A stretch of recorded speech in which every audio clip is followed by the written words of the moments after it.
WL. I'm going to explode here. Hurry up and say it. I did call, but the representative on that side asked for your phone number instead, so I gave it to him. He only said he'd call back soon and hung up. What? The sunglasses he had barely managed to push back up slipped crookedly again and slid down the bridge of his nose. Ichigo's mind went completely blank, and the situation was so awful that it even felt like his lower body was curling inward. He had not expected this situation at all, not even this morning. No, who could have expected it? That kid. That AI, could he have imagined she would pull something like this without even realizing it? Was that why that damn pretty boy punk mentioned Kamiki in the Lonlo interview? Had AI known all along and still deceived him? Don't take any more calls from reporters or TV stations if they come in now. Hang up. First, find AI and that Kaoru guy, or Kaoru, or whatever that bastard's name is. AI? She's not answering? At Ichigo's shout, the manager, his face stiff, shook his head. The call goes through, but she won't pick up. She's not replying to texts either. Huh. Damn it all. AI. AI. AI. If you answer the phone and hear the whole story, then we can do something about this. Ichigo roughly swept back his bangs, soaked with cold sweat, and threw his sunglasses down onto the desk. He shut his eyes tight and let out a long sigh at the nightmare unfolding before him, then immediately barked at the staff when he saw Kaburaji Masaya's number on the phone that was ringing in his hand. If another call comes in, just say we're checking into it. Don't say anything else except that line. Not a single thing, consonants, vowels, nothing. Got it? Yes. I'm going to take this call, so keep texting AI. Got it? Just tell her to explain the whole story. Don't push her too hard. Talk to her as gently as possible. Why yes. Ichigo, who knew very well how unusual AI's personality was, gave them repeated instructions before going into his office to answer the call. Yes. This is Ichigo Saito. Ah, representative. This is Kaburaji, the producer. Producer. What on earth happened here? I mean, you said you only took her to a troupe workshop, didn't you? I'm terribly sorry. I really have no excuse. I only sent AI there so she could gain some experience. Apparently, since they're about the same age, Kaoru-kun ended up coaching her acting. I just spoke to the troupe representative a moment ago, and even they didn't know the details very well. They're saying it was just a few meetings under the pretense of acting lessons so they could get acquainted, but it seems neither side told the other anything and they met on their own. No. Producer. Why am I, the representative, only hearing about something this important from you this late? The company is in chaos right now too. You know what a dating scandal means for a current idol, don't you? It's a death sentence. A death sentence. Our office phones are blowing up so badly we've had to unplug some of the lines. Good grief. At this rate, the year-end Budokan performance could be cancelled too. We need to release a statement right now, but the troupe representative isn't answering, and AI isn't answering either. What? AI isn't answering either? Yes. Wait, what do you mean, AI too? The troupe representative says Kaoru-kun called him earlier too, told him only, I'll take responsibility and resolve this, so please wait, and then hasn't been reachable since. Damn it all. What the hell kind of tragic melodrama are they filming here? Ichigo kicked over the trash can beside his desk and collapsed onto the sofa, clutching his head. God. How could this happen? Kaburaji, too, said he would try contacting AI and then hung up in a hurry. Still dazed, Ichigo kept the disconnected phone pressed to his ear and stared at the framed photo of Kamiki hanging in one corner of the office. AI's smile in the picture was, as always, bright and radiant. Ichigo Saito and AI Hoshino were not merely a president and one of his agency's idols. Ichigo had registered AI under his family record as his daughter. Even if only on paper, legally, he was unquestionably AI's adoptive father. She had grown up in an institution, without family, left alone in a harsh world, just a girl who shone like a star yet was more fragile and wounded inside than anyone else. So, with the consent of his wife, Miyako Saito, he had resolved to live as AI's de facto guardian and as her social and legal support. He believed that was the right path, and he still did. If that bastard Kamiki Kaoru, who had met AI, was secretly a crazy psycho despite how he looked, and AI had been subjected to dating violence or some kind of harm? Just thinking about it made his hands shake uncontrollably, and his anxiety grew so severe that he could no longer think straight, to the point he felt like he was losing his mind. If that turned out to be true, then he would use every means at his disposal to kill Kamiki Kaoru. He would definitely kill him. Listening to the uproar in the office through the crack under the door, Ichigo said in a dying voice toward the woman in the photo, "What on earth are you thinking?" Yumanamori Park, located on the southern coast of Tokyo's Koto ward. A bleak scene where, despite it being Saturday, no people were in sight because of the early cold snap. A cold wind blowing in from the sea swept through and messed up AI's long hair as it passed. She ignored the phone ringing nonstop. Fiddling with the motorcycle helmet resting on her lap, AI forced an awkward smile and said, "Heh, do you think we might get photographed like this too?" "Don't worry. Still, if we do get photographed, I could at least strike a pose. Like a V sign. You're in a good mood, huh?" "Of course. Obviously. Who do you think I am?" "I'm the ultimate idol loved by everyone." Kaoru smiled without saying anything. AI looked as carefree as ever, flashing her usual love-filled wink and peace sign. But he knew. He knew how frightened she was right now. She was trying so hard to seem strong, trying not to worry him, desperately trying to keep her usual self together and hide even the trembling in her hands, but it wasn't enough. Whether from the cold or from anxiety, AI's lips trembled as she said, "How did they even get a picture of us meeting?" It was a tale. The photos that appeared in the article have gotten better in quality the more recent they are. The original source was definitely some third party. As Kaoru spoke with a sharp glint in his eyes, AI's trembling grew even worse. Who could it be? None of the members knew, and of course the office staff didn't know. The people who knew her weren't any. Ah. Why? AI, her face turning the color of dirt, looked at Kaoru and said, "See, could producer Kaburaji Masaya have?" And mentioned it? Kaburaji? Why yeah. I actually, without really realizing it, I'd told producer Kaburaji that I was going to the troupe a lot. So if he knew that, maybe the producer. No. Producer Kaburaji is probably on the verge of going insane because he's the one who brought you to the troupe workshop in the first place. If anything, he would have tried to stop it, not let it leak. Kaoru smiled calmly, reassuring her, and AI swallowed dryly, unable to shake her unease. "Are really, not producer Kaburaji?" "Yeah. It's probably someone inside the troupe. Not someone connected to you, AI, probably someone connected to me." Kaoru continued in a cold voice, tapping the motorcycle helmet with his finger. "The people who know that you and I met are actually more numerous on the troupe side. We were together at the workshop after party too." "Ah. Right. That's true. I read the article right before I came to pick you up. I didn't have time to go through it carefully, but they didn't identify the source separately. It was probably an anonymous tip. That's why they couldn't track the informant down any further and started investigating directly from there.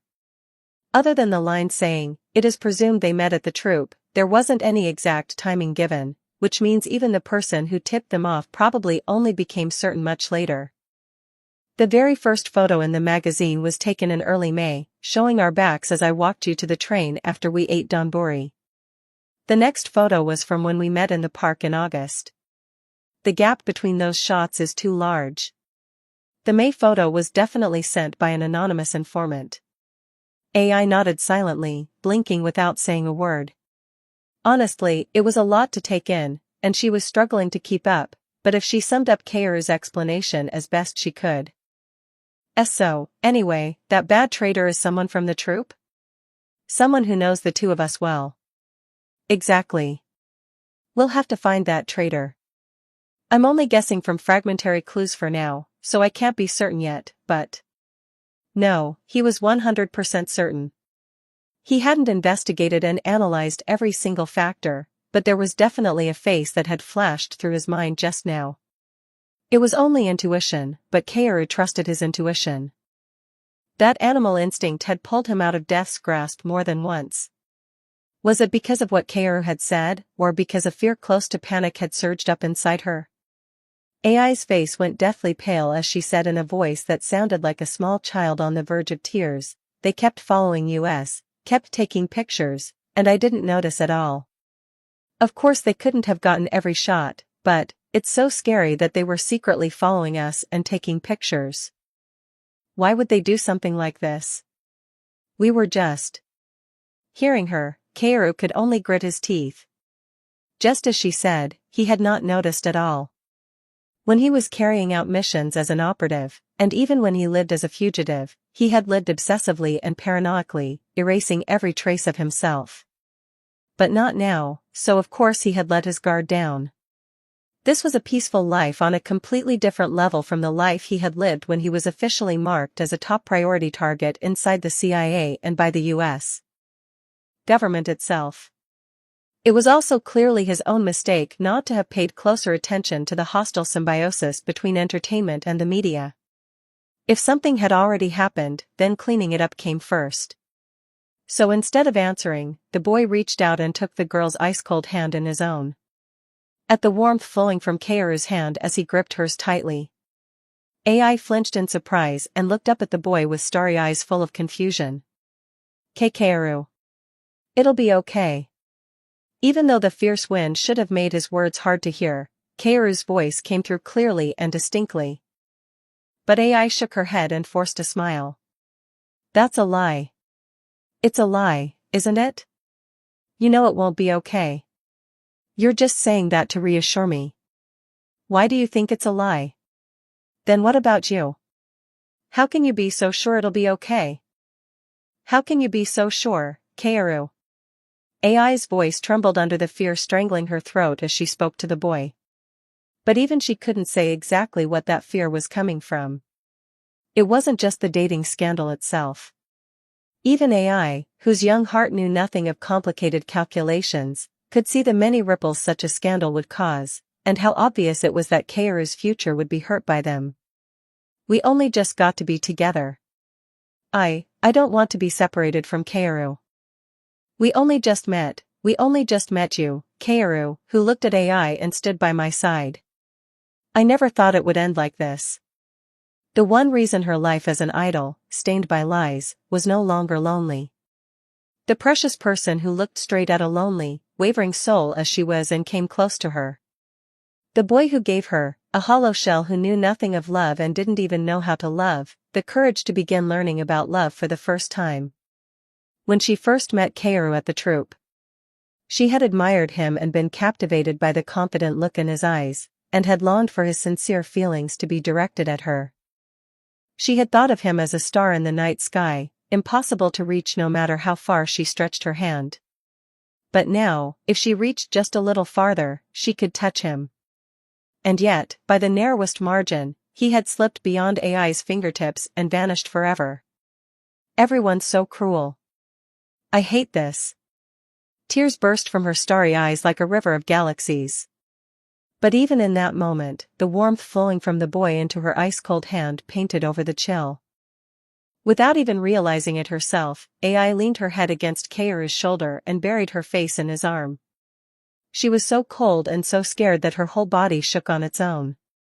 It was terrifying, like a flame that might go out at any second, like all the happy memories from the past were melting away in an instant like a midsummer night's dream. You know, Kaoru. Sometimes, when I look at you, you seem like an old man 10 years older than me. Feeling Kaoru's warm hand tighten more firmly around hers, AI, even while crying, felt a pleasant fullness rising through her emotions. Suddenly, with her fear fading, AI let a brief smile appear on her tear-streaked face. If it was now. If it was now. She felt a courage blooming inside her, as if she could finally lay bare the sincerity she had buried deep in her heart. Even though you're the same age as AI, you're more grown up than AI, and kinder. You're warm, and so considerate. I don't know how you always manage to make me feel safe and smile. Your hair color, you shine so brilliantly it hurts to look at you. I've always been grateful and sorry to you for thinking of me and understanding me. Every second of everyday life with you felt precious and hard to let go of. I didn't want to be separated from you.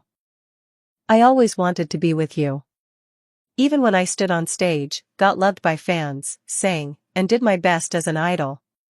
The time I spent with Kaoru was happier and more precious to me. You know. I, actually, just now, even thought I wanted the two of us to run away far, far away somewhere no one would know us. I think the me who's with Kaoru is better than the me who's an idol. I'm really stupid, aren't I? No. At Kaoru's answer, AI lifted her face from where she had buried it and looked up at him. She was not just surprised by the word no itself. She had only been following her feelings, blurting out whatever came to mind.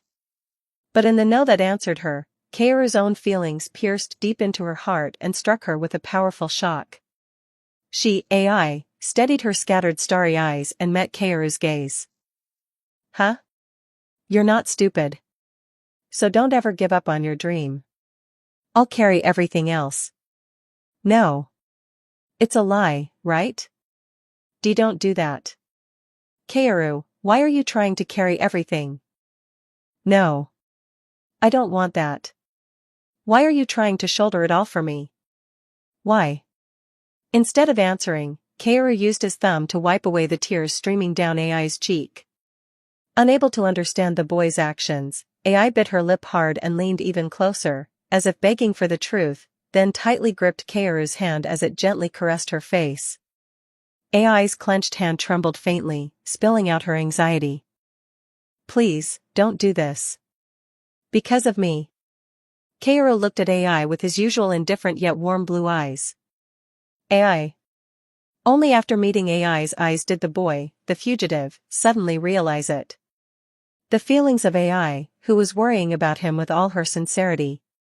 And so, he finally understood why fate had guided him to this exact moment. Yesterday, the nightmare he had dreamed for the first time in 2 years flashed through his mind. He hated nothing more than having to stand by helplessly and watch his precious person suffer. He had regretted it for a lifetime. He had lived his whole life buried in that moment of regret. And then, like a miracle, he was reborn as Kamiki Kaoru and experienced the happiest time of his entire life. Now, nothing else mattered. Even if he had to give up his own life as much as he wanted. He would do anything to protect the happiness of the precious person before his eyes. No matter what happened to this world. If it's for you, I can shoulder anything. I don't want to see you hurt or in pain because of me anymore. For the sake of my everything. The moment Kaoru brushed back her tousled hair with a warm hand. Inside the boy's clear blue, sky-colored eyes. Like a supernova shining brighter than the sun. The moment a fierce red starlight was born, bright enough to burn away everything in this world and still have more left over. Unbothered by the thunderous pounding in her ears. AI witnessed that dazzling moment with both eyes wide open. Chapter 16, Sincerity and Love. 5,274 words. Creak. We're here, AI. You can let go now. Ah, okay. AI had never ridden a motorcycle before, and she was scared of it. So for the entire ride, she kept her eyes squeezed shut and clung tightly to Kaoru's waist with both arms. It was her first time, so she had been frightened, but Kaoru kept turning his head now and then to ask how she was doing, and whenever she seemed unwell he stopped right away to let her rest. Thanks to that, even after more than an hour on the road, AI was still in relatively good shape.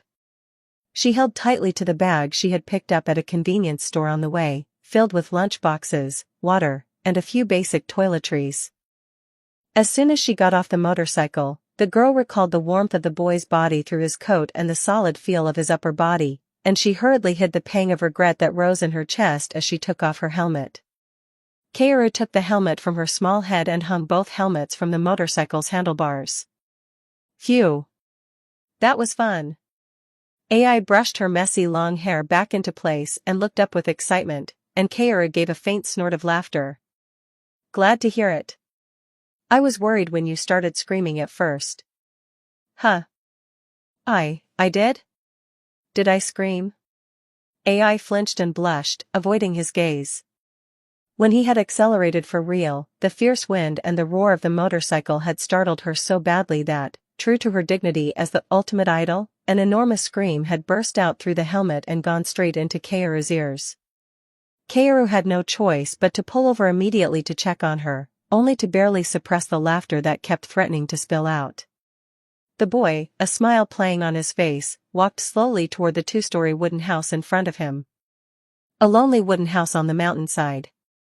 The Nordic-style wooden building had a single tall chimney rising from the center, and the weeds growing thickly around it from poor maintenance caught the fading sunlight and made the place feel even more desolate. Caw-caw, the loud cawing of crows. Startled, AI's shoulders jumped, and she fidgeted with her fingers before quickly hurrying to Kaoru's side. Kaoru, where is this place? At her question, Kaoru gave a wry smile and murmured quietly, a villa. More accurately, a place that used to be a villa. Huh? A villa? Surprised by the unexpected answer, AI looked at him like a startled rabbit as Kaoru strode up the steps to check the front door. Yeah. I think they're not using it now and have put it up for sale, but it's locked after all. Wait here for a second, okay? After confirming that the front door was locked, Kaoru quickly headed around to the back of the house, following the memories of his childhood. He passed a small annex used as a storage shed and checked the first-floor living room and bedroom windows, but they were all shut. Going farther around the back, Kaoru looked at a half-collapsed pile of firewood in poor condition beneath a small eaves. Hup. Using a half-cut log as a foothold, he lightly sprang up onto the eaves and, like a flying squirrel, leaped to the second-floor terrace in an instant. Without even changing his breathing, he checked the latch on the large sliding glass door connecting the terrace to the inside.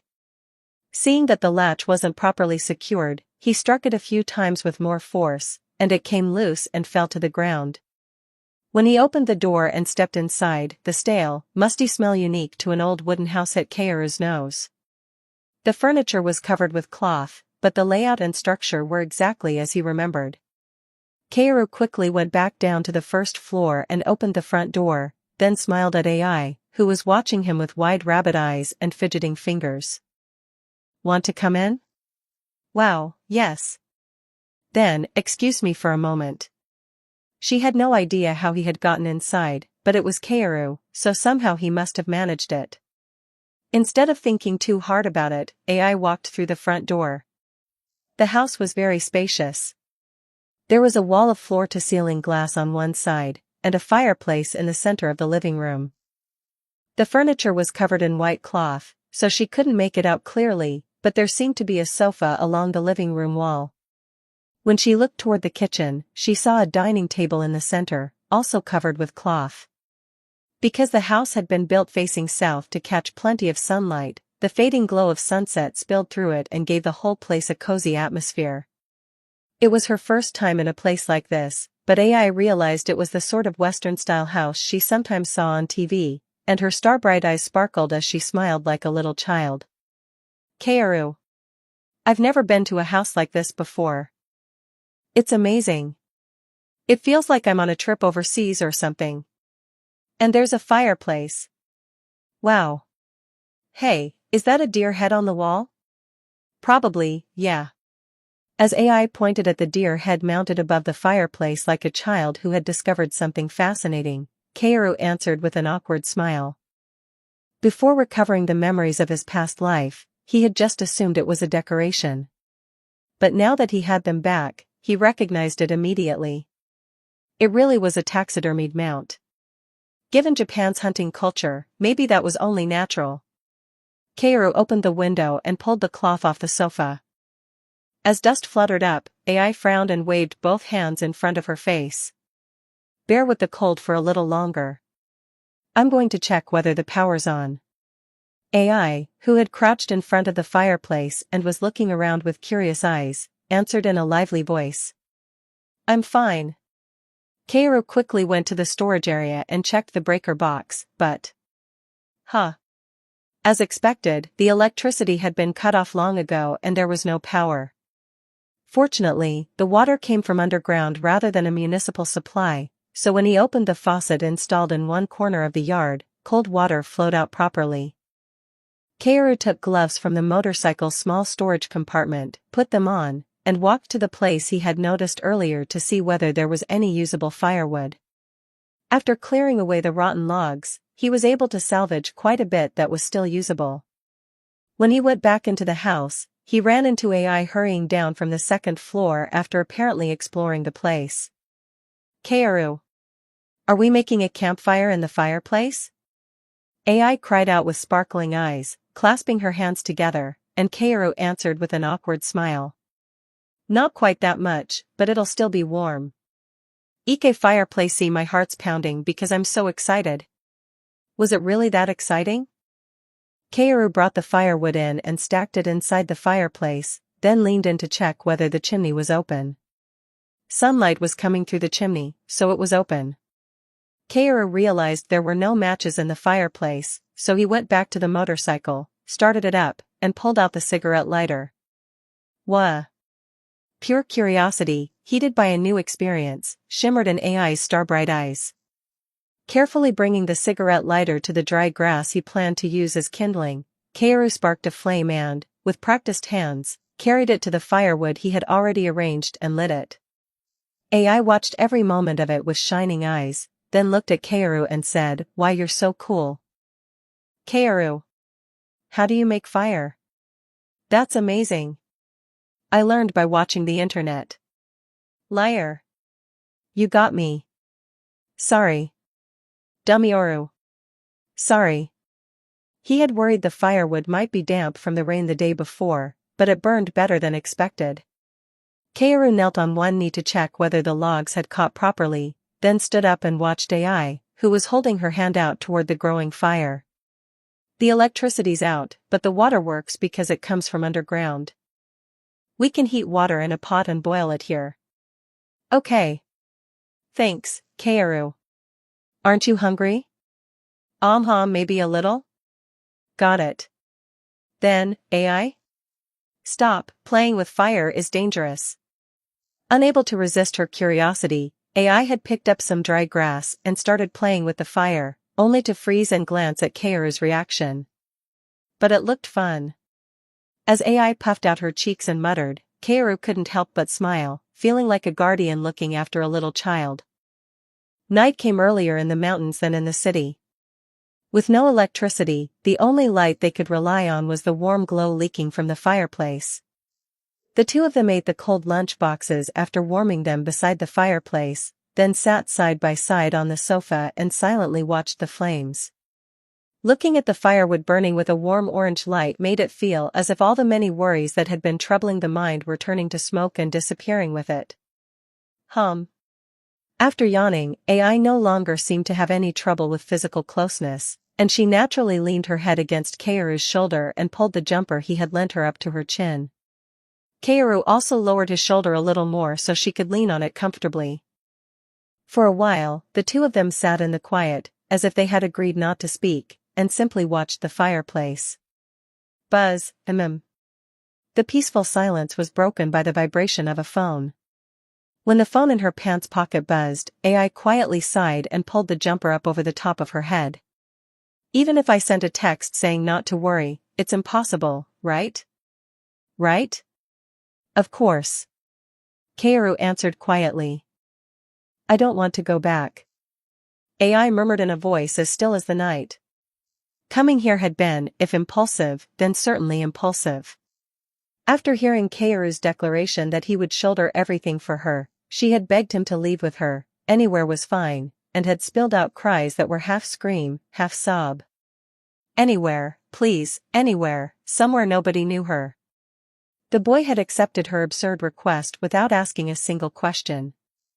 AI was afraid of every passing second.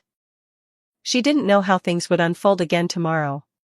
And yet, even though she was afraid, she trusted Kaoru, who had silently offered her shoulder beside her.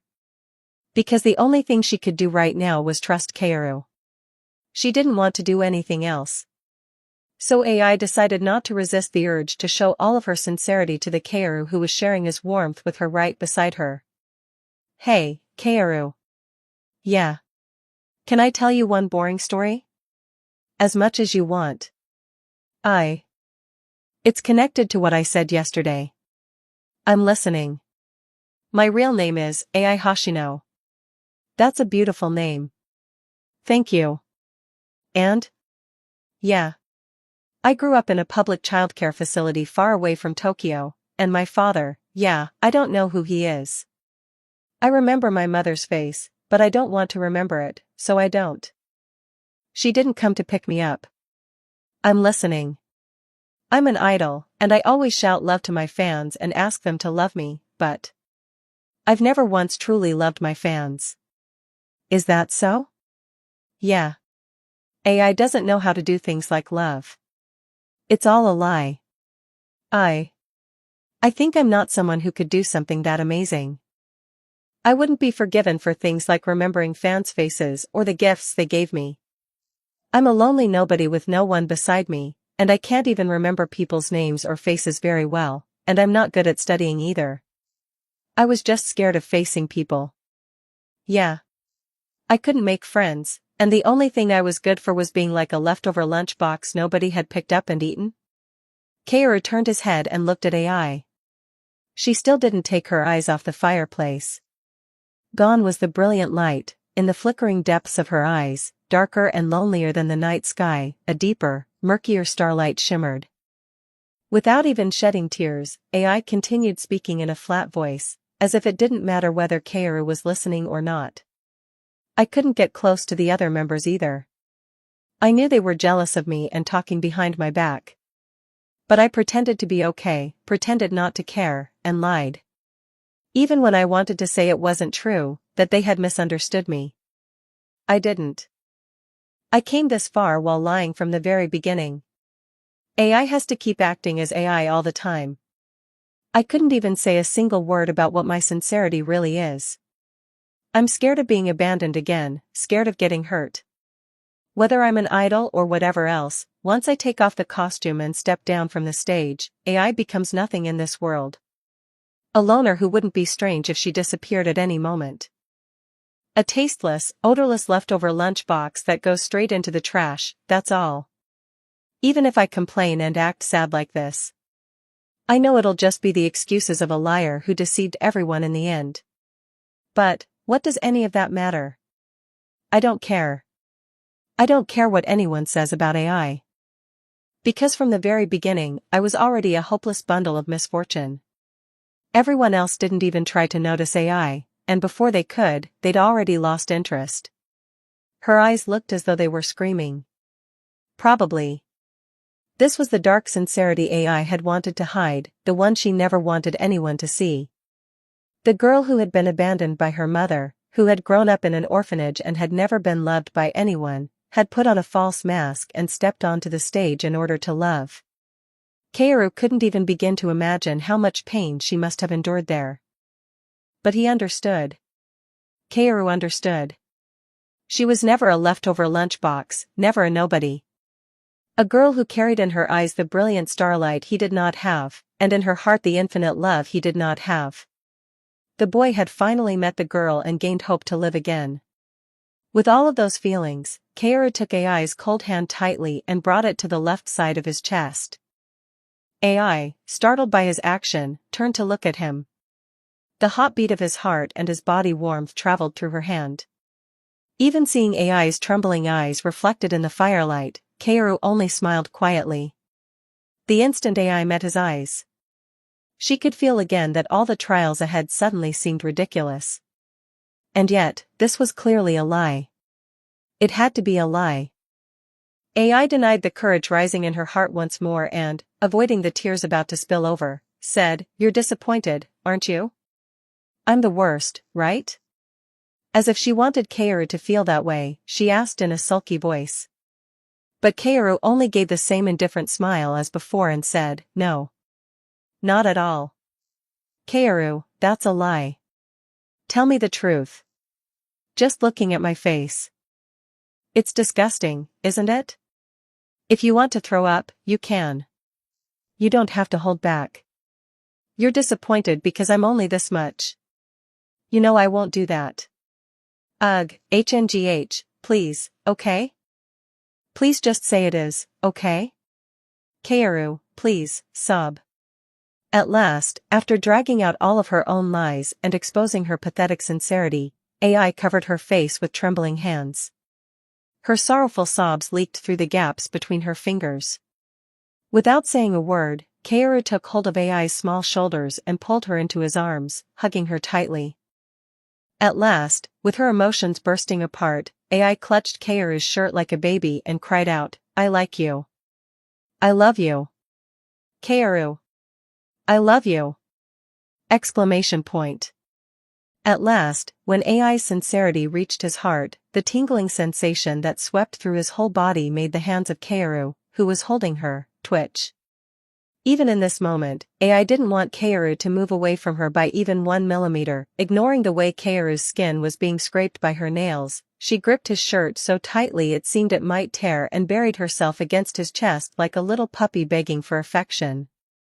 I wanted to say this so badly, but I was scared and afraid.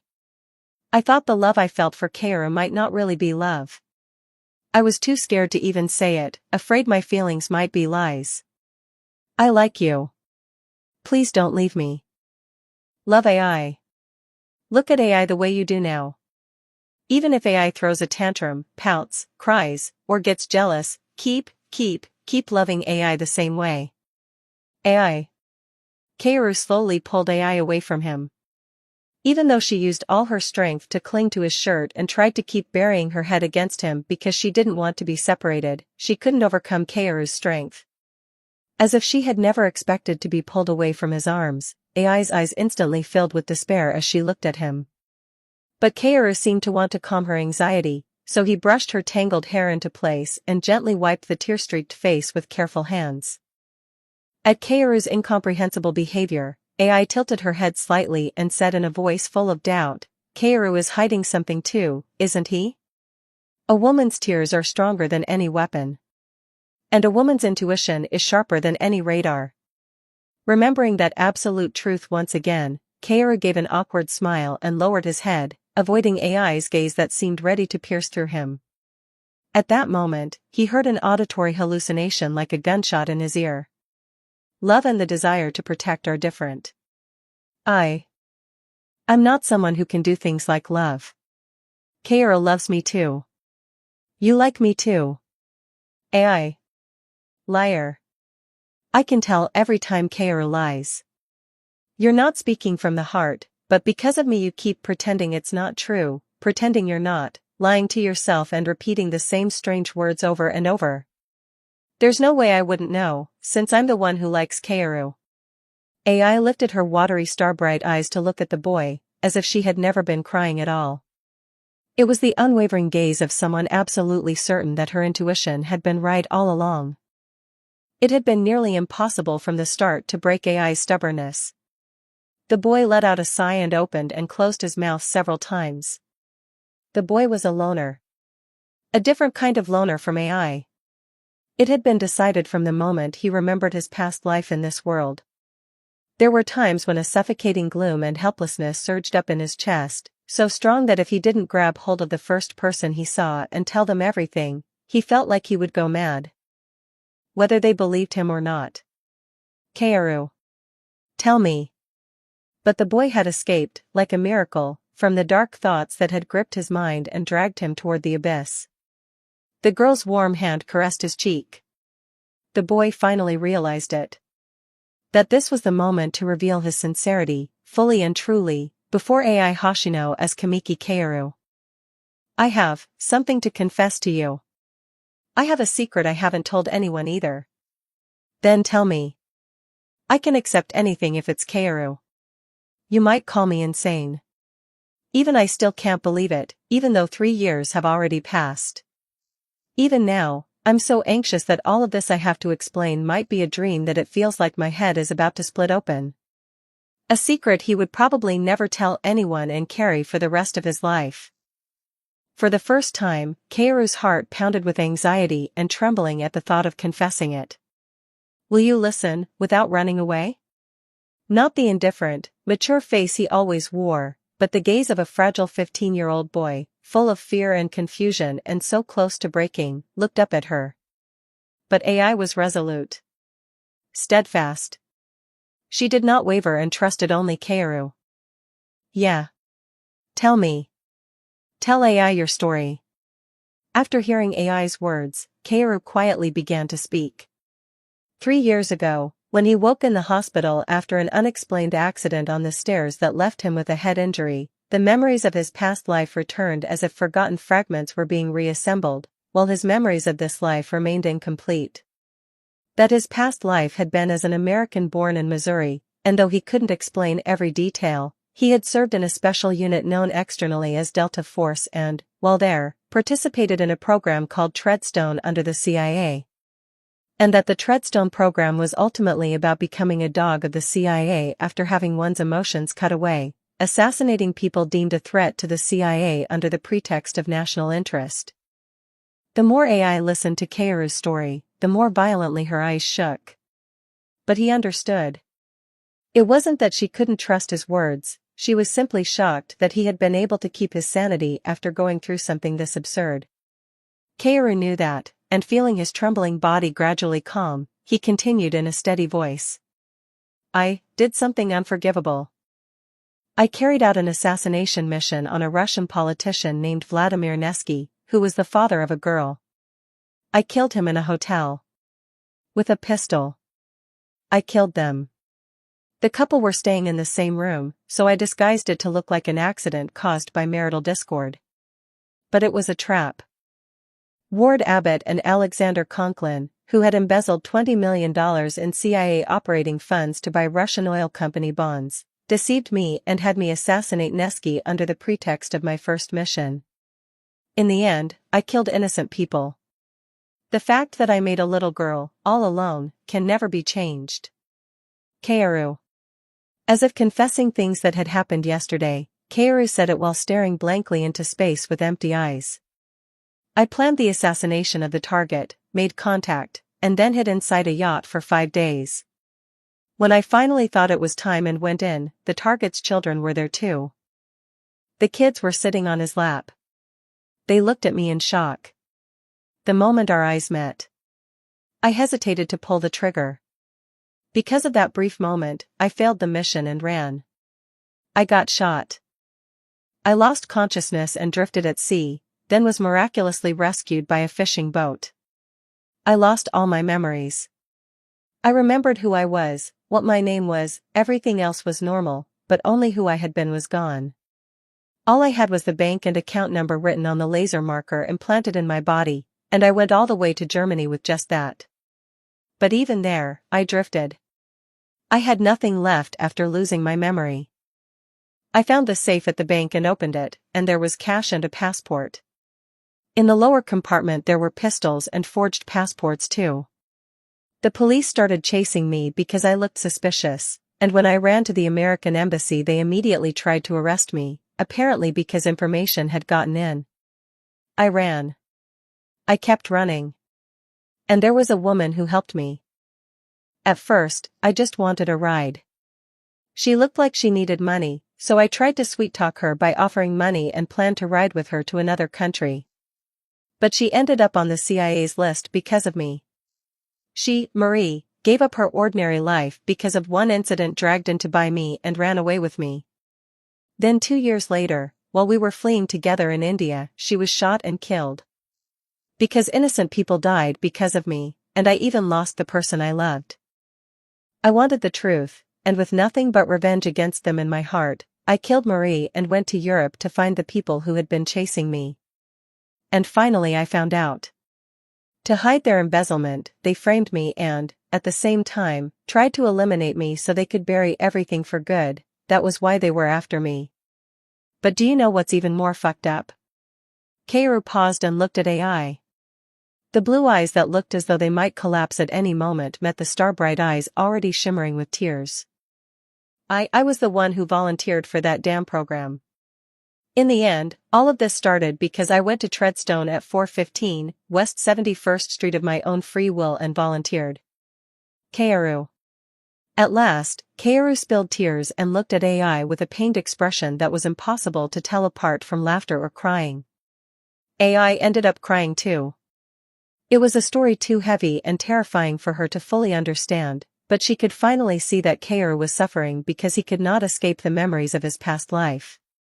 The girl could at last understand the indescribable sense of strangeness she had felt from Kaoru, the loneliness and emptiness that sometimes showed through, and even the mature gentleness he showed her, the resolve to sacrifice himself without hesitation in order to protect her. I'm someone who can't be forgiven. I'm not the kind of guy who deserves love like this from you. Every time I see your smile, the memories of the past keep overlapping. I'm so confused about whether I'm even someone who should be by your side. No matter how different this world is, my memories are as vivid as yesterday. I'm afraid of losing you, who gives love like this to a murderer like me, all over again in an instant. I keep hesitating because I'm scared it'll happen again, even as you come into my heart. I'm terrified that you'll get caught up in me just like in my past life, and that you, who should have lived an ordinary and happy life if you had never met me, will disappear again like that. AI. Am I really someone who deserves to live an ordinary life like nothing happened? Am I? Having shared the pain and secrets they had wanted to hide, they had become the most intimate and at the same time the one and only relationship in the world. Listening to Kaoru's confession, his pain and sorrow exposed to her for the first time, AI unconsciously realized that a crack had opened in her own persona, in the darkness of her heart. She wanted, fully and truly as AI Hoshino, to embrace Kamiki Kaoru. Love, affection. The warm, selfless embrace Kaoru had once given her. Kaoru. Look at me. AI kept Kaoru's face with both hands and lifted it so he would look at her. Within her eyes, once so clouded with sorrow and confusion, a bright starlight now shimmered with certainty. You're Kaoru. Kamiki Kaoru. The Kamiki Kaoru I love, and who loves me. Whatever you were in your past life, that means absolutely nothing to me. The person in front of me is a 15-year-old boy, younger than me, whose birthday comes later, and who comes to check on me first and asks if I'm okay when I'm feeling bad. He's the kind and gentle Kaoru who hugs a wounded, lonely girl tightly like an adult and comforts her. AI. Don't blame yourself. Kaoru didn't do anything wrong. Okay? It's not Kaoru's fault. The past life is just the past life, right? Whether Kaoru was some scary agent guy back then or whatever else, the person who is with me now is you, Kaoru. The Kaoru I love. Kaoru, who had been staring blankly at AI, felt his heart settle as if by magic at the warmth of her hand caressing his face. Was this how it felt? Only then did he finally understand why AI had wanted and loved him so much. Carefully, Kaoru raised a hand, took hold of the one stroking his face, and drew her into his arms. Warm, soft, and gentle skin pressed against his hand. She was small and slight enough to fit neatly in his arms, yet he could feel a vastness in her heart that he could not dare to measure. AI responded in kind, hugging Kaoru tightly and wrapping her arms around his back. His trembling breath settled over the top of AI's head. Just like her, he was straining to feel even a little more of the girl he held in his arms, and she could feel his arms around her. The solid upper body and muscles pressed with a force that seemed unwilling to consider the circumstances of the girl's small, delicate frame, and AI surrendered herself to that strength, feeling fullness and safety swell in her chest. The only light to rely on was the orange glow of the fireplace. Because she had finally pulled out all the heavy stones she had been carrying alone in her heart and felt light again. Into that emptied space, AI Hoshino began to squeeze in anew, filling it with her own color. In this place with nothing but the crackle of burning logs inside the fireplace, not even the sound of insects outside. Suddenly, a strange sensation surged up from deep inside AI's heart. She slipped out of Kaoru's arms and firmly clasped the back of the boy's head with both hands. With her breathing slightly quickened before she even realized it, from a feeling she had never experienced before, AI finally opened her mouth. Kaoru, do you remember what you told me at the workshop? What? Feel what it is you most want to do right now. Throw away the false mask you're wearing, and enjoy yourself, exactly as you are now. Like the flames roaring in the fireplace, hot and vivid in color. Looking at the crimson starlight blazing brilliantly inside Kaoru's blue eyes, AI said, "Is that still valid?" "Yeah." Kaoru answered, and at that instant, he had no choice but to go rigid at the sweet scent of AI filling his entire field of vision. So close. And warm, soft, and tender. At the unfamiliar sensation on his lips. Kaoru stared blankly at AI, who had closed her eyes and pressed her lips to his. Chapter 17. Because I love you, anything at all.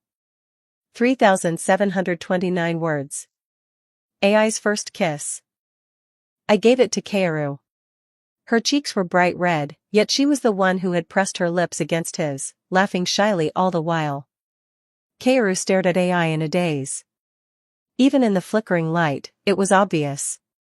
Excitement and trembling, fear and tension, love and affection, courage and happiness. All those emotions mixed together on the girl's flushed face, until at last it became the face of a woman, seducing the boy with everything she had, purely on instinct. Hot breaths burst from AI's nose and mouth. They were so close that if either of them tilted their head forward even a little, their lips would meet. Her breath washed over his face without restraint. The scent mingled with it was unbearably sweet. Sweeter than flowers. More intoxicating than anything he had ever smelled in his life. The instinct that had to surface in him as a man exploded like an atomic bomb and instantly took over Kaoru's mind. At the same time, his heart pounded so violently it felt like it would burst out of his chest. It was beating so hard it hurt. Kaoru knew it immediately. No matter how much he recalled the memories of his past life, no matter how much his mental age followed those memories, his body was still that of a 15-year-old boy. No matter how superhuman his self-control might be, his body was still a pubescent boy. In the end, he could never beat this instinct. But Kaoru had to endure. He had to. He was still a minor, AI was an idol, and most importantly, they had no contraceptive. That was the most important problem. They had no contraceptives. Kaoru reminded himself of that once again. They had no contraceptives. If he made even one mistake here, if he slipped up here, then because of his own failure, AI's life would be ruined. Kaoru shut his eyes and clenched his teeth so hard it felt like they might shatter.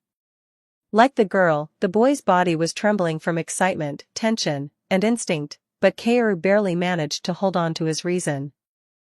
He opened his eyes again, looked at the girl, and said, I want to know more. AI. Even as he was stunned by her bombshell declaration, AI instead pressed herself even closer to Kaoru. The shock hit him like a hammer to the back of the head, sending what little reason he had left flying away like a grand slam.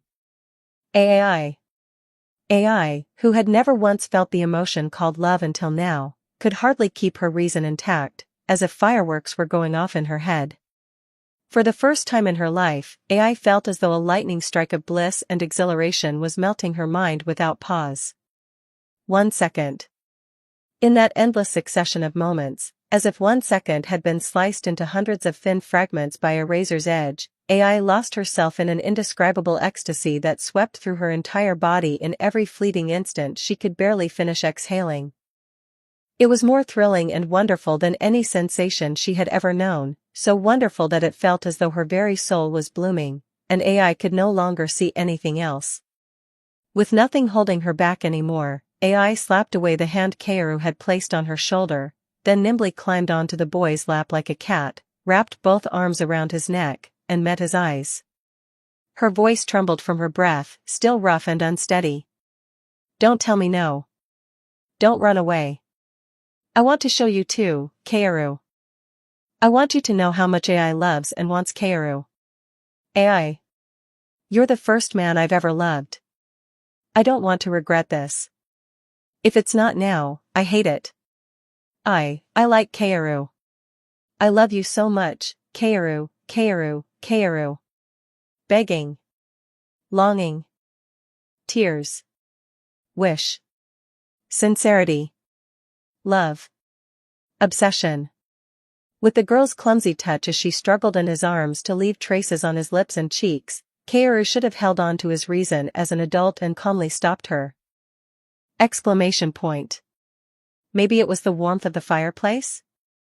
The perfect blend of flickering light and darkness was enough to make the boy obedient to instinct. He lifted his right hand to cradle the back of AI's head, and moved his left hand behind her back.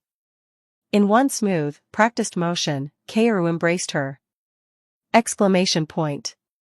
Kaoru answered her sincerity by shedding the iron wall of reason and adulthood, becoming a boy instead.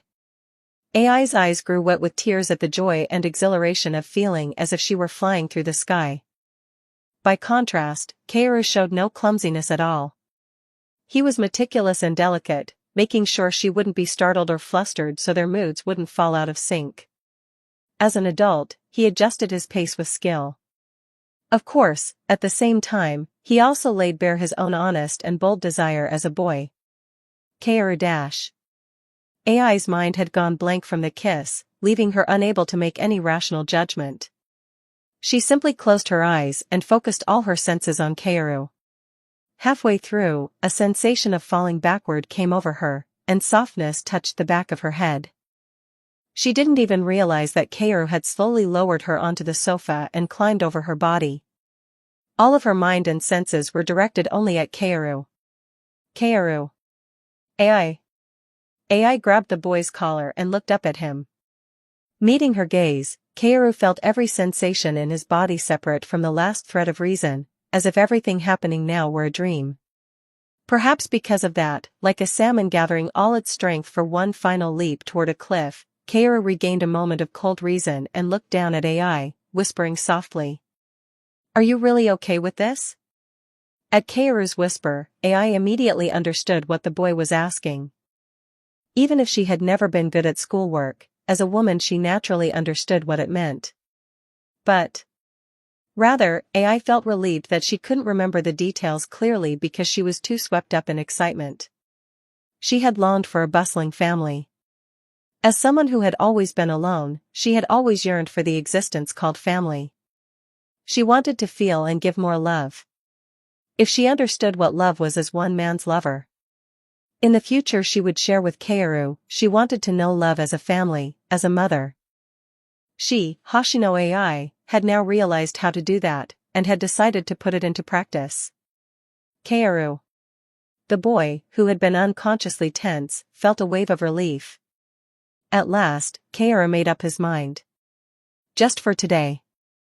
Rather than thinking about an uncertain future that might or might not come, they would entrust themselves to each other in this moment. The flickering light drove away the darkness. Chirp chirp chirp chirp. Bright sunlight streamed in through the floor-to-ceiling windows of the living room.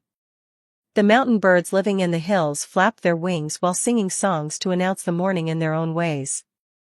Feeling the soreness and dull aches in her body, AI slowly opened her eyes, still heavy with sleep. The girl, who had become an adult overnight, looked at the boy sleeping quietly beside her, holding her tightly in his arms.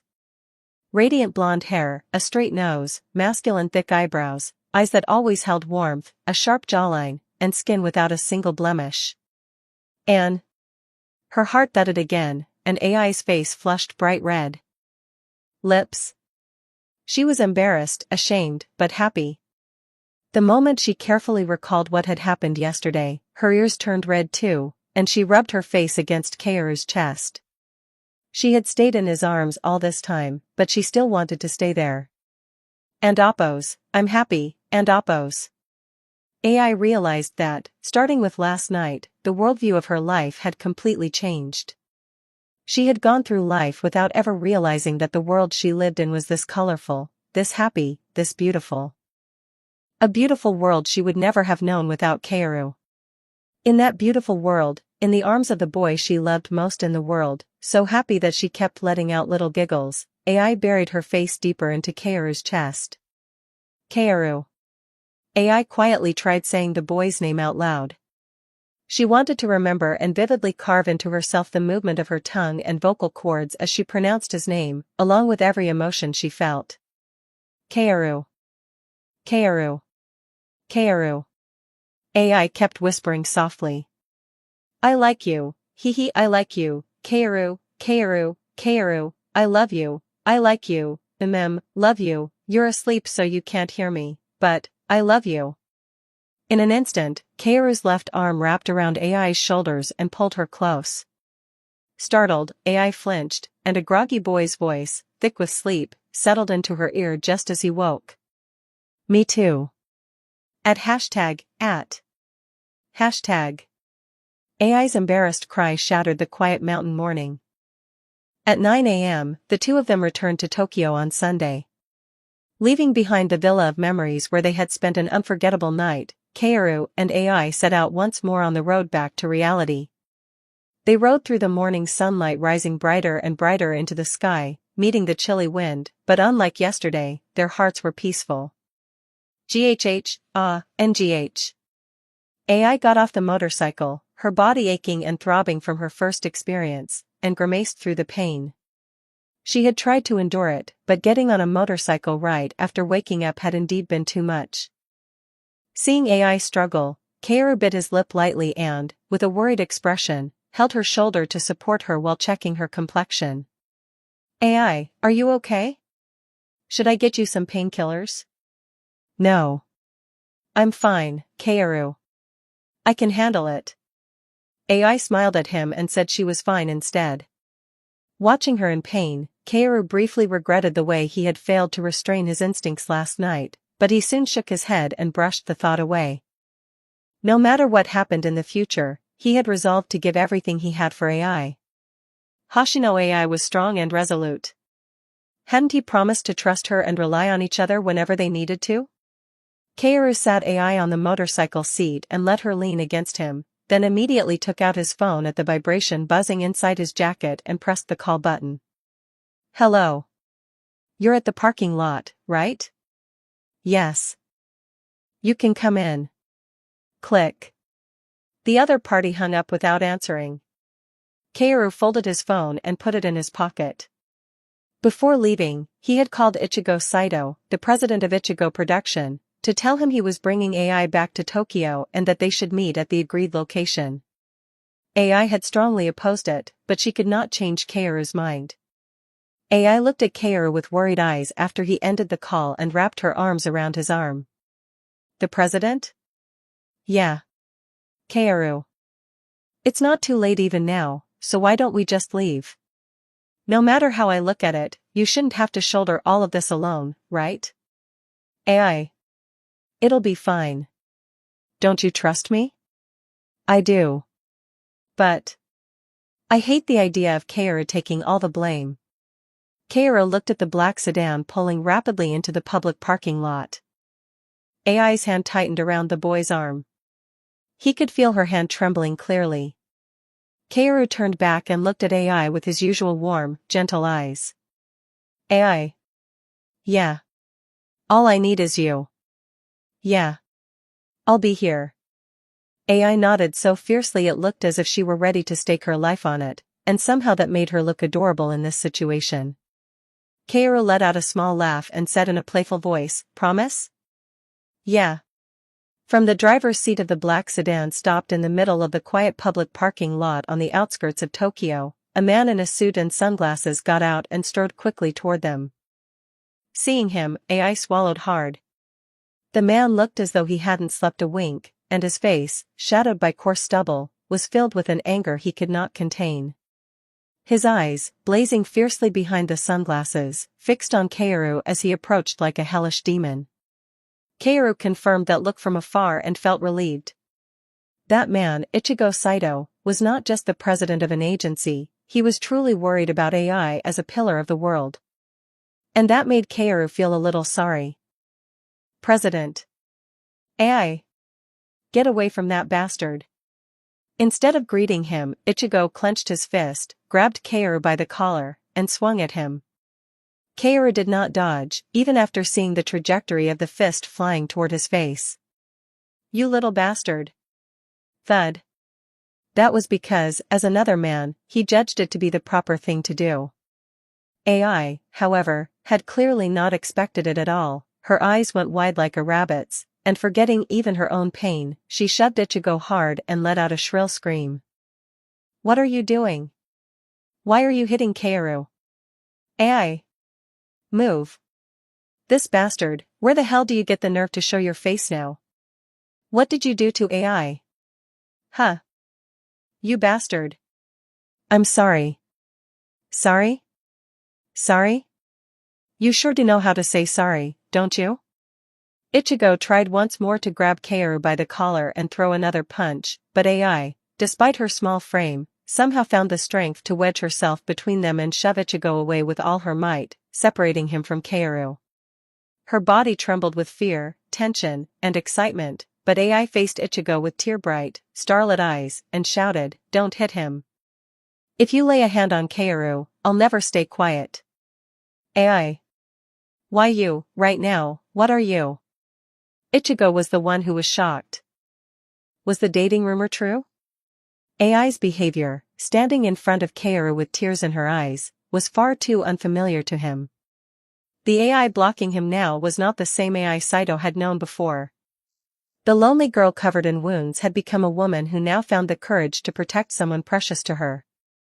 Kaoru ignored the swelling on his face from the punch, placed his hands on AI's shoulders, gave her a reassuring pat, and gently pushed her forward so she would walk toward Ichigo. Kaoru. Worried and confused, AI looked up at him as Kaoru forced her to move toward Ichigo. Even so, Kaoru only smiled without saying a word. After escorting AI over, Kaoru bowed politely, then looked at Ichigo with unwavering blue eyes and said, "I'm deeply sorry to meet you under such circumstances. I'm Kaoru Kamiki. President Saito, I sincerely apologize for causing you concern over AI's matter, and I have no excuse." Ichigo, still not having calmed down, panted harshly and glared at Kaoru as if he wanted to kill him. AI watched the two of them anxiously, afraid Ichigo might throw another punch. You little punk. Do you even understand what you've done, huh? Do you have any idea how much effort and hardship AI went through to get here? Do you know that? I'm sorry. If saying sorry could solve it, this would have been over already. It's not just an hour. It's been a whole day. Do you know how much blood I've been sweating over this? At Ichigo's shout, Kaoru looked at him and said, "I'll take full responsibility and retire." What? Ichigo could only stare blankly at the boy after hearing the unexpected words come out of his mouth. As the president of the agency, he could tell at a glance that the boy in front of him clearly possessed dazzling talent. The road to success ahead of him was all but guaranteed. To be honest, even if he insisted otherwise, there was nothing they could do about it from this side. Even if AI fell into ruin and Bikomachi was torn apart. As an actor, Kamiki Kaoru had the kind of face, talent, and presence that could climb toward a high star no matter what work he took, even if he had to wear a steel mask and keep going for a long time. That was why Ichigo found it even harder to believe. Retire, you say? Yes. We'll officially announce that the dating rumor is completely false. Are you out of your mind? Kaoru smiled silently, then looked at the girl standing beside Ichigo, watching him with tearful, starlit eyes, and said, "AI and I are officially dating." What? When Ichigo asked again in shock, Kaoru met his eyes with that same indifferent gaze and said, "If I didn't love AI, there would be no reason to tell you, even as a lie, that I'd take responsibility and retire. You already know what I've been like, don't you?" Ichigo, having been seen through so precisely and pierced by Kaoru's sharp words, was left speechless like a mute with honey in his mouth. Just as the boy said. If this had merely been a passing fling, there would be no way he'd pull something insane like this, calling the head of the agency, saying he'd take responsibility, and disappearing with AI. Come to think of it, the proper response would have been to quickly call the media and deny everything before the other side could react. Whether Kamiki performed at the Budokan or AI got kicked out as a traitor, if he had simply spun it as them being friends or acquaintances, Kaoru would not have lost anything at all. Even after being punched, grabbed by the collar, and cursed at, he still didn't cower before him. Watching the boy remain calm and composed without the slightest wavering, while trying to trip him up in return, Ichigo was suddenly overcome by a strange sense of incongruity. It felt less like he was talking to a boy and more like he was speaking with a seasoned adult who had seen everything under the sun. Ichigo forgot to stay angry for a moment and simply stared at him. You love AI enough to take responsibility for one person's life and say you'll retire as an actor, that easily? At Ichigo's question, asked in genuine curiosity, Kaoru nodded and said, yes. I love her. Enough that I'd give up everything I have. Kaoru. Watching AI finally fail to hold back her tears and throw herself into the boy's arms, Ichigo nearly lost strength in his legs and collapsed on the spot. He had never imagined, even 30 minutes ago, that something that belonged only in dramas and movies would happen to him in real life. And even less had he imagined that the girl, that strange girl, would meet him again with the face of a woman who had awakened to love. Brushing back his sweat-damp bangs, Ichigo forced himself to organize the chaos threatening to blow his mind apart, steadied his breathing like he was doing yoga, put a hand on his waist, and said, for now, I'm taking AI with me. AI, who had been holding on to Kaoru, looked unhappy, but at Kaoru's gentle patting she forcibly swallowed her protest and walked over to stand beside Ichigo. Ichigo looked back and forth between AI and Kaoru with a complicated expression, then pressed a hand to his throbbing temple and continued, I can't believe you're really going to retire until I see it with my own eyes. This is already out of our hands. You know that one side has to take responsibility no matter what, right? You're smart, aren't you? That's why you said that, isn't it? That's right. As for your relationship with AI, I'll pretend I didn't hear that for now. Kaoru nodded quietly, but AI looked up at him in surprise, as if asking what he meant. But when the boy gave her a faint smile and shook his head, AI's face darkened and she fell silent. Noticing that, Ichigo looked at Kaoru and said, I assume you understand the reason for that too. Right? Yes. If it's for AI, I can wait as long as needed. Huh. Damn it. Seriously.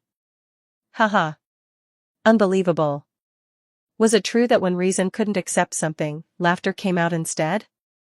Maybe because he hadn't slept all night, Ichigo's head was too foggy to process this situation properly, and he let out a dry laugh. How exactly had AI managed to fool his eyes and end up with that obnoxious-looking bastard in front of him? And Oppos, because he's exactly that kind of guy, and Oppos. As more and more cars began passing along the roads nearby, Ichigo let out a deep sigh, took AI's hand, and walked toward the car. Kaoru. I'll text you. Don't worry about me. Okay? I love you. I love you, Kaoru. At AI's cry, Kaoru smiled quietly and waved back. Ichigo placed AI in the passenger seat of the black sedan, then, just before getting into the driver's seat, looked back at Kaoru waving from a distance. Grinding his tongue against his teeth, tasting both anger and curiosity at once, Ichigo finally looked away, opened the door, and got into the driver's seat. He glanced at AI as she rolled down the window and waved goodbye, then immediately drove off, leaving the parking lot behind. Once Ichigo's black sedan had gone far enough to disappear from view, Kaoru lowered the hand he had been waving and let out a sigh. Pain finally surged belatedly through the left side of his face where he had been hit. He spat to the side, and a tearing pain flared as a little blood flew out. That punch was pretty nasty. With a blank expression, Kaoru took out his phone and selected a familiar contact before placing the call. Looking up at the wide blue sky, Kaoru spoke in a quiet voice to the person who had answered. Yes, Director. It's me. Are you available to talk? Chapter 18. What can only be understood after shedding blood tears. 3,744 words. So, you're quitting acting? Yes. I'm sorry to have to tell you this, President. As Kaoru bowed his head, Toshiro stared at the boy with his usual stubborn expression, then ran a hand through his hair and let out a sigh. He'd come back from that other company's president with a swollen face, explained everything, and now he was saying he wanted to quit acting. Was the girl older? Well, if she was older, then she was older. But how did a relationship that had only started from meeting at a workshop turn into something where he'd be willing to give up everything for her? Was acting class really that fun? Then again, if you locked a boy and a girl in their prime together for hours, and both of them were good-looking, it made sense they'd hit it off. Was this some kind of modern teen dating trend, like throwing scissors? Had they learned it from the internet? Still, Kaoru had turned out to be a pretty manly kid. Guess my eye for people hasn't gone completely dead after all. But if the dating rumor was true and he accepted it and kept seeing her, no, that wouldn't do. If Kaoru quit, it would be a huge blow to him both as president and as a director. Right. Hikaru exists. Still, it would be a little lonely without this kid. No, what am I even thinking? In a way, that's a very you way to take responsibility. Shaking off the many thoughts flashing through his head, Toshiro leaned his elbow on the table, still with one hand in his hair. Kaoru, who had unintentionally gotten a front-row view of the president's slicked-back hair. Toshiro, displaying the anguish and pathos of a middle-aged man in person, straightened up and looked at Kaoru. If you've decided that's what you're going to do, then do it. It's not like I can stop you even if I wanted to, and this isn't a situation I can do anything about. You've always been that kind of kid. You'll probably wrap this up on your own again. That sounds like something you'd say, President. Because I'm an adult. You and I are both adults who grew up early in this shitty world. You deal with the things you cause yourself. That's the motto of an adult. Thank you. As Kaoru bowed his head in gratitude, Toshiro waved a hand and let out another heavy sigh, still clearly shaken, then clicked his tongue. He hadn't expected to end up suffering like this because he got tangled up with such a strange kid. Still, over the 3 years he had watched Kaoru's talent and character from the closest possible distance, he couldn't help feeling sorry about Kaoru's decision. 3 years was short if you thought of it one way, long if you thought of it another. But the mark Kaoru had left on his life and on the troupe had grown into something impossible to ignore. Swallowing the lingering regret, emptiness, disappointment, and sadness that kept making him smack his lips, Toshiro picked up the barley tea that had gone cold and took a sip. I'll leave your spot open in the troupe. Well, after a while, give me a call or something. Stuff like this happens all the time in this business, about as often as the weather forecast. Yes. I'll come by now and then. I'm sorry it had to end like this, President. And thank you for understanding me. Enough with the syrupy talk. Go out there and say goodbye to the others. They've been worried sick, even if they were mad at you for being the youngest in the troupe and a fellow actor. Yes. Kaoru stood and bowed to Toshiro. Toshiro nodded back, took another sip of barley tea, then turned his gaze to the shelf Kaoru had put a hole in.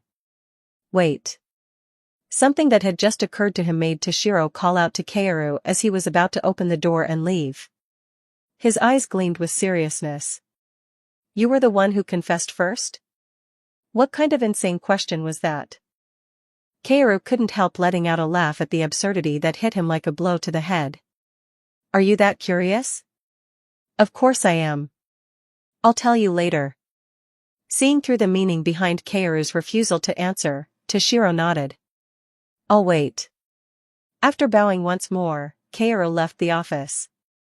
The moment he closed the door, he found his younger brother Hikaru standing beside it, and with an unreadable smile, he walked over to him. Brother. Did you need something from the president? Have you eaten? Yeah. Brother. I wasn't trying to listen, but, are you really retiring? Is the rumor true? What are you going to do? Hikaru took Kaoru's hand with a face full of concern. His eyes were even watering a little, and he looked exactly like a kind younger brother worrying about his older brother. Toshiro had told him. Hikaru had been so worried about his brother that he hadn't even been able to eat properly. Kaoru looked down at Hikaru in silence. If you're gone, I'll be left alone in the troop, won't I? Is that girl really that important to you? She's famous too, but not more than you. You need to live, at least. Is she really worth throwing away all of your star talent for? Even when Hikaru asked with exaggerated anger, Kaoru looked down at him calmly, without the slightest shake in his expression. Those blue eyes, shining with unwavering brilliance, were like a sun that could see straight through the truth. Kaoru gave a faint, meaningful smile, freed his hand from Hikaru's grip, and placed a hand on his brother's shoulder. Yeah. She is. Kaoru's sincerity, with not a shred of lie mixed in. Hikaru's eyes twitched before he could stop them, and he looked at his brother with a strange expression. The kind younger brother who had been worrying about him just a moment ago vanished in an instant. But soon Hikaru, expertly putting on tears again, grabbed the arm resting on his shoulder and said, I see. If you're saying that much, then that girl really is an amazing person in all kinds of ways. So, Hikaru! Exclamation point. Then came the terrible pain in his shoulder. Kaoru still wore that meaningful smile, keeping the gaze of a gentle older brother looking at his beloved younger brother, while tightening his grip with his right hand on Hikaru's shoulder. The strength was on a level Hikaru couldn't even compare himself to.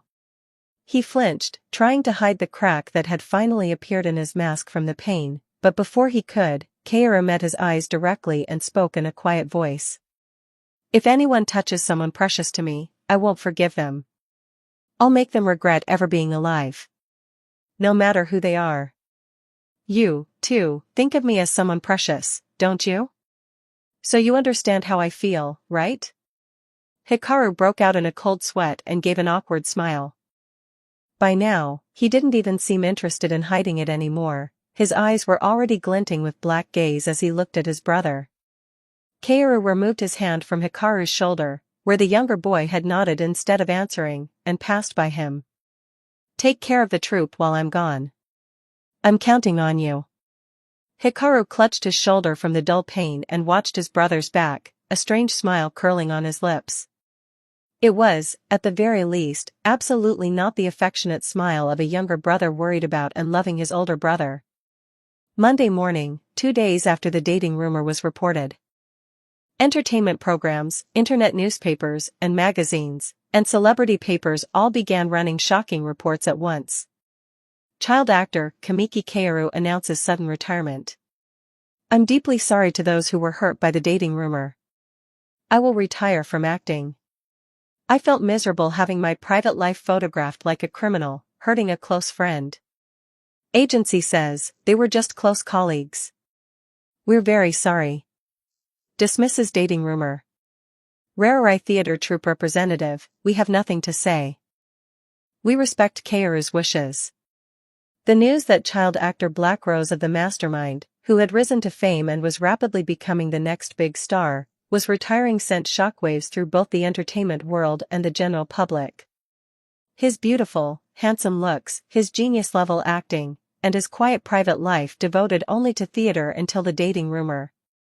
Some members of the public, having had Kaoru's image deeply etched into their minds, criticized the indecent entertainment media that treated celebrities' private lives like a game or a form of amusement, taking secret photos and publishing stories on a better safe than sorry basis.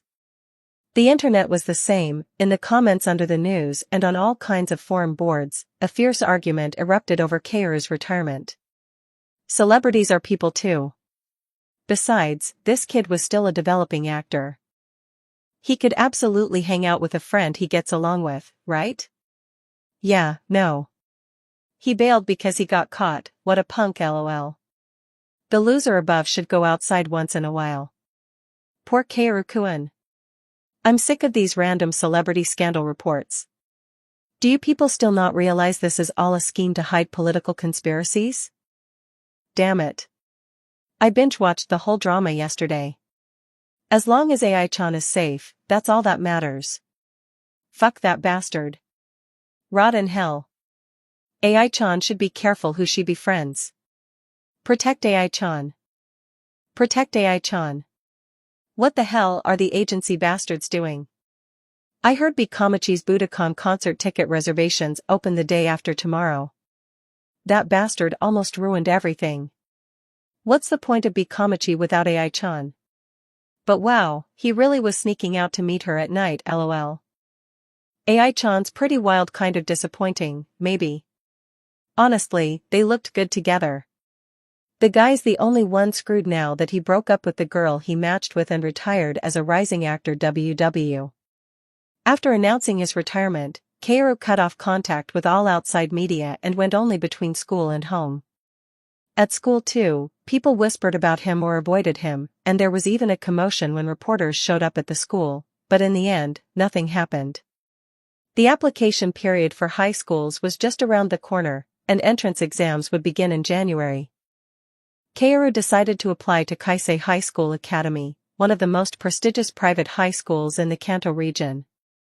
Since the die had already been cast, this was also an important time to return to civilian life and prepare for the future instead of continuing as an actor. Even when he called AI to wish her a happy birthday, she cared more about worrying over Kaoru than celebrating her own birthday. Her standing, which had been shaken by the dating rumor, not only recovered like a miracle thanks to Kaoru's retirement but rose even higher, and she worked even harder as Kamiko's ace. Still, AI remained deeply sorry about Kaoru's retirement. Knowing that, Kaoru didn't bother telling her again not to worry. If you feel bad, then sing even harder for me. That's enough. If you show the fans your sincerity, I'll gain strength from it too. Okay. I got it. Since I got Kaoru's sincere support, I'll do my best too. Kaoru called AI every day. Sometimes Kaoru called her, and sometimes AI called first. Of course, the latter happened overwhelmingly more often. But Kaoru never found it annoying or troublesome. On the contrary, he kept talking with her so she wouldn't worry, soothing her fears and anxiety about the future, understanding and embracing her obsessive longing toward him in the name of love and happiness, and exchanging affection with her through constant conversation. When AI called at 2 a.m. in a deeply depressed, dark voice, calling out his name desperately, it was painful to think that this girl was the brightest idol on screen more than anyone else. But the boy understood. He understood the fear of finally having happiness in his hands, only to tremble at the thought of losing it again. The anxiety and restlessness of being dragged back into those dark, hopeless days of the past. He knew AI felt that same emotion too. No, she might have been feeling it even more strongly than he imagined. So he gave it his all. AI, who had been unable to hide her anxiety because she couldn't meet Kaoru, gradually regained her stability through the boy's efforts as time passed. Since the year was drawing to a close, AI, now busy preparing for the Budokan concert that was being called the Dream Stage, said she probably wouldn't even have time to call Kaoru often, and apologized, saying she'd at least send him texts. Kaoru wanted to be there to support AI at that historic Budokan concert, the finale that would mark her glorious rise to the top, if not for this dating rumor report. But the circumstances were absolutely terrible. AI, hearing her lover apologize over and over for not being able to go, shook her head so hard it seemed to come through the phone. Kaoru, who ended up sweating buckets while comforting AI as she grew depressed and said she wanted to see him because she felt sorry and disappointed about it being her fault, told her that he had his own busy things to do and would make time to contact her as much as he could. Things to do. Things to do. Kaoru had things to do. Things to resolve. Kaoru still remembered every memory and skill from his past life, not a single letter forgotten, all intact in his mind. The same applied to his physical senses and skills.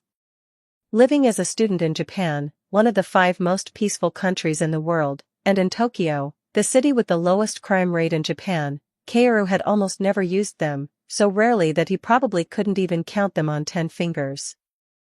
And his mindset, his utterly vicious, tenacious, obsessive mindset, the kind of mindset that would ensure a mission succeeded no matter what, even if the Earth were to end in an hour after the target had been chosen, had remained exactly the same, perhaps even sharpened more than it had in his previous life.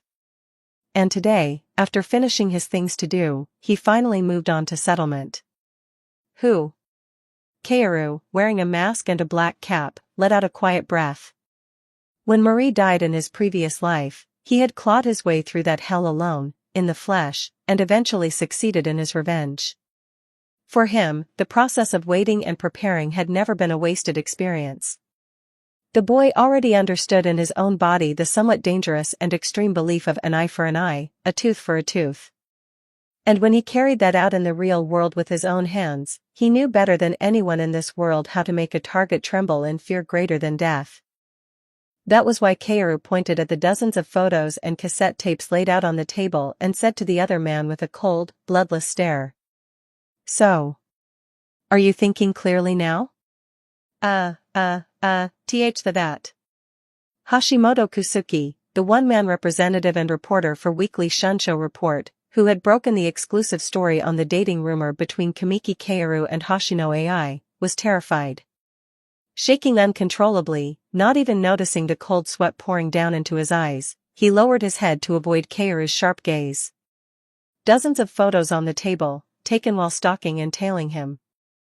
Photos of him entering a motel with a minor for compensated dating, photos of him going into an illegal establishment and drinking with entertainment industry contacts while receiving hospitality.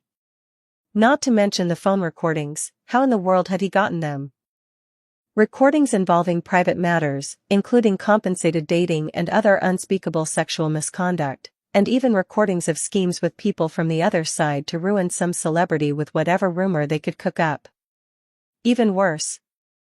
I am dead if that gets exposed too. He even had the recording tape of a scandal tangled up like a spiderweb between the underworld and the political world, recorded while speaking with a journalist he knew.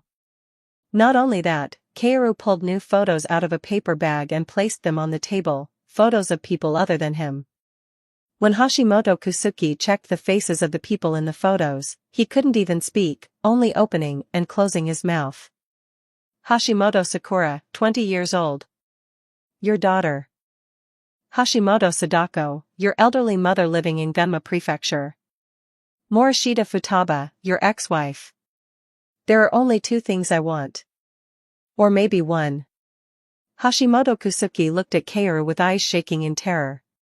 He had never once had the guts to act smug and say, go ahead and leak it if you want. Setting the photos aside, he had no idea that Kaoru would also have the files from a safe that could only be opened with fingerprint recognition, the files on a hard drive protected by a password, and even the recordings from his phone. It was the most horrifying thing he had ever experienced in his life. This was different. Completely different.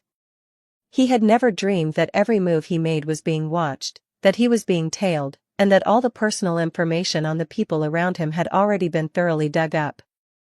Was this revenge? Was this boy not just an actor? Was he not just an ordinary boy about to enter high school? Was he not just a good-looking child actor who happened to be good at acting?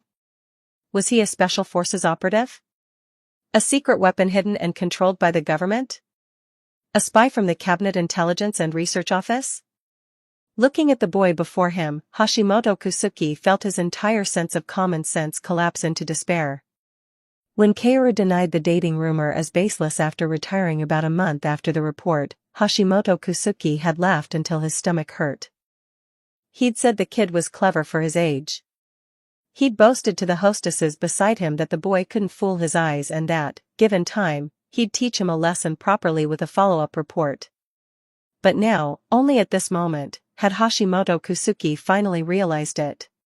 He had messed with the wrong person. Who tipped you off? Hashimoto Kusuke immediately dropped to his knees, making the most pathetic face in the world, and frantically clasped his hands together. If I tell you, these things are all dash.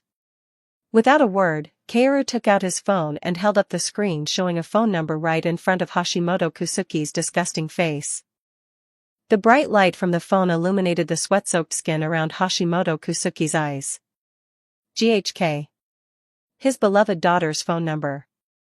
Without a doubt, Sakura's number. Going limp, Hashimoto Kusuke slowly shifted his gaze and looked into Kaoru's eyes, which were staring at him with a cold expression. Who tipped you off? The same question repeated like an emotionless machine. Hashimoto Kusuke stared blankly at the dozens of photos and cassette tapes on the table. Every human being has someone precious to them. Whether they were a bloodless corporate raider, a dictator who slaughtered millions, a vile entertainment reporter who lived by selling celebrity gossip and rumors, or a boy blackmailing that reporter after digging up everything about him. If someone touched that precious person, whoever they were would have to pay the price. That was the way of the world. Hashimoto Kusuke had now finished preparing to answer sincerely, in order to protect the family that would otherwise become the next victim. It was sent anonymously. By courier. It arrived by quick delivery. About 6 A4 pages printed with you and Kamichi's AI, saying you were having an affair.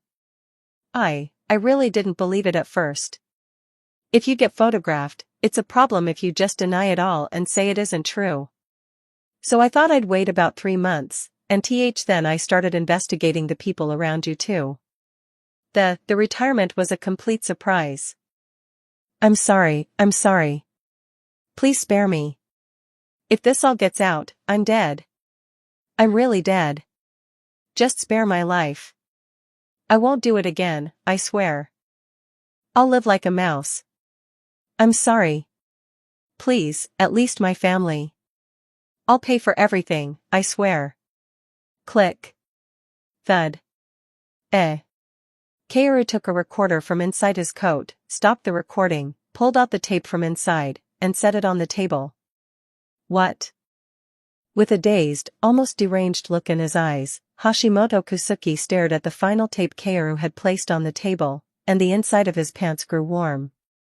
Kaoru, taking his eyes off the man whose mind was no longer functioning normally, stood from the chair with his usual indifferent expression.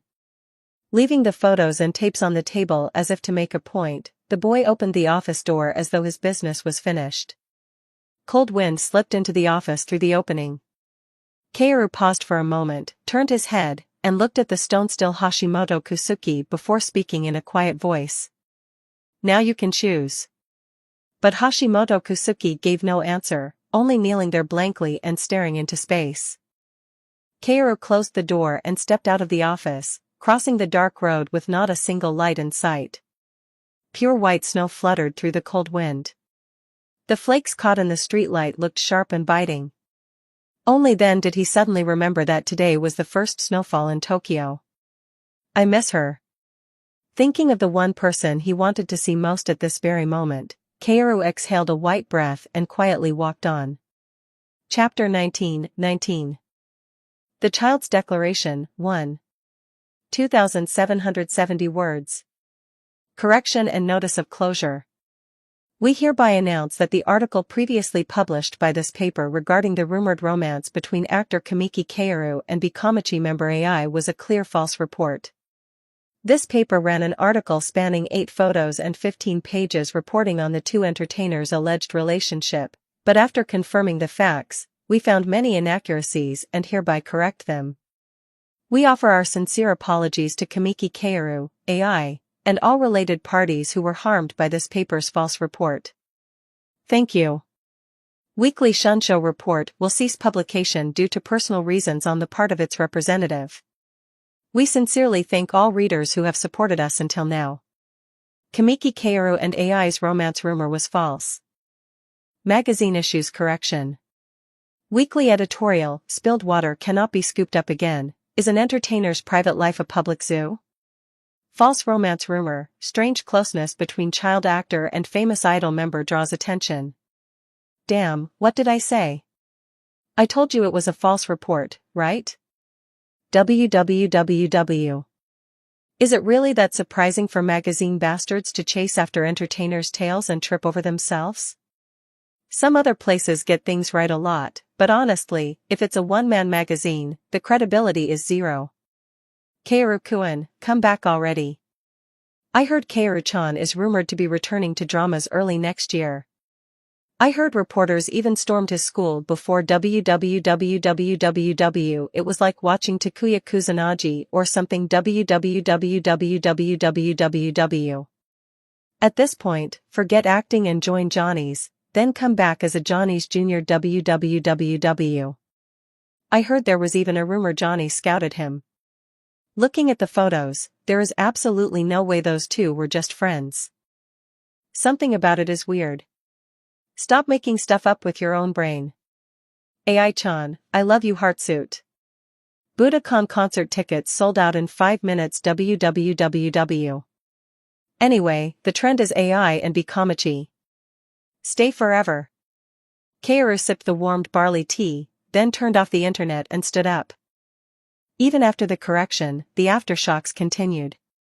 The attention that had quieted down after his retirement swelled back up in an instant, like popcorn bursting to life, thanks to the correction. Of course, unlike at first, the reaction was overwhelmingly positive and friendly, but Kaoru decided that, for AI's sake as well, he should absolutely refrain from showing his face in the entertainment world for a while. The main purpose of the correction was not his own return to acting, but to put an end to the controversy that kept clinging to AI like a tag. That goal had been achieved, so whatever happened next was no longer in his hands. In any case, he had not completely abandoned acting. He could always return to the theater troupe later, when time had passed. It's snowing a lot. Outside the window, the city had turned into a white country of snow under an unexpected heavy snowfall. At times like this, he found himself missing the stage above the theater even more. Maybe he should have kept doing theater work? Kaoru let out a small laugh and took another sip of barley tea. Now that he'd stepped away from acting, he didn't really have any other hobbies to fill the gap. Exercise wasn't a hobby, it was something he'd kept up for maintenance. In terms of daily life, there wasn't anything obvious he could take up as a pastime.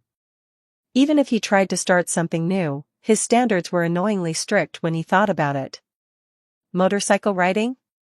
Dangerous. Marathon running?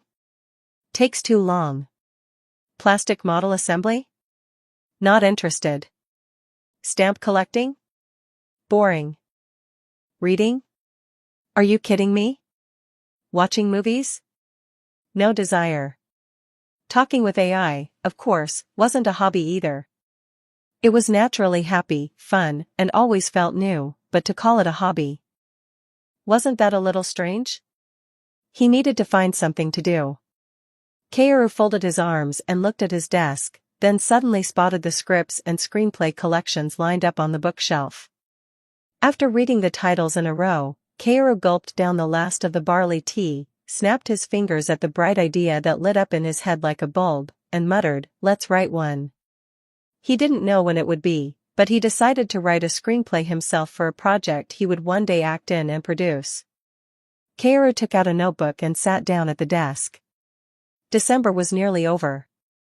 Since Japan's school year was divided into 3 terms, Kaoru now had to prepare for the high school entrance exam in January, once the short winter break ended and the 3rd term began. Of course, that was nothing difficult for Kaoru. But for AI, it was another matter. Because she had been relatively neglectful of her studies while balancing idle activities, AI had apparently only decided on her high school application at the very last minute in her 3rd year of middle school and rushed to submit it. She had even admitted that she had been so confused she didn't properly know or remember the school's name until the day of enrollment. The absurd fact that, if President Saito and his wife had not spoken with her homeroom teacher on AI's behalf and taken care of her high school advancement, middle school might have ended up being her last school experience. Kaoru only learned that belatedly while talking to AI on the phone, and he could only bite his lip and blame himself for not being with his lover at such an important moment. President Saito and his wife were AI's guardians, but they were also swamped with company work, so even though it was in the past, he desperately wanted to be of help at her side when it came to important matters in her life. Of course, there would be countless more moments in the future when both of them would have to make important decisions. He had considered living together with AI, but realistically there were far too many obstacles. So Kaoru had to soothe the rising ache of disappointment. Kaoru, who had cut off contact with his family to the point of near total severance, was living in a small two-room apartment he had leased with the money he had earned from his own activities. His younger brother Hikaru had also rented a place of his own, so they did not live together. Of course, now that their parents were divorced, a fairly large amount of money came in every month as living expenses, but Kaoru didn't even look at it. Instead, Kaoru focused on investment activities, carefully selecting and researching domestic and overseas companies that had shown especially strong growth in his previous life, then buying stock. Based on the memories from his previous life, the world he lived in now didn't seem all that different from the one before. Events were unfolding just as he remembered them. To carry out schemes by contacting people across all levels of society in various countries, business people, politicians, high-ranking civil servants, or social activists, he needed to know and remember a wide range of knowledge, regardless of the field, current affairs, economics, business, law, and more. In that sense, the memories of his previous life were a tremendous help to Kaoru. He was still a minor, so there were many restrictions, but that wasn't a problem at all. Time was on his side, and he was now a boy approaching 16, still in the midst of growth. Anything done for the person he loved should be prepared perfectly, no matter how long it took. Kaoru, lost in thought while looking at the softly falling snow in the night sky, immediately turned around at the familiar, long-missed voice behind him. Ai. The moment he saw her after more than a month apart, star talent shimmered in Kaoru's blue eyes. Kaoru. Whether because of the cold or because she was conscious of people's gazes, she had pulled on a black cap, a mask, and a padded jacket, and she walked quickly toward him like a puppy before throwing herself into his arms. Kaoru also stepped forward a few paces, feeling the weight of her small, slender body as she came into him, and wrapped her tightly in both arms. Kaoru ha Kaoru dash. Ai. As if she wanted to share every bit of the love they had been unable to exchange all this time, Kaoru bit down on her mask and pulled it down with his mouth, then lowered his head toward the revealed red, moist lips. MMPH slurp MMH-heartsuit. A hot, wild kiss like this the moment they met. Ai felt her face and neck grow hot from the pounding thrill in her chest and the fierce heat surging through her body. Kaoru was devouring her lips without restraint or hesitation, as if biting into ice cream. Because of their height difference, Ai, held in his arms, was almost floating in the air, so she lifted her legs and wrapped them around Kaoru's hips. Kaoru moved his left hand to support her from below and used his right arm to hold her back tightly. Ai looped both arms around Kaoru's neck, closed her eyes, and savored his kiss, ignoring the strange nasal sounds that slipped out of her on their own. It felt as though the empty, hollow space inside her heart was being brilliantly filled with Kaoru's color. At last, with love and joy made whole, Ai forgot her embarrassment and followed her instincts, feeling the lips of the man she loved. Slurp ha dash heartsuit Kaoru dash. Because of the cold air, white breath burst hotly from Ai's mouth. But even the cold Tokyo winter could not cool the heated excitement of the two of them. Who? I missed you. I missed you so much I thought I'd go crazy. Me too. It feels like a dream. I can't believe you're really standing in front of me like this, Kaoru. A kiss with Kaoru, it feels like a lie. I love you. I wanted to say that to you in person. I love you, Ai. Ai loves you too, Kaoru. Thank you for loving Ai so sincerely. And, thank you for waiting. Smack. Was this really the same girl who had just been sharing such a wild kiss a moment ago? Ai, her face flushed, gave him a kiss on the lips. Caught off guard by that pure, affectionate exchange, Kaoru found himself smiling despite everything, and then... Smack. Eep. He returned the favor with a surprise kiss to the lover who was looking up at him with those sparkling starry eyes. Even when Ai's eyes went wide like a startled rabbit, Kaoru still wore that mischievous smile and whispered quietly, "If it's you, I could wait 100 years." A quiet park reached by riding Kaoru's motorcycle through the cold wind. Kaoru had brought hand warmers, a thermos filled with hot tea, and even a blanket so AI wouldn't be cold, and he repeated the same thing for the 6th time to his lover, who had already become a plump penguin from wearing his outer coat over everything else. If you're cold, tell me. Okay. Got it. The same question 6 times, the same bright answer 6 times. So happy she seemed beyond words, AI swung her arms like a baby penguin and walked with her usual wide stride, practically bouncing along. That made Kaoru's hand, which was holding AI's, sway back and forth as well, but he didn't mind. Seeing her happy made him happy too. Then AI, while walking, spotted the snow piled up in one corner of the park and hurried over. Question mark. Snow. Why was she running toward the snow? Kaoru watched her little penguin-like back for a moment in confusion, but then. Hee. Seeing her gather a large handful of the piled snow and compress it between both hands, Kaoru immediately spotted a nearby bench and quickly set down the things he was carrying. While Kaoru was doing that, AI, already fully excited, made her starry eyes flash like a supernova and shouted as she threw the packed snow at him, "Take this. Idiot Oru." Whoosh. Smack. TCH. The flying snowball hit Kaoru's forearm. He had reflexively raised his guard, so it struck his arm instead of his face, but that still didn't make him feel any better. Kaya haha. Kaoru isn't so special after all. How's the ultimate idol, snowstorm attack? Scary, isn't it? Apparently gifted at getting under people's skin, AI flashed double peace signs and struck an idle pose, her starry eyes sparkling. Kaoru added a rotten smile to his usual indifferent face and quickly scooped up a pile of snow from the ground, packed it together, and threw it at AI. Kaya haha, eek. The snow hit AI's padded jacket dead on and burst apart. Frozen stiff, AI looked down at the snow on her chest, then raised her head again to stare at Kaoru. So you want to do this, huh? Right. Millions of supernovas exploded all at once in AI's starry eyes. Kaoru gladly accepted the challenge and nodded coolly with an indifferent expression. If you're scared, you can surrender. I'll go easy on you. Naya. I'm not scared at all. I'll show you AI's ultimate power. AI waved her arms like a magical girl and scurried around like a hamster, gathering snow and hurling it at Kaoru. Kaoru didn't back down and threw snow right back at her.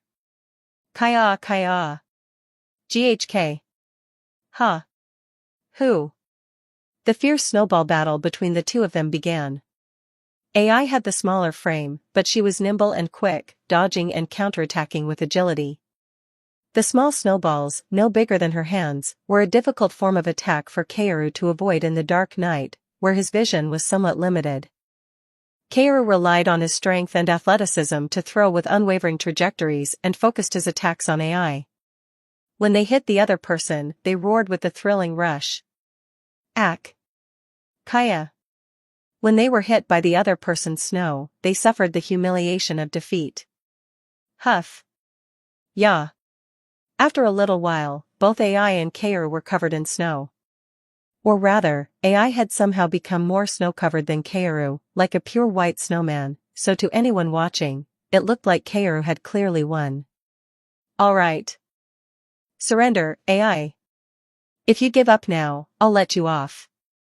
NGH no. As expected, AI was strong and stubborn.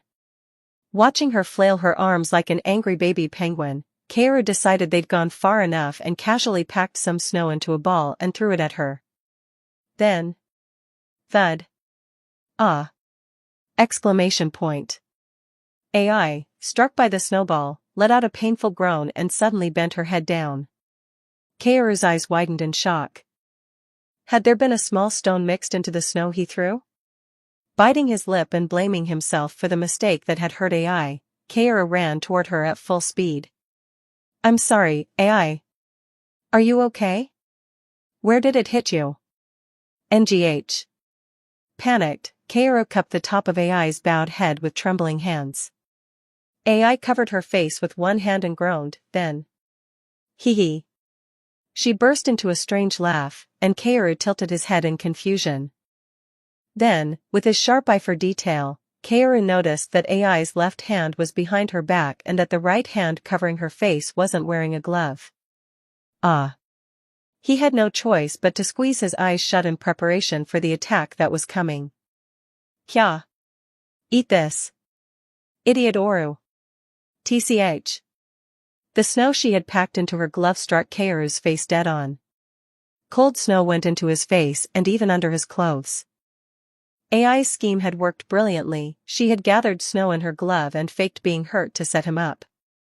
Although she had been hit by far more snow than Kaoru, AI seemed overjoyed just to have successfully tricked him and landed her decisive counterattack, hopping in place and shouting victory. Wah! AI won. PFF, PFF, ha, KH. Yes. Even if he had to wash his face with snow, if the AI he loved was that happy, then losing was perfectly fine. Kaoru spat out the small leaf that had gotten into his mouth with the snow, then burst into laughter as he watched AI bask in the joy of victory. Chapter 20. AI's Declaration, 2. 3,649 words. Phew.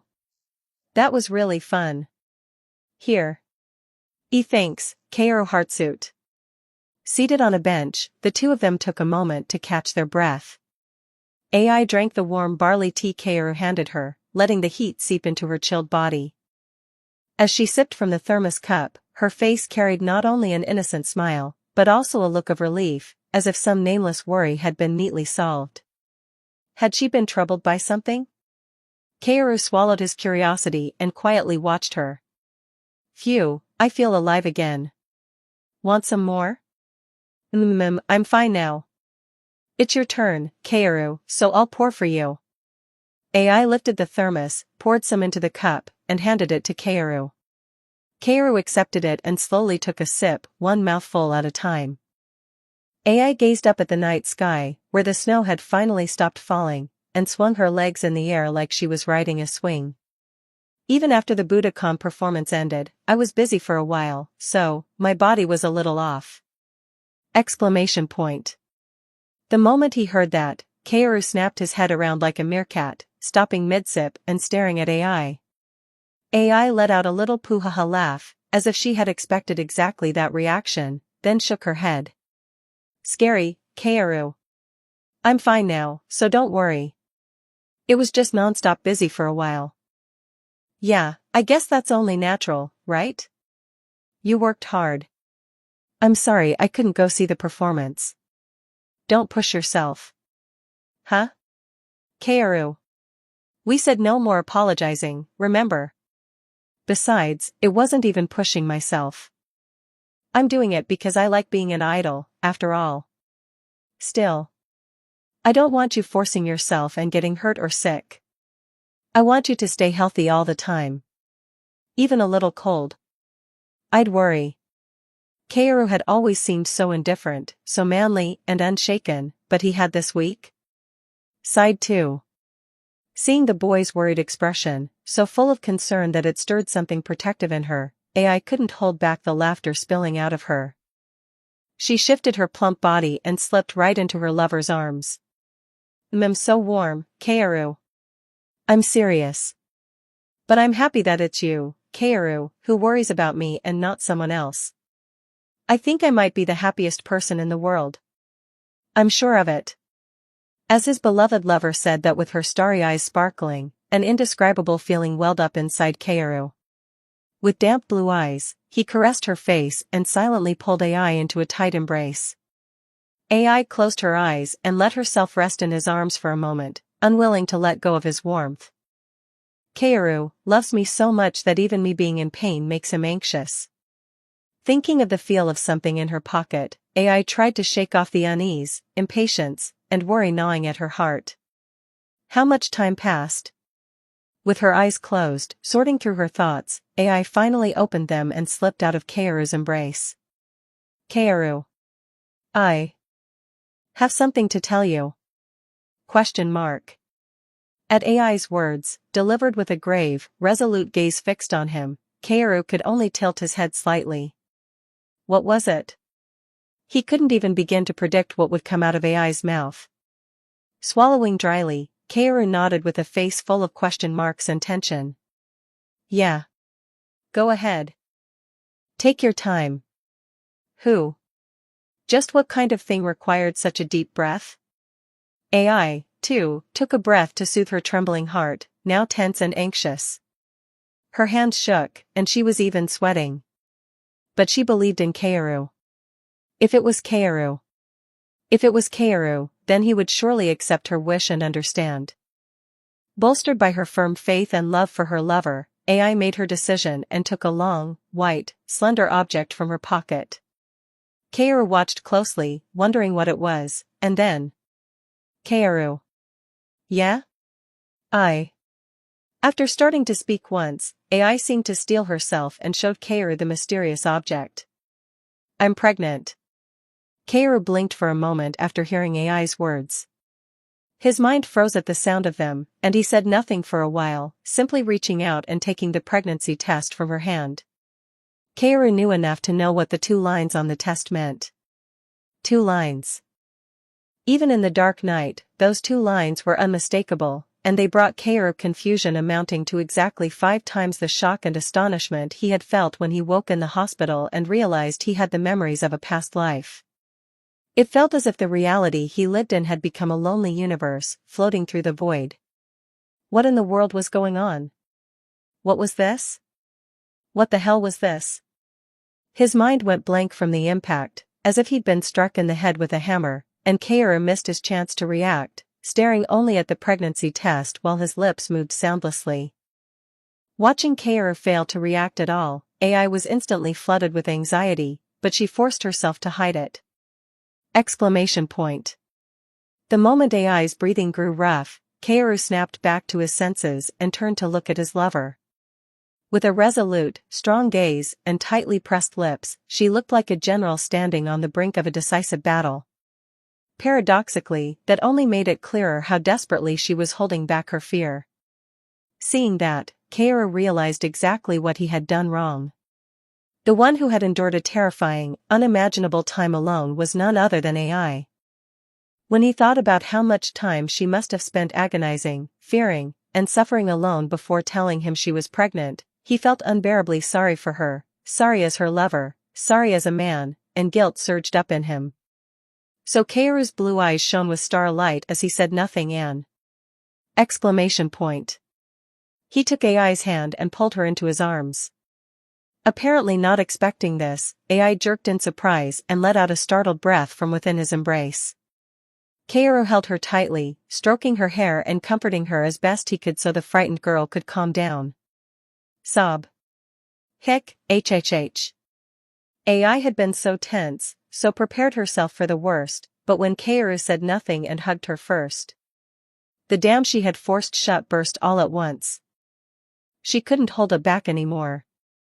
The storm of emotion that had been churning up from her chest and bursting into her throat came spilling out as tears of relief, washing away the fear and anxiety that had stained her recent days. She was happy. Simply because he hugged her. Because this moment, right now, where she could cry in Kaoru's arms, was so happy. She sobbed out the tears she had been holding back, certain that she was the happiest person in the world. After some time, AI finally managed to collect herself and slipped out of Kaoru's arms, her face red and soaked with tears as she sniffled. Kaoru quietly took out a tissue and handed it to her. AI wiped her tears with it and sniffled again. Kaoru reached out with his right hand and gently stroked her face. AI seemed to like the touch and unconsciously lowered her head into it. For a while, the two of them shared each other's feelings, warmth, and sincerity. Once AI had calmed down somewhat, Kaoru asked in a low voice. Can you tell me when you took the test? Yeah. I took it 2 days ago. My body felt weird, and my period didn't come, so. I thought maybe, and took it, and it was positive. Haha. Only after hearing AI's explanation did Kaoru look back at the pregnancy test and become swept up in a strange, indescribable feeling, embarrassed, yet so happy he wanted to jump around. He felt like laughing. Was he happy? Or, what was this? He was going to be a father? Him? Kamiki Kaoru? He was going to be a father? Kaoru stared at the test as if he might melt it with lasers, half laughing and half crying, and clenched both fists at the electrifying rush surging through him. But then, the moment a forgotten fact flashed through his mind, the joy, exhilaration, and trembling that had been rushing in went cold as if doused with ice water. Crack! Feeling a grief that pierced his heart, Kaoru clenched his jaw until his teeth ground together and retraced his memories. That night. The mistake of a night spent without contraception had snowballed and become a massive avalanche in the present.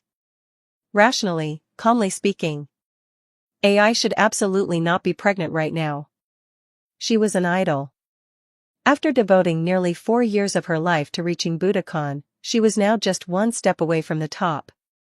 If she gave birth here, not only AI's life, but her dreams and everything she had achieved so far would turn to foam and vanish. Kaoru had vowed to protect AI no matter what. And yet, even if he didn't know, she had endured that grueling schedule and all that hardship on her own while not being alone at all. If things had gone wrong, even AI's body could have been in danger. Because of his own mistake, no one else's, he had nearly dragged AI's brilliant present, and the brilliant future that should have continued shining, straight into the abyss. That self-reproach. More than the joy of becoming a father, Kaoru was tormented by the aftermath of the mistake he himself had made. To Kaoru, the most precious existence in this world was still Hoshino AI. So Kaoru gripped the pregnancy test tightly, looked down at the hand clenched into a fist, then turned his gaze back to AI and watched her quietly. He felt deathly sorry for the baby in her belly for bringing this up, and all he could feel was pain greater than anyone else in the world. Kaoru looked at her still damp starry eyes and her tear-flushed face, and forced out the words that had been stuck in his throat. Swallowing a breaking sigh as he finally spoke. AI. First, I'm sorry. It's my fault. I'm sorry I made you endure that hard time alone because of me. So, AI. Please don't misunderstand me. I'm so happy I feel like I could fly, but I think everything has its own timing. No matter how much this baby came to us like a miracle, AI, given the current situation and your health, realistically. No. A piercing scream rang out through the park. Kaoru stopped speaking and could only stare at AI, who was sobbing while clutching her stomach tightly. Overwhelmed by sorrow and terrible emotional pain, AI trembled all over and wrapped both arms around her lower belly as tightly as she could, doing everything she could to protect the baby inside. Motherly love. For a tiny life not even the size of a fist, AI, now a mother, curled up so desperately to protect her child. Tears streaming down her face, AI looked up at Kaoru with eyes full of resentment and pleading. With a voice choked by desperate longing, AI sobbed toward Kaoru. No. No. Absolutely no. I'm going to have it. I want to have it. How can I give up on something I found out was happiness? It's a baby that Kaoru gave me like a miracle. How could I give that up so easily? I know what Kaoru is going to say. I know, but, sob, I know, but. I want to give birth. I want to be a mother. I want to make a family. I want to sing lullabies to my beloved baby, and feed them, too. When I imagine the baby sleeping with Kaoru, I want to talk about how cute and wonderful they'll grow up to be later. I want to show our baby how I sing, and tell them what an amazing dad Kaoru is. I want to make lots of delicious snacks, too. Can't we just rest for a little while, just a little while, and then have the baby? It's the truth, please. Huh? Kaoru, please. NGH. Kaoru, who had been silently meeting her eyes and staring at her, couldn't listen any longer and pulled AI into his arms. Without caring that the thermos full of barley tea spilled out beneath the bench, Kaoru wrapped his trembling hands around her body in a desperate embrace, as if terrified she might disappear. For the first time. Tears he had never shed in the 3 years since recovering his memories from his past life. Kaoru absolutely did not want to admit it. That because of his mistake, the person precious to him was hurting. So he hesitated and feared without even realizing it. But the moment he realized that was exactly what was hurting the AI he truly loved, Kaoru finally understood, with complete sincerity, what mistake he had made. AI's true dream, the one she had dreamed of, longed for, admired, and yearned after as a lonely girl. Beloved family. Hadn't Kaoru been working harder than anyone else, using the memories of his past life, to become family with AI? When he remembered that, his mind went blank as if he'd been struck in the back of the head with a hammer. I didn't notice AI's true feelings, and I didn't even try to understand them. What the hell, what future was I even pretending to prepare for? His guilt over not understanding AI's heart, his self-reproach for his selfishness, and the pain of not being able to stand with the miracle baby all mixed together, stabbing into Kaoru's heart like a red-hot dagger. For his stupid behavior just now, Kaoru could only grit his teeth and cry in regret. I'm sorry, AI. I'm sorry. I didn't understand how you felt. I'm sorry. I'm sorry. Kaoru. Becoming a father doesn't scare me at all. I was just afraid that because of me, you might end up in real trouble, that I might get in the way of your dream. I hesitated because I was afraid that a guy like me would make you give up everything. Kaoru pulled AI out of his arms and wiped away her tears with his right hand. In his lover's blue eyes, starlight flickered and shone brilliantly with firm resolve. Let's have it. Really? Kaoru? Really? Yeah. It was a miracle that would come to us someday anyway. It just came a little earlier than expected. Haha. Hick. Thank you. Thank you, Kaoru. I love you. Thank you. Thank you so much. For loving me. I'm the one who's grateful, so grateful you gave me my child. I love you. AI. Kaoru stroked her tear-soaked face and kissed her, sharing in that deep happiness. And the instant relief arrived, followed late by joy and excitement so intense it felt like he might float away. Kaoru broke off the kiss, stood up from the bench with a grin so wide it nearly reached his ears, and laughed happily. Ha ha ha ha. Me, a dad? No way. Ha ha ha ha ha. Wow, wow. I'm a dad. AI. I'm going to be a father. No way. No way yai. In that ecstatic, electrifying mood beyond words. Kaoru clenched both fists, kissed AI on the bench again, and then held the pregnancy test high in the air like a trophy, cheering as if he'd just won the World Cup. I'm going to be a father. Kaoru's thrilling shout thundered through the snow-covered park, echoing loudly in the empty night. Of course, it would have been nice if things had ended there, like a drama with a happy ending, and we could move on to the next chapter. Becoming parents is a heaven-sent miracle and a bond ordained by heaven. Across all of history, in every age, becoming the father and mother of a child has been enough, by itself, to make one a true adult. Becoming parents was also a chance to prove one's sense of responsibility after the father and mother both worked hard to create the conditions so that there would be no difficulty in the preparation and no hardship in raising the child. Yesterday, after sending AI back to her lodging, they promised to meet again next time and said their farewells with a deep, lingering kiss. And then, he stayed up all night staring at the pregnancy test. He was perfectly fine without sleep. No, if anything, he felt as alert as if he'd been injected with a stimulant.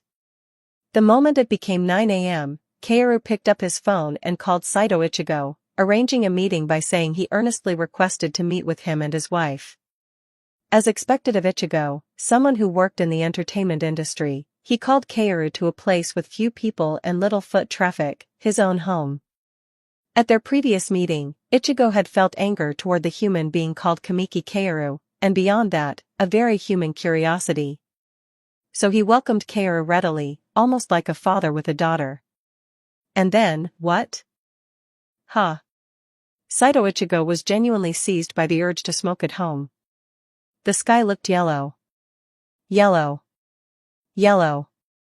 He had already been on the verge of turning the bastard in front of him into a half-dead pulp with his fists, but the fact that this piece of trash, who wouldn't have been out of place even if he'd been chewed up and spat out, was the father of the baby in AI's belly meant that Saito Ichigo ended things with only 2 punches, thanks to his superhuman restraint. Ichigo's wife, younger than him and also his subordinate at the company, Saito Miyako, broke out in a cold sweat and slipped into the master bedroom with her phone in hand, even though it hadn't rung, unable to withstand the solemn, tightrope atmosphere between her husband and the prospective son-in-law. Yes. Yes, yes. Yes. Once Miyako went into the bedroom, Ichigo instinctively checked the location of his beloved golf club rather than his favorite weapon. Even in the suffocating atmosphere, Kaoru remained with both knees beginning to go numb, still kneeling respectfully, and kept his head bowed like a sinner for more than 30 minutes in front of the president and his wife.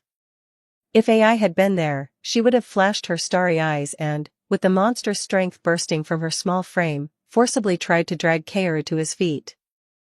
But AI was at work. He had come while she was away on purpose.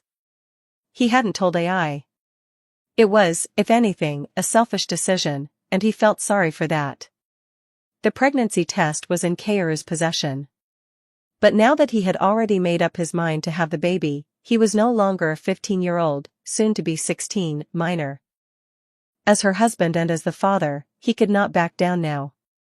He had never once considered waiting until AI's belly grew round. What kind of madman could stand by and watch that while keeping his mouth shut? Adding together his past and present ages, he was over 50. He had once wanted to have a child with Marie while living with her, but because of the cruel reality he had been placed in, that wish had never come true. So Kaoru had resolved to persuade the Saito couple no matter what. But honestly speaking, Kaoru had to admit that, rather than any moment in his past life, this present moment, right here and now, was the one where his life felt most like a candle in the wind. The test was 3 days ago, and I'm pretty sure it's about a month along. Yes. Then you weren't alone for Budokan either. Saito Ichigo pressed a hand to his temple, overwhelmed by a headache.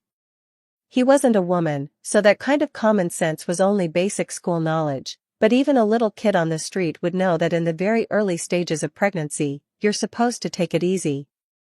Of course, humans had lived through ancient times for ages, carrying babies in their bellies while hunting and gathering and doing all sorts of things, but this was the modern age, wasn't it? It had been a little over half a month since AI finished performing at Budokan. So that meant AI had endured that brutal Budokan schedule while carrying a life smaller than a bean in her belly. Ichigo had to squeeze his eyes shut. That point was just as devastating and heartbreaking for Kaoru. Without any exact basis for judgment, he had simply trusted AI when she said she was fine, and though he had tried to be careful, in the end it had all happened because of that one night. If he could go back, Kaoru felt like he would want to kill himself. He had nothing to say. But even after their farewell kiss, AI had said to the self-reproaching Kaoru. Again with the apologizing, Kaoru. I'm the ultimate idol, so it's only natural that the baby in my belly would be the ultimate baby, right? I'm fine, you know. She had actually comforted him, telling him not to worry. After hearing that, Kaoru had felt tears threatening to spill again for no reason, so he had only been able to bite his lip hard and nod.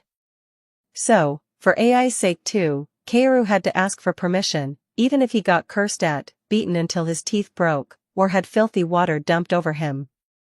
After taking one breath, Kaoru performed a Dajiza and shouted at Ichigo in a loud voice. Father-in-law.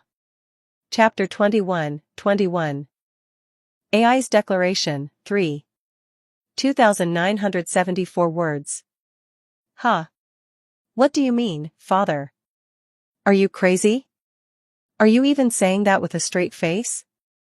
After getting her pregnant and forcing a relationship on her as if it were nothing, and now he wanted to act all proper and call himself her father? Furious, Ichigo shot to his feet, and Kaoru lifted his head with a grim, death-defying resolve, his blue eyes flashing. I will take responsibility with my life. I proved my sincerity by forcing my retirement from entertainment. My declaration that I will take responsibility for the child is for the exact same reason I gave you before. If I didn't love AI, I would never have said it, not even as a lie. How? Huh? Do you have some plan? You're a minor, aren't you? Do you know how much it costs to raise a kid? You're about to enter high school, aren't you? Can you even afford formula? Can you support a child while going to high school? You won't be making that much money as an actor, either, will you? Do you think life is that easy? Kaoru reached into his bag and took out the transcript recording all 3 years of middle school, the application form for Kaisei High School Academy he had just submitted, and a bank book containing his current stock portfolio and full asset details. Ichigo glared at them with angry eyes and asked as if to say what the hell this was. What is all this? I understand that you don't trust me. But as a man who loves AI, I can assure you I have never lived my life carelessly. As you can see, there is absolutely no need to worry about my financial situation. My studies and my schedule are also no problem. From the start, I managed my grades so I could apply to Kaisei High School Academy while continuing my acting career. You don't need to worry about that either. If you want, I'll give up on using my family name as well. The same goes for the child to be born. I will become one family with AI and stay by her side for the rest of my life. Please, grant your permission. Damn it. Ichigo sprang up with the face of a man staring at a mortal enemy, then forced himself back into his chair with superhuman restraint and swallowed his boiling rage. Thinking back, he had been like this from the very first time they met. Even though he was just a kid about to enter high school, he kept his composure and cool in every situation like some seasoned adult who had already weathered every storm in the world. If you tried to trap him by the tail, he would slip away cleanly and turn the tables, leaving you speechless with his thorough preparation and logical way of speaking, then knock you flat and render you helpless. Setting aside the boy's handsome face, those blue eyes of his were as hard as stone, yet they shone without wavering. Looking into them made every word and every feeling from this bastard in front of him seem true. It was so annoying it almost made the angry one look like the fool. When he glanced at the many things Kaoru had brought out, he even felt a little ashamed of his own empty life, especially compared to a boy so much younger than him. Just how had AI met a guy like that? Rubbing at his throbbing temple, Ichigo lifted a hand, then looked toward his wife, Miyako, who was quietly slipping out of the master bedroom, and let out a silent sigh. Miyako came out of the master bedroom quietly and walked over to Kaoru, who was still kneeling. She patted his shoulder and said, "Kaoru, it's okay, so get up now. For now, sit down comfortably and let's talk some more." "Why are you making him sit? He's the one who committed the crime." Still not over his anger, Ichigo's stubborn retort made Miyako frown deeply. She put a hand on her hip and raised her voice like a teacher. "Mr. President. Then do you want AI to live the rest of her life without a husband? She's even got a baby in her belly. You already know that just getting angry won't solve anything. Mr. President." Ichigo flinched, unable to say a word in the face of Miyako's outburst. "And what's more, you're acting like some thug. The moment you heard the story, you punched the kid. Even if Kaoru was prepared for it, what do you think AI would say if she saw that? She wouldn't thank you, she'd probably get so mad she'd try to smash your sunglasses. Stand up, Kaoru. No house in Japan treats a guest like a criminal and makes him kneel like this." "No, ma'am. I said get up." Miyako grabbed Kaoru's arm and forcibly pulled him to his feet when he refused to rise, then sat him back down in the chair. She immediately took the seat beside him instead of the one next to Ichigo and continued speaking. It was obvious she had not fled into the bedroom at all, but had been watching the situation from a distance, because there was no hesitation in her words. "Honestly, how many boys would have the courage to come here in person like Kaoru did? Do you know what kind of awful things can happen? Watch the news. There are pathetic guys everywhere getting girls pregnant and running off. Look at Kaoru, a high school student, coming here with his transcript and bankbook just to convince you, Mr. President. I was angry at him at first too, and this whole situation was truly awful and shocking, but at the very least Kaoru was trying to take responsibility for what he did. Responsibility. He's saying he'll stay by the child's side for life, that he'll devote his life to the child, and he's saying it with the kind of intensity that makes it sound like he's ready to perform seppuku. As an adult, shouldn't you calm down for a moment and at least listen to Kaoru's words? Huh? Alright. I get it, so calm down, Miyako. Ichigo, the one who was actually sweating bullets, tried to soothe her, but Miyako slammed the table and kept huffing like an angry cat whose rage still hadn't cooled. Huff, huff, I'm hearing this from the room and my blood is boiling. A handsome, princely-looking boy straight out of a fairy tale has fallen in love with AI and is even kneeling to ask your permission. What woman in the world could just stand there and watch? A boy who might become my son-in-law. That was the reason? Ichigo nearly choked, covering his mouth with a fist as he coughed. Miyako looked at Kaoru's face, his lip split and bleeding from being hit by Ichigo, and wore a pained expression as if her heart was breaking for him. What a shame, such a handsome face with an injury on it. Miyako hurriedly fetched a basic first aid kit from a shelf and, with quick and practiced hands, found the antiseptic and disinfected the boy's wound. Why you don't have to? Kaoru, you're still growing, so your skin is delicate. It could even leave a scar if you're not careful. I'll just put on some medicine, so hold still for a moment. Yes. Thank you. Kaoru accepted the treatment quietly, glancing at Ichigo's mood as he did. Watching him in silence, Ichigo let out a long, ground-sinking sigh and shook his head. Miyako was right. No matter how he thought about it, she was right. He couldn't even logically refute her. For all that he was an adult and a senior in life, this boy was already living properly at an age younger than his own. Ichigo thought it over calmly, his face clouded with complexity. If it were him? Could he, like Kaoru, have boldly come to the house, knelt down, and resolved to persuade the parents? Could he have endured the violent fists of the man who might become his father-in-law? No, more than that. Could he have retired from a successful acting career for the woman he loved, and had the nerve to declare that he would take responsibility for his pregnant lover and the child in her belly? And the fact that his younger wife was fussing over Kaoru in such an obvious way, as if to show him up, probably meant she felt the same way he did now. Remembering the first meeting with the scarred, lonely girl who had longed for love, Ichigo finally stood from his chair and walked into the living room. Staring somewhere beyond the window at the city outside, Ichigo opened his tightly shut mouth. First, we need to find a hospital to examine AI. Exclamation point. At Ichigo's calm voice, Kaoru's blue eyes trembled violently for a moment. Kaoru rose from the chair, clenched both fists lightly, and looked at Ichigo's back with a trembling heart. Not Tokyo. The outskirts nearby are out too, obviously. AI's face is too well known.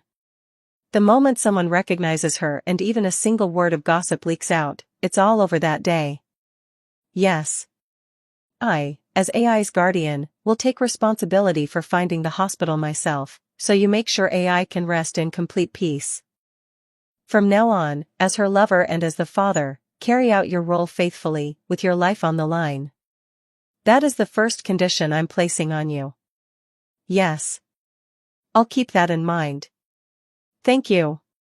Even as Kaoru bowed deeply in gratitude, Ichigo continued speaking in the same indifferent tone. Even if we find an obstetrician and the baby is born safely, there are still mountains of practical problems. Until the two of you are old enough to register a marriage, the baby's family registry will go under my wife's and my names for now. Your child might end up as the child's sibling. You understand that, and you're prepared for it, right? Yes. I understand. I'm prepared.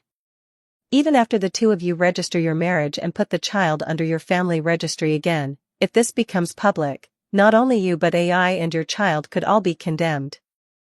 The public hates truth the most. In the chaos that follows when the illusion packaged by the media shatters, you'll have to protect your family with your life. You're prepared for that too, right? Turning back, Ichigo looked at Kaoru and said it. As an adult, as a man, and as Hoshino AI's guardian. Could he really do it? In answer to that question, Kaoru took one big step forward and let the red starlight flicker in his blue eyes. Yes. Meeting those blue eyes, Ichigo still felt uneasy, but he also felt a faint hope seeping into his heart. His own instinct, the one that had brought him this far all alone, finally burst out in a confident cry. The boy, Kaoru, would surely overcome the difficult obstacles and crises ahead and succeed. Yeah. For now, let's eat lunch or something. I'm hungry. The father-in-law decided to feed the prospective son-in-law? Thanks to Ichigo's arrangement, Kaoru was able to meet AI after her schedule ended. The two of them met in a dark practice room in another building that had been left empty and unused, and the moment they saw each other, they ran to one another as if they had agreed on it beforehand. AI. Kaoru. Even though she was no longer alone. AI's starlit eyes sparkled as she ran toward him with her usual wide stride, her face overflowing with happiness, and threw herself into Kaoru's arms. Even though they had hugged so much just yesterday, the moment she saw him she wanted to hold him more, feel him more. She only wanted to sweep away all the fatigue, anxiety, and stress that had piled up in his arms. The one and only person in this world. The one and only person before whom she could freely show her sincerity. I missed you. Yeah. Kaoru answered softly, then held her tightly as she clung to him and breathed in AI's scent deep into his lungs. It was sweet. Even the scent of cosmetics couldn't erase the pleasant fragrance coming from AI's body. How could such a small body be so warm? The moment Kaoru held AI, he felt as if all the worries and anxieties he had carried until now were blown away. Miyako told me. Ah. What do I do? Why didn't you go to the hospital? Is your lip okay? After pulling away, AI looked over Kaoru's face with starlit eyes full of worry and tears.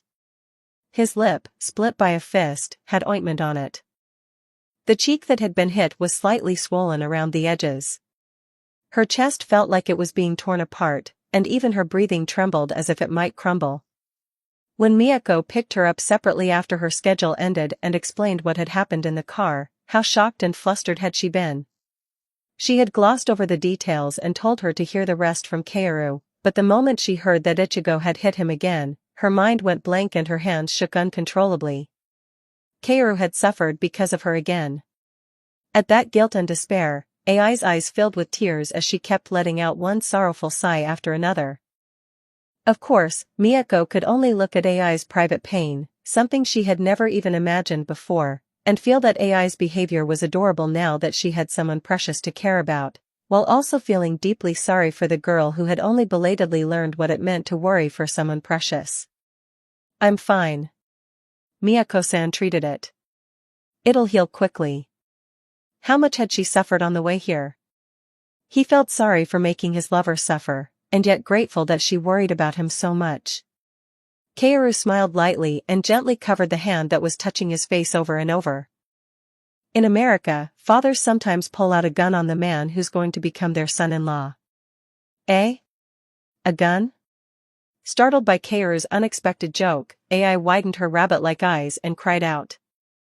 This much is nothing. Kaoru smiled and shrugged, then gently cupped her cheeks in both hands and kissed her softly before whispering. And I'm sorry, AI. For deciding on my own. Kaoru pulled AI close and lowered his forehead to hers. When their warm skin touched and AI's scent drifted around his nose, Kaoru finally found the courage to speak the feelings he had never told anyone. I didn't want to leave you to handle it alone. I could never just stand by and let you carry everything by yourself. I spent all night thinking about what I could do in your place now that you're not alone anymore, but this was the only thing I could come up with. For you, I'd gladly take a beating. If it means I can stay with you, if it means protecting you and the baby you're going to have, I'll do anything. Idiot Oru. Even so, you didn't have to go this far, getting hit like that, kneeling down like that. Kaoru didn't need to push himself this much. AI. Even if you say it was for me. Kaoru didn't need to end up this battered. No matter if it's something you have to do someday, there was no need for Kaoru to shoulder it all by yourself without me. We promised we'd do anything together, didn't we? Why do you keep trying to get hurt all by yourself without telling me? Please, don't get hurt, don't get hurt. I don't care what happens, so stay with AI. Kaoru. With tears in her brilliant starlit eyes, AI threw her arms around Kaoru as hard as she could. At her lover's whisper, offering to sacrifice himself without hesitation for the sake of a lonely, incomplete girl like her, she felt so happy and relieved that it almost made her float away, but at the same time she was filled with worry and so sorry for him that she could not feel at ease. Love. Ah.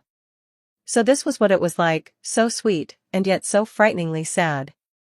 Because she knew love, she could cry because of the lover she loved and feel pain so sharp it tore her heart apart. It wasn't always happy. And shining brilliantly. Love. As AI wept in Kaoru's arms, she finally realized that the feeling called love had a dual nature, where happiness and sorrow existed in fierce coexistence. Looking at her lover's battered face with his split lip, guilt that she couldn't share his pain and hurt that he had tried to bear all of this alone without saying a single word surged through her body, enough to make her shudder. But on the other hand, if she thought about how Kaoru must have felt the exact same way when he learned she was pregnant, then even in this moment, being held tightly by her silent lover made her feel endless guilt and tenderness. Okay. I won't try to carry everything alone again. I promise. AI. H-hook, HRRGH. I love you. I love you too. Kaoru. There was still a long, rough road ahead before everything would be resolved. But because they were together, Kaoru and AI were not afraid at all of the harsh future waiting for them. The two of them held each other and shared sincerity for a long time after that. Chapter 22. Everyday Life and Preparations, 1. 4,014 words. As the year-end passed, the new year arrived. Kaoru thought as he tore off the calendar that it had truly been a year that flew by in the blink of an eye. He had reunited with AI as if by fate, grown closer while sharing acting lessons, then had their relationship narrowed in an instant by the unprecedented dating scare report. They spent a night together, and before he knew it, he had finally become a father. At the fact that all of that had happened in the span of just 1 year, Kaoru gave a detached little laugh and shook his head. Of course, there was still a long road ahead, and no one could predict what would happen next. As Kaoru turned the pages and quietly looked at the newly arrived New Year calendar, he felt both anticipation and worry about what all the remaining days would be filled with. Not long after the new year began, AI temporarily suspended her activities for health reasons. She also decided to drop out of high school, since hiding the pregnancy would not solve the attendance problem. Publicly, of course, they used the excuse of health issues and the difficulty of balancing entertainment work with school. Kaoru tried to stop her from dropping out, but AI, now a mother, was firm. She said she had never been suited to academics anyway, and that school was full of boring, uninteresting things, even giving a carefree smile. Besides, if you're the teacher, Kaoru, then studying for the equivalency exam is no problem, right? Teacher. Kaoru teacher. Teacher. Give AI a kiss. Haha. AI was an early pregnancy, so absolute rest was essential. Kaoru, using superhuman restraint to endure the starry-eyed temptation of her needy mode, tried to resist, but in the end, he failed to resist it. In any case, the sudden suspension of AI's activities shocked not only the media but also the fans of Kamiki, and everyone had plenty to say about it. Still, President Ichigo showed a stubborn, almost iron-willed resolve and decided that, no matter what people said outside, the remaining members would continue activities without AI, the group's most popular member. Meanwhile, Miyako spent her time quietly searching for a nearby place for Kaoru to live. At Kaoru's request, she narrowed the search to places in relatively quiet neighborhoods with top-tier security systems inside the building, and they eventually moved into a newly built two-room apartment that was slightly smaller than the two-room place Kaoru had been living in.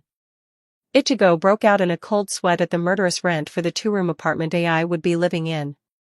Kaoru, who had steadily saved money through his investment activities, informed them that he would cover all of AI's rent, which only rubbed Ichigo's pride the wrong way again and made him explode, saying not to be ridiculous. There were a few minor incidents like that, but the two of them ended up living in the best possible location, a 10-minute walk away and less than 3 minutes away if they ran. Because it was not an apartment with a shared hallway, there was little chance of running into other people, and there was an unmanned convenience store right next door, which greatly reduced Kaoru and AI's worries about being recognized. Still, so that reporters and others would not notice, Kaoru obtained satellite maps from Google Earth, maps issued by the Tokyo Metropolitan Government, and maps of Tokyo issued by the Geospatial Information Authority of Japan, pinpointed the locations of AI's apartment and his own, and calculated every possible route to the most discreet path. He was so thorough about security that he would even climb over walls if necessary. In addition, they set up layers upon layers of safety measures, agreeing that even if someone recognized Kaoru through the intercom camera after he pressed AI's apartment number at the shared entrance, the door would only be opened if he first said the prearranged password over the intercom in case of emergency. All of this was part of Kaoru's strategy, based on his memories of his past life. AI grumbled that they did not need to go that far, but Kaoru refused to compromise on this one thing. Phew. Mid-January. After taking the entrance exam for Kaisei High School Academy, Kaoru stretched out his stiff body while looking at the falling snow. Since it would take some time for the results to come out, Kaoru decided to spend that time with AI. After school, his daily routine became changing clothes and taking a roundabout route through quiet back alleys to AI's apartment, where he would spend time with her. When he opened the door, AI would greet him at the entrance with sparkling star-like eyes, like a wife welcoming home her husband after work. And perhaps Kaoru was not the only one who felt that strange, thrilling, newlywed-like sensation, because before long AI would also be dressed neatly, greeting Kaoru at the entrance with a smile full of excitement and love, just like a wife welcoming home her husband. "I'm home. Welcome back. You're beautiful. You dressed up for me, Heartsuit." AI gave Kaoru a kiss full of love, and then, unable to hold back any longer, she burst into laughter when her lover lightly lifted her up and carried her toward the bedroom. A week later, after Ichigo finally tracked it down, they went to a quiet rural obstetrics clinic run by an elderly doctor in Chiba City.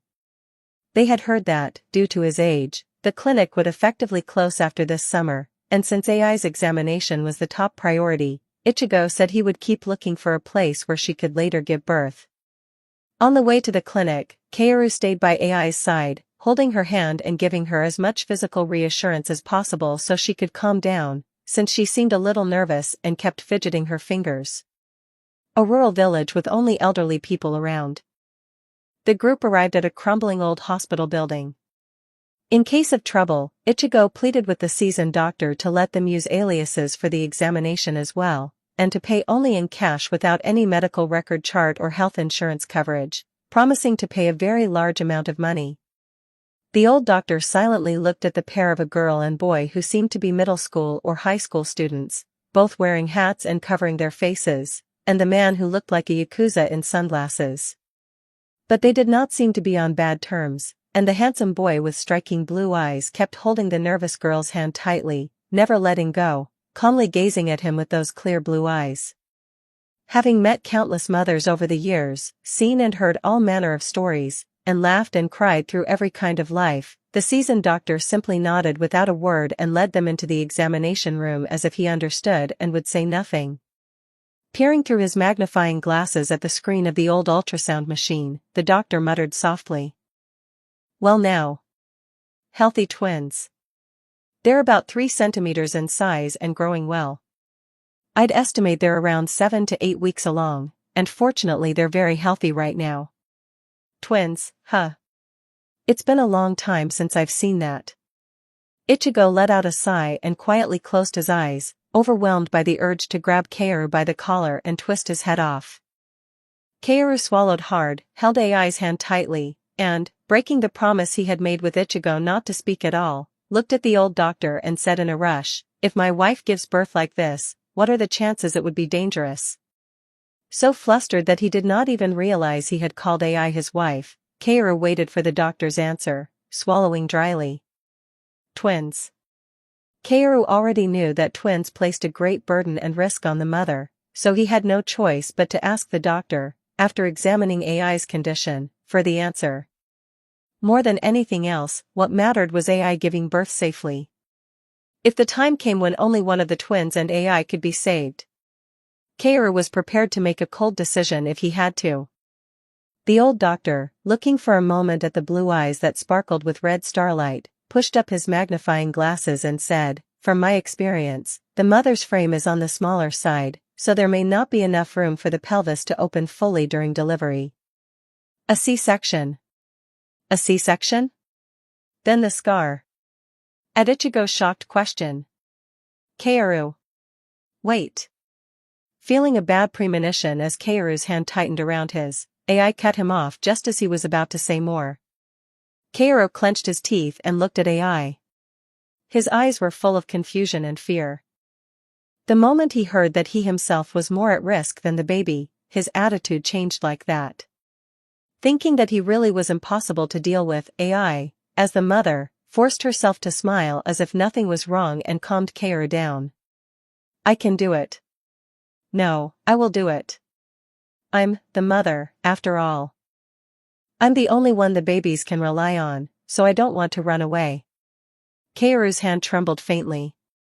By now, just from his expression, AI could tell what he was thinking in that moment. But AI would not yield. She believed in miracles. Because it was that very miracle that had come to her, allowing her to come this far. Right in front of her eyes. Kaoru's presence beside her proved it. Quietly watching that tender scene, the seasoned doctor adjusted the ultrasound machine and let them hear the heartbeat of the twins growing healthily inside AI's belly. Thump thump thump thump thump thump. Ah. The twins' heartbeats echoed through the examination room. Could the tiny heartbeats of twins smaller than a finger really be this loud and powerful? Life. And miracle. Words that had only ever seemed like abstract concepts finally became living, breathing realities, crashing fiercely into Kaoru and AI's ears. The instant they heard it, a dizzying sensation shot through them like lightning, from the tops of their heads to the tips of their toes. It was an emotion so transcendent and unfamiliar that it could not even be described in words. With goosebumps rising all over their bodies, the two of them could only listen in a daze. Sob. Even as tears welled up and spilled over, AI could not tear her eyes away from the ultrasound screen. "So I really am a mother." At last, finally feeling that she had become a mother, AI kept wiping away her tears and continued to stare at the ultrasound screen with a happy face. Kaoru, watching her, felt tears threatening to spill from his own eyes as well, but he held AI's hand tightly and silently endured it. "So I really am a father." The moment he heard the heartbeat, Kaoru realized that in the end, he could not abandon either AI or the twins. With a complicated look colored by joy and sorrow, he quietly stroked AI's face. "Ah, really?" Even in a situation so full of stress it felt like his skull might split open, Ichigo found the fact that he had to watch such an eye-burning scene right next to him utterly miserable. He wanted to see Miyako, who was back in Tokyo working hard in his place. In any case, even in the rundown old hospital, they were able to do as many tests as possible. All the numbers were normal. Her health was, in every sense, worthy of the nickname Ultimate Idol. The seasoned doctor and the seasoned midwife. The obstetrics clinic had only the two of them. It turned out the two old people were husband and wife, and they said they had met long ago as a campus couple between medical school and nursing school, back when medical schools were few enough to count on 10 fingers. The midwife, covering her mouth with her hand as she laughed, said that because her husband's health was poor and the birth rate had fallen so much that the population kept shrinking and there were almost no mothers coming in anymore, they planned to close the hospital and travel instead. "It's been a while since I've seen such a young couple, so I felt like I was getting younger too, somehow." Ho ho. Hee hee, thank you. The midwife, who immediately recognized AI's brilliant star-like eyes and bright personality, took a small rice dumpling she had made at home out of the refrigerator and packed it for her, then held AI's hand tightly and said, "You'll make a good mother. I've seen many mothers over the years, and I personally delivered just as many babies, so you can trust my judgment, pretty mother." Yes. Thank you. I'll definitely be a good mother. AI and the midwife held each other's hands tightly and shared warmth. With the old doctor's words that they should come back again in 2 weeks, Kaoru and Ichigo were also told, "I have a hospital run by a college classmate in Miyazaki Prefecture. It's smaller than the hospitals in Tokyo, but it does have an obstetrics department. There's only that one hospital in the area." Is that so? If possible, I'd like to recommend somewhere closer, but this doesn't seem like a situation where you can afford to take any risk, am I right? The weight of years. When Ichigo looked away at the doctor's probing question and Kaoru met his gaze, the doctor took that as an answer, let out a long sigh, and pulled a business card with the hospital's name written on it from his drawer, handing it to Kaoru. "It's far away, but if you're prepared to accept that, give it a try. After all, not just mothers, but, ho-ho. The father beside them is usually the one who suffers the most worry." Yes. I'm prepared. Even when it's hard, lean on each other and keep your hearts firm. The father has to be strong for the mother to be strong. Once the babies are born, just changing diapers will make all that hardship worth it. Thank you for the good advice. The old doctor smiled at Kaoru and nodded. Though they had gone to Chiba Prefecture carrying a bundle of worry and anxiety, the group returned to Tokyo having gained unexpected harvest and a full heart. Until the shabby clinic in Chiba closed in the summer, they would be relying on regular checkups there, and Ichigo and Kaoru could only let out a simultaneous sigh of relief after putting out the immediate fire. AI kept hugging the ultrasound photo of the twins to her chest as if it were the most precious treasure in the world, and she kept looking at it. Whether she was eating, waking up, or getting ready for bed. Whenever Kaoru came home, they looked at the ultrasound photo together. Kaoru kissed the top of AI's head in his arms and placed his hand over hers as she held the photo. The two of them silently gazed at the ultrasound picture for a while, their hearts soaked through with happiness. Looking forward to meeting them as soon as possible. A few days later, the results of Kaoru's high school entrance exam were announced. As expected, he had passed. AI, who had asked Kaisei Middle and High School Academy all sorts of questions and had a rough idea of what kind of school it was happier than the person involved himself. She hugged her lover and comforted him for all the hardship he had gone through. There was nothing happier than being congratulated by the woman he loved, and Kaoru enjoyed her embrace with a smile overflowing on his face. Kaoru had bought a lavish premium beef set to celebrate AI's passing, but when he saw his lover's starry eyes sparkling as she happily stared at the meat, he could not help laughing. She looked exactly like a cute little puppy waiting for a treat, except she had no tail. Whenever he had time, Kaoru researched materials online and at the library about pregnant women's health, and bought nutritional supplements AI needed. For his lover, who had trouble swallowing large pills, he looked for supplements in the smallest pill form possible or even in powder form, and he even bought them directly from overseas websites, sparing no time or effort. Because carrying twins put a great strain on her body, Kaoru wanted to help and support AI in as many ways as he possibly could. Hee. As February began, AI became absorbed in baby supplies on her laptop. Having come from an orphanage and spent a childhood that was not exactly abundant, thrift was second nature to her. But when she thought about the beautiful, adorable twins growing day by day in her belly, the heart of a mother wanted to pluck even a star from the sky for them. Baby supplies: the twins would need a crib, pacifiers, cute clothes for babies, toys, and even a baby walker. AI's starry eyes spun as she looked at the hundreds of baby products. There are too many. What am I supposed to do? I have no idea. Kaoru, dressed like a housewife in rubber gloves, an apron, and a headscarf as he cleaned the house thoroughly from corner to corner, heard AI's cry and came into the room. He had moved so silently that AI was even more startled by the sight of Kaoru suddenly standing beside her and looking at the laptop like a ghost, and she screamed. Enduring the ear-splitting pain of the ultimate idol's powerful voice, Kaoru handed her an apology and pointed at the laptop, saying, "A baby supply shopping mall? Yeah. I was looking into things for when the babies are born later, but there are too many. I don't know what to buy first. Help me out, Kaoru." AI, having buried her head on the desk and declared KO, was already looking into baby supplies, and Kaoru found her preparation mindset incredibly cute and adorable. Kaoru stroked AI's head, pulled her into his shoulder, and took over the laptop to browse the shopping site, deciding what would be needed most when the twins were born. "I don't think we need to buy everything right away. I was just looking. If there's something that feels right, I'll buy it, but there are just too many. Then let's start with clothes for the babies. We can prepare the other things one by one after that. Sound good?" Kaoru's in teacher mode. "Okay, understood, teacher. Then we'll start with clothes." True to her personality, which absolutely hated complicated things, AI cheerfully followed the teacher's instructions and quickly clicked the baby clothes banner among the categories to look at the outfits. "Ha, pretty. I'll look at this one with a puppy on it, so cute. Wow. Look at this. It's baby Kappa."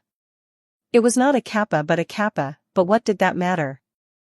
Kaoru smiled and enthusiastically played along. "Cute. Right?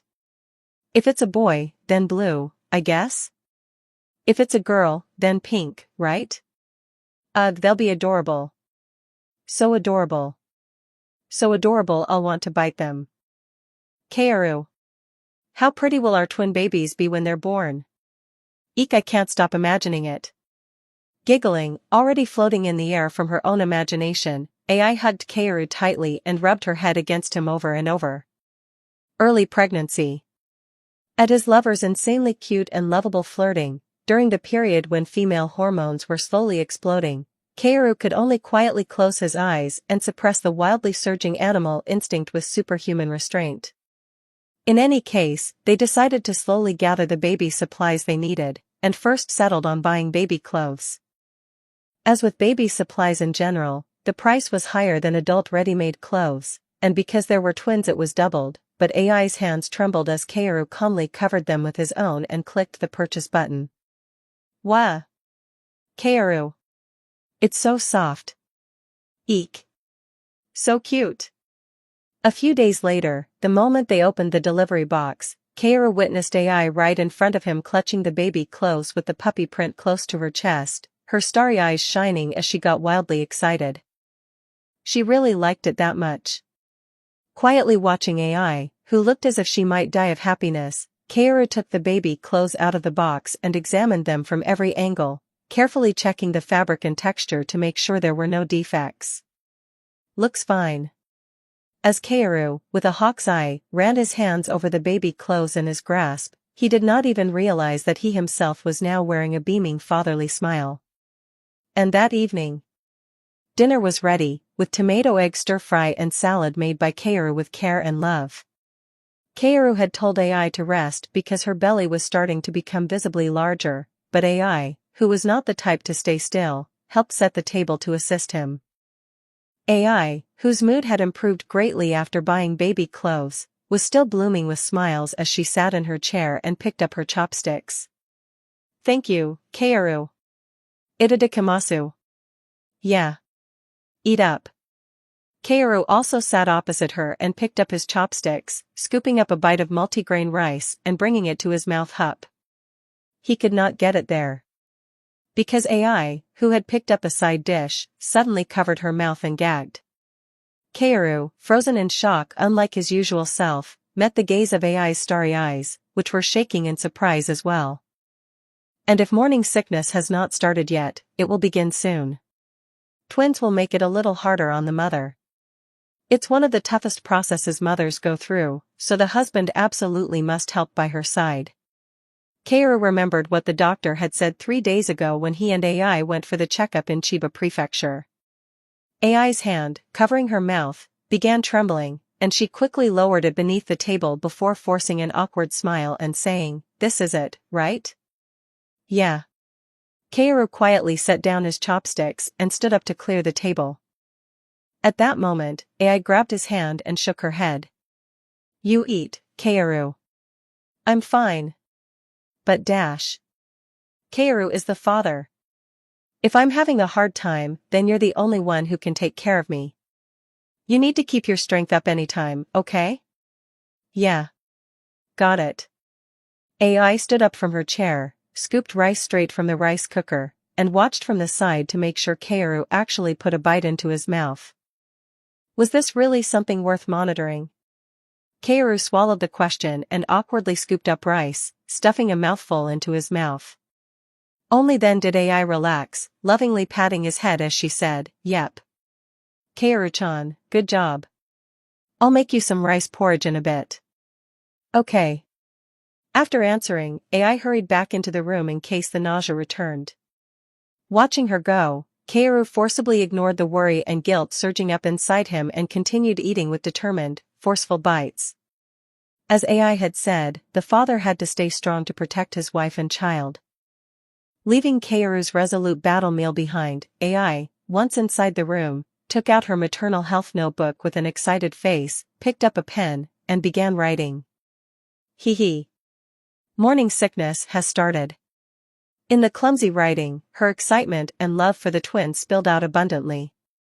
Chapter 23. Everyday life and preparation, 2.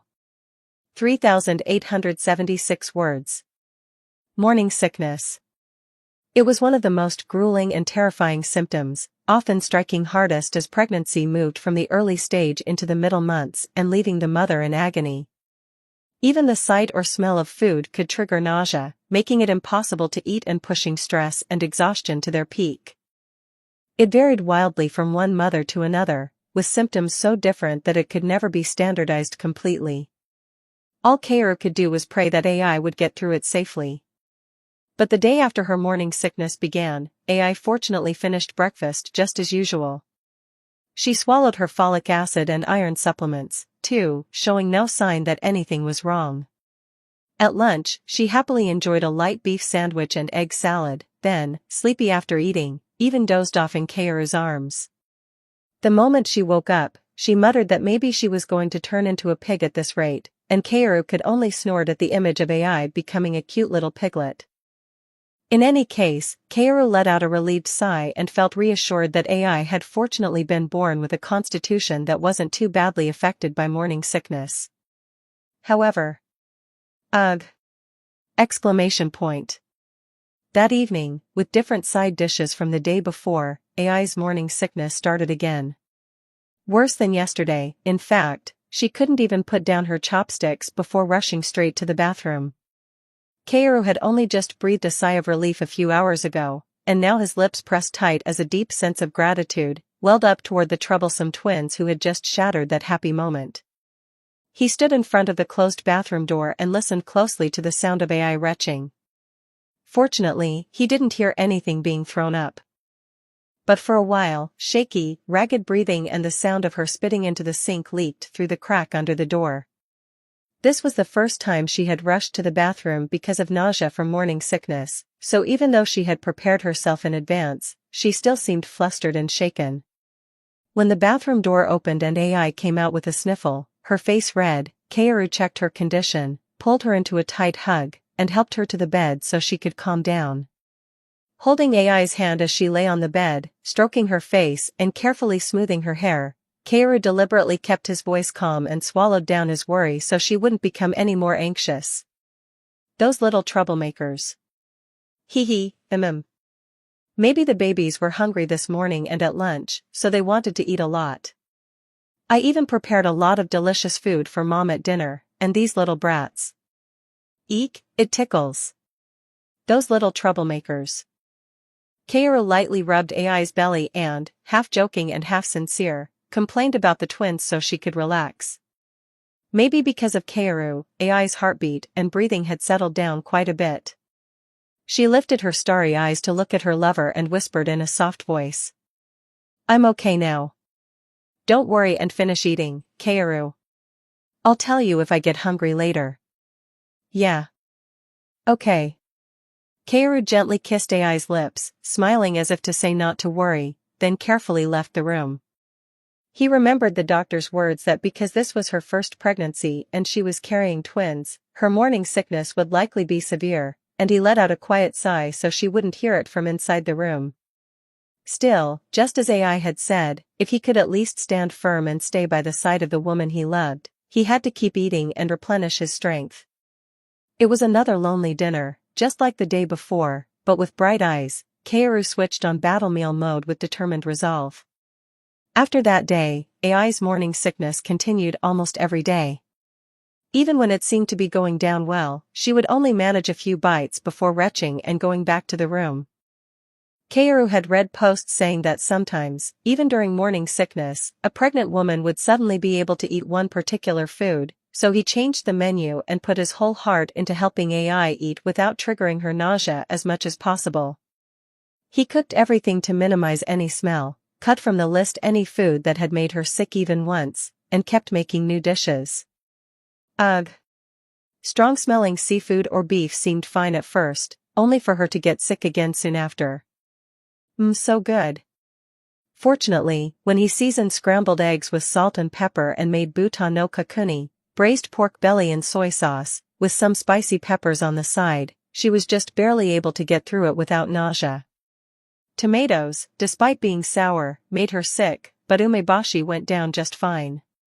Because her morning sickness changed so drastically depending on the food, AI felt nothing but guilt toward Kaoru, who was sweating buckets even in the middle of winter while trying to cater to her tastes.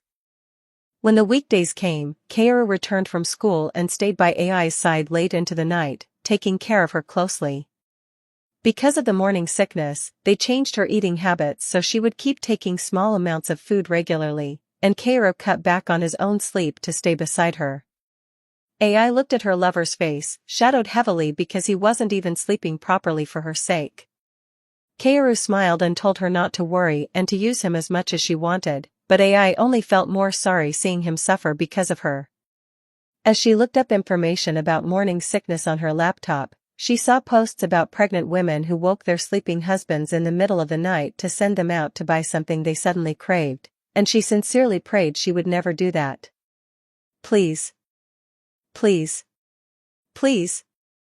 Don't make Kaoru, don't make Dad, suffer. Ugh. But the twins in her belly seemed to be staging a ruckus, as if asking when else they would get to legally order their dad around. 1 a.m. Deep, dark, silent night. Suddenly, AI woke from sleep and stared at the ceiling with her wide, starlit eyes, murmuring, "Pineapple. Pineapple. Pineapple." As if she had pineapple stuffed in her head, AI suddenly wanted pineapple so badly. So badly. So badly. Just imagining the juice flowing from the bright yellow, sweet and tart flesh made her salivary glands stir on their own and left her mouth dry again and again.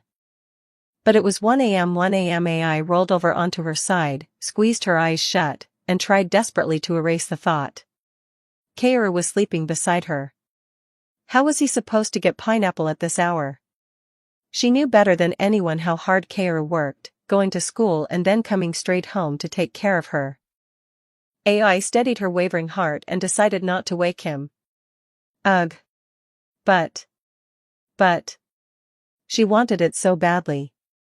It felt like she would die if she didn't eat pineapple. She wanted pineapple so badly. But she couldn't wake Kaoru. But. AI squeezed her eyes shut, turned over, and shook Kaoru gently with a desperate little motion. Kaoru. At AI's voice calling his name while shaking him. Exclamation point. Kaoru opened his eyes in an instant, as if he had never been asleep at all, and sat up with bright blue eyes that were shining with no trace of drowsiness. Startled by his reaction, AI froze, her hand stopping midair as she stared at him. Are you hurt? Are you okay? The moment he woke up, he worried about her first, placing a hand on her forehead and checking her face. AI's nose tingled, overwhelmed by a rush of emotion. Maybe that was why. AI clung to him with a level of spoiled dependence she had never shown even as a child, burying herself in his arms and whispering in a voice so small it almost disappeared. Sorry, Kaoru. I'm so sorry. Actually. I really wanted pineapple. Huh? Pineapple? Kaoru blinked, completely stunned by the unexpected request, and AI only grew more embarrassed and tearful. You looked tired, so. I tried not to wake you and hold out as long as I could, but, this is my first time dealing with this, so I got really flustered. With AI sniffling and mumbling in his arms, Kaoru could only let out a small laugh as he finally calmed the shock pounding in his chest. Huh. I thought you were hurt or something, and I was really startled. Pineapple? Sure. If you want it that badly, I'll go get it. Eh? Oh really? But, pineapple at this hour. Don't worry, AI. I'll be back soon. Go back to sleep. Thank you. Kaoru. Be careful, okay? He had thought something terrible had happened when she woke him so suddenly, but if all she wanted was pineapple, he honestly felt like cheering. Kaoru had also researched morning sickness and knew that while pregnant women were struggling and suffering from it, they sometimes developed an intense craving for a specific food. Having quietly prepared for that possibility in advance, Kaoru laid AI down gently and kissed her cheeks and lips before leaving to go get it. Her skin, warmed by pregnancy and soft and springy like freshly steamed buns, was so warm and tender that he wanted to hold her forever. Her scent, too, was so sweet and fragrant that honestly, he hated leaving her side. But for the sake of the woman he loved, Kaoru put on his coat and stepped out of the house. First, he went home to layer on warmer clothes, then rode his motorcycle and checked a series of 24-hour marts across Tokyo. Since AI had moved, Kaoru had memorized the locations of 24-hour hospital emergency rooms, pharmacies, and convenience stores from maps in case anything happened. Braving the cold February night with snow beginning to fall, the young father set out on a quest to find pineapple, and fortunately, at the third 24-hour mart he visited in Shinjuku. Finally. He found a cute pineapple displayed neatly on the shelf. Kaoru debated whether to buy 2 or 3, then decided that if he was going to buy any at all, he might as well get 3 and immediately paid for the fruit. The cashier cast him a puzzled look at the sight of a mysterious man wearing a helmet and paying for 3 pineapples in the dead of night. Blocking the cold wind and, more importantly, hiding his face in case he was recognized, he kept the helmet face shield all the way down and wore thick black-rimmed glasses with no lenses and a mask underneath. After silently paying, he quickly left the mart and started the motorcycle. Kaoru hurried home, where AI was waiting, then took off his helmet, put on a thick beanie, wrapped the pineapples in a paper bag, tucked them into a small bag, slung it over his shoulder, and dashed through the back alleys. In the dark night, the mysterious man in a beanie ran like a ninja. When he nearly ran into a drunk, he simply vaulted over a wall and cut across at speed. Huff. Huff. Even in the middle of winter, Kaoru was drenched in sweat when he pressed the intercom button at the apartment entrance and checked the surroundings before entering the unit where AI lived. When he checked his watch, it was exactly 2 a.m. Stella. Through the speaker came AI's voice, sleepy but bright with her usual excitement. Kaoru quietly gave the password, passed through the front entrance as it opened, and took the stairs instead of the elevator, arriving at AI's apartment in an instant. After unlocking the door and stepping inside. Exclamation point. Kaoru. The warmth of the house and AI's rich, lingering scent welcomed him home.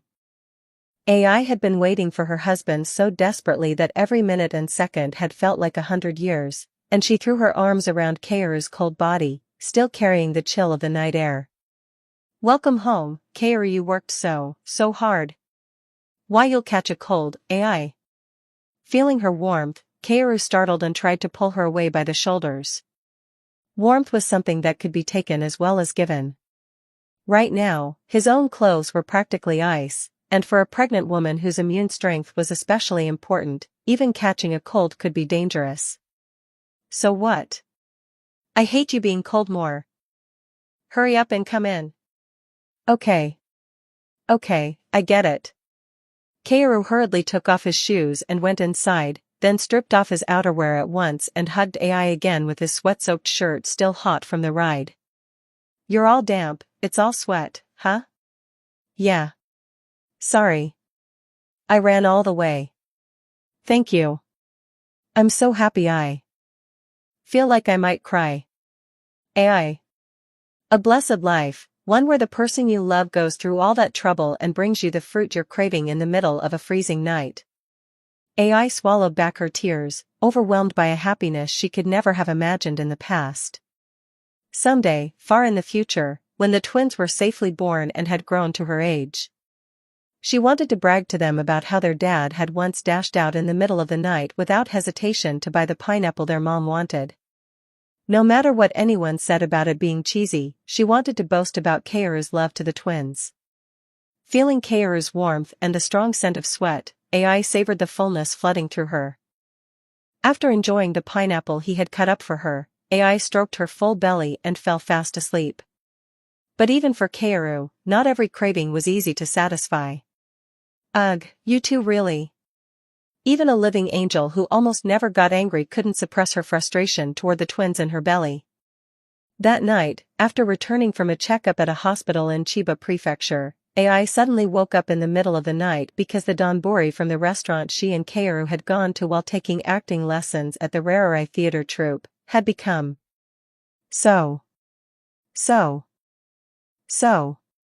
incredibly, desperately craving-worthy that she shot awake from sleep. Kaoru had only just fallen asleep and was breathing lightly and evenly. So now they were really determined to make Dad suffer. But donbori. Wang. Trapped in a frustrating situation where she could do nothing either way, AI's emotions, already more unstable than chaos because of her hormones, finally exploded. What's wrong? Kaya? Like someone who had been awake all along, Kaoru was suddenly sitting up beside her, and AI screamed in shock at his ghost-like timing. It was a strangely familiar pattern. She screamed once, then stared blankly at Kaoru with tearful eyes, and finally threw herself into his arms and shouted, I really wanted donbori, but Kaoru was sleeping, so I tried to hold out, but, because of me you can't even sleep properly and I'm sorry. AI, calm down. Listen to me. Didn't I tell you not to hold back if you want something and to tell me right away? You're a mother carrying twins. You're my wife. As your husband, it's only natural that I want to do anything for you. Do you really think I'd feel better if you kept forcing yourself to be considerate of me? Don't you dare feel sorry, AI. You can order me around like a servant if you want. Okay? Kaoru. Still in his arms, AI sniffled and rubbed her face hard against his chest. His kindness, always putting her feelings and heart first and comforting her with warm words so she wouldn't feel guilty or burdened, was such a huge source of strength. But at that moment, Kaoru faced a new trial. The thick, sweet scent of AI's hormones in full bloom and her body temperature, even higher after waking up.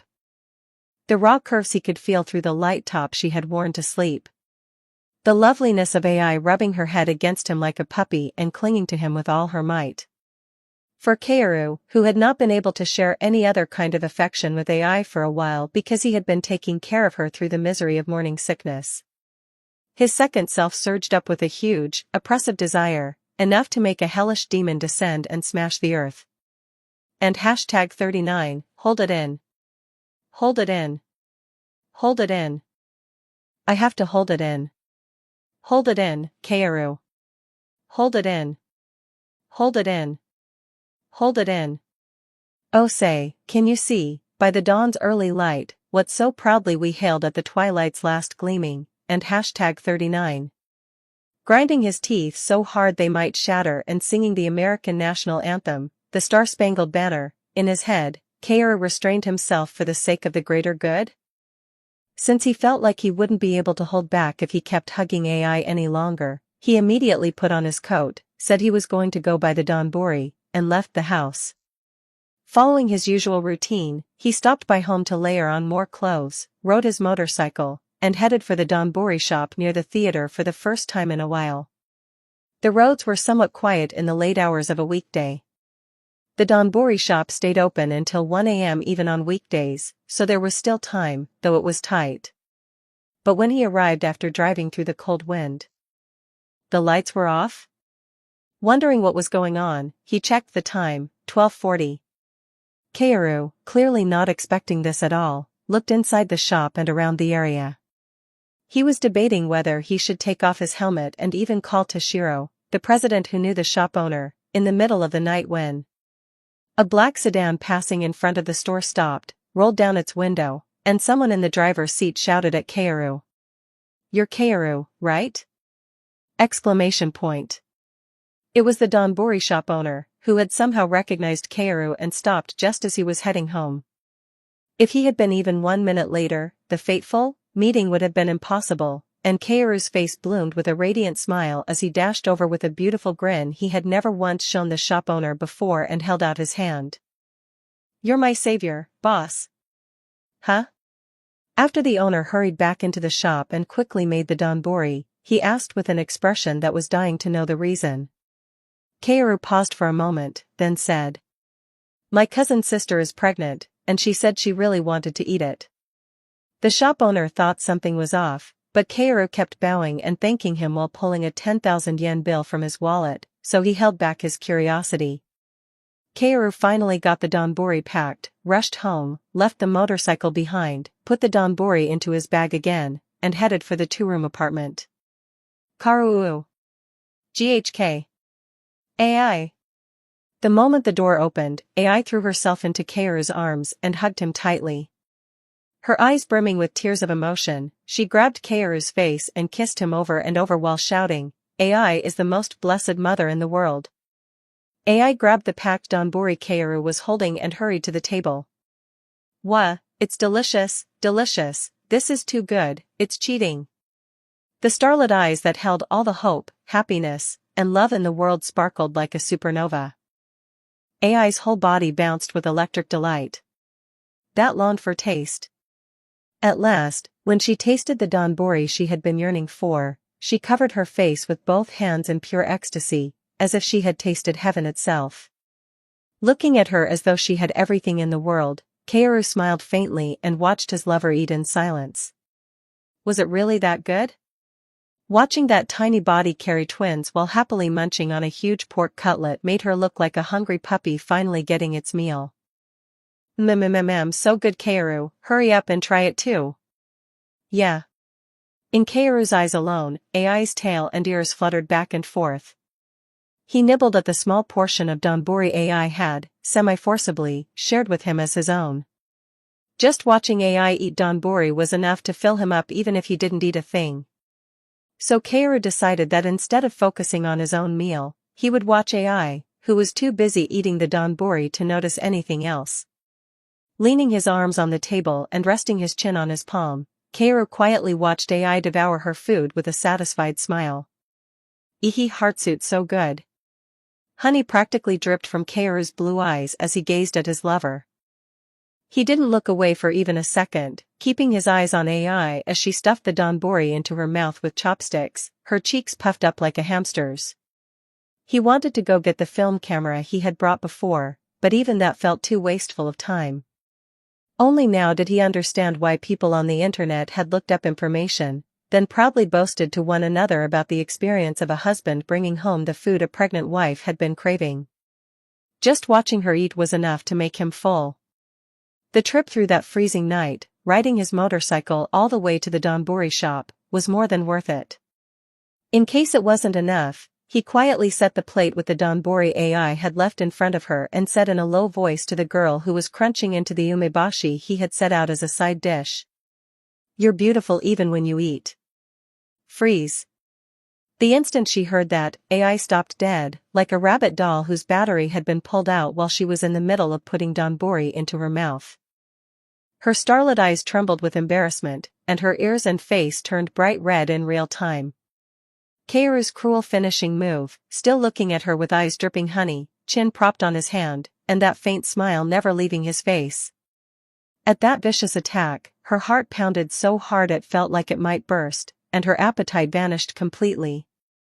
AI immediately set down the donbori bowl, squeezed her eyes shut, clenched both fists, and shouted like a rabbit chirping.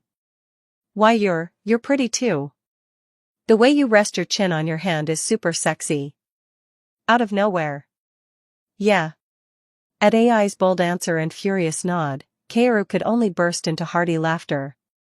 The unforgettable late-night meal between the two of them deepened under the flowing moonlight. Chapter 24, 24. Daily Life and Preparation, 3. 5,054 words. Time passed and passed again until early March. By the time AI had entered the middle stage of her pregnancy, around the 14th to 15th week, Kaoru had safely completed his middle school graduation. The graduation ceremony was attended by parents, 290 graduates, and all the teachers present. Even if he had retired from the entertainment industry and acting, there was no way he could escape the attention of the hundreds of people gathered in the auditorium, not with that handsome face defined by elegant lines, and not with the title of being the third graduate in history to gain admission to Kaisei High School. When Kaoru was the first to go up onto the stage to receive his diploma, the principal, who was the one handing it over, seemed more nervous than he was. And when the student council representatives came forward to give their farewell speech, some parents even tilted their heads in confusion, having apparently believed all this time that the student council president was Kamiki Kaoru. It was a ridiculous little farce. But Kaoru, from start to finish, simply sat there with his usual indifferent expression and remained calm until the ceremony ended, showing no particular reaction. After the ceremony, their homeroom teacher, who had been taking class photos of the students in pairs, came up to Kaoru and suggested that he take a picture with Hikaru, who was in another class. Kaoru gave a quiet nod as he looked at Hikaru, who had already put on the smile of a friendly younger brother and was acting the part. Hikaru had also gone on to enter a nearby top-ranked general academic high school, and since they were living separately, it had been a very long time since Kaoru had seen his face. Kaoru had thought Hikaru would continue with Rarerai Theater Troupe and end up attending a different high school, but he didn't really care. Just as they finished taking the photo and some of Hikaru's friends came over, Hikaru lifted his head and looked up at his older brother, who was taller than him, and asked, "How have you been lately?" "About what?" "You retired from the entertainment industry and then hid away like a ghost, so I was wondering what you'd been doing. You didn't even tell your own younger brother what kind of work you were doing, so I was curious what you were working so hard on." For an instant, a black glimmer flickered in Hikaru's eyes. Had he stopped bothering to hide it altogether now? Kaoru let out a faint snort and, still wearing that indifferent look, glanced around before answering, "I was practicing scriptwriting." "Haha. So you still haven't given up on becoming an actor?" "I never gave it up in the first place." "I see. That does sound like you, I suppose.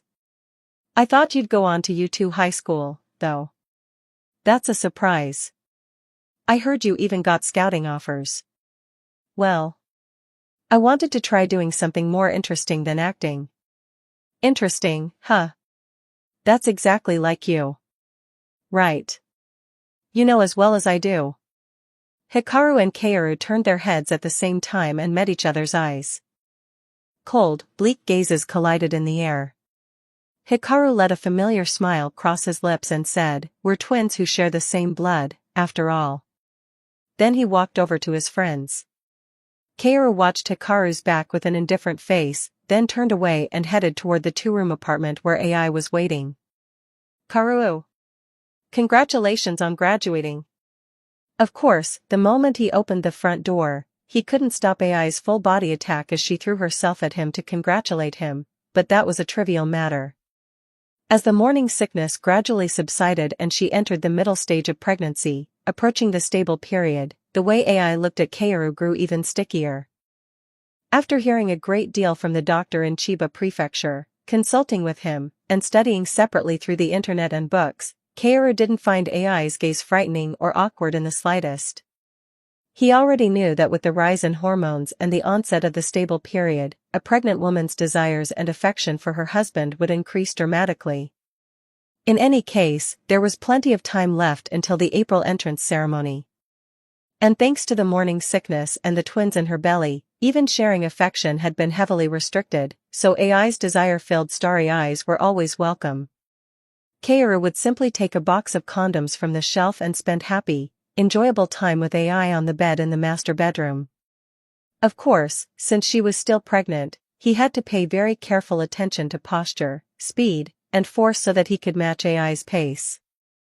And after those happy moments, it was also Kaoru's job to help her, exhausted, into the bathroom and wash with her, taking care of her there as well. But the two of them were happy. Then April arrived, and Kaoru entered Kaisei High School. News of Kaoru, a former entertainer and actor, enrolling there sent reporters from newspapers and magazines rushing to the school in a frenzy, but true to the prestige of the top high school in the Kanto region. No entry for anyone other than staff and students. Legal action will be taken for violations. Under the stern warning of the alumni association known as Kaiseikai, which held a firm grip on Japanese bureaucracy, politics, business, law, and medicine, and under the pressure of the faculty, the reporters who had not even been allowed to drive into the parking lot had no choice but to leave in tears. It was only natural that Kaoru's enrollment drew the attention of the classmates entering with him and the faculty. Even on the morning of the entrance ceremony, the news was still being reported, but Kaoru figured that since his enrollment was nothing more than another passing day's weather forecast, it would die down within a week if he didn't react to it much. Just as Kaoru had predicted, only 3 days later, not even a full week, a scandal involving an affair between another famous actor and model was reported, and Kaoru's enrollment was forgotten by the public in an instant, like yesterday's weather forecast. After entering school, he handled the curious looks from his classmates with cool indifference, attended class, and when speaking with his homeroom teacher, never once mentioned anything related to the entertainment industry. By paying careful attention to his conduct, he managed to blend into school life without issue. Of course. Why don't you join the Go Club? I heard you used to act. How about the drama club? Hey, Kaoru. As your senior, I'll pull you in. Come to the rowing club, full of friendship and passion. It's the strongest club at Kaisei High. Ignore that gorilla. How about the debate club, where we compete with logic and voices sharper than guns and swords? I'm sorry. I already joined the library club. You joined some boring, stuffy club like that? Despite the many recruitment offers from clubs, Kaoru had no choice but to sweat as he turned them all down. Even at Kaisei High, club activity was practically mandatory, and since Kaoru had to go to AI's place to take care of her, he absolutely couldn't stay at school late. Only after bribing the library club president, a second-year senior whose sisters and mother were all apparently Kaoru's fans, with a personal autograph and a few photos, did he manage to strike a deal. He would only put his name on the roster and leave exactly on time. Everyone wondered why Kaoru was so determined to leave school on the dot, but he kept his reasons tightly to himself, saying only that it was a private matter, and continued his routine of changing clothes at home after school before heading to AI's place. Kaoru. AI. I missed you.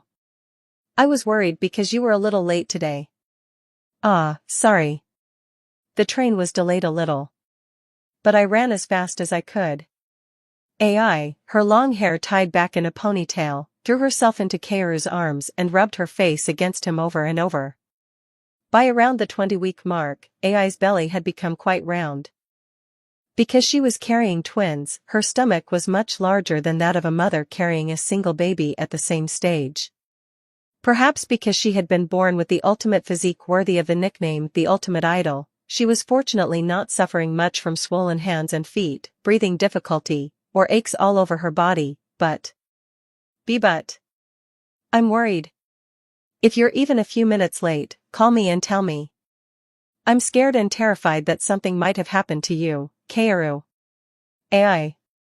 Because of her hormones, AI's emotions were changing very rapidly, and she had become much more fragile psychologically, feeling depressed over small things and voicing anxiety easily.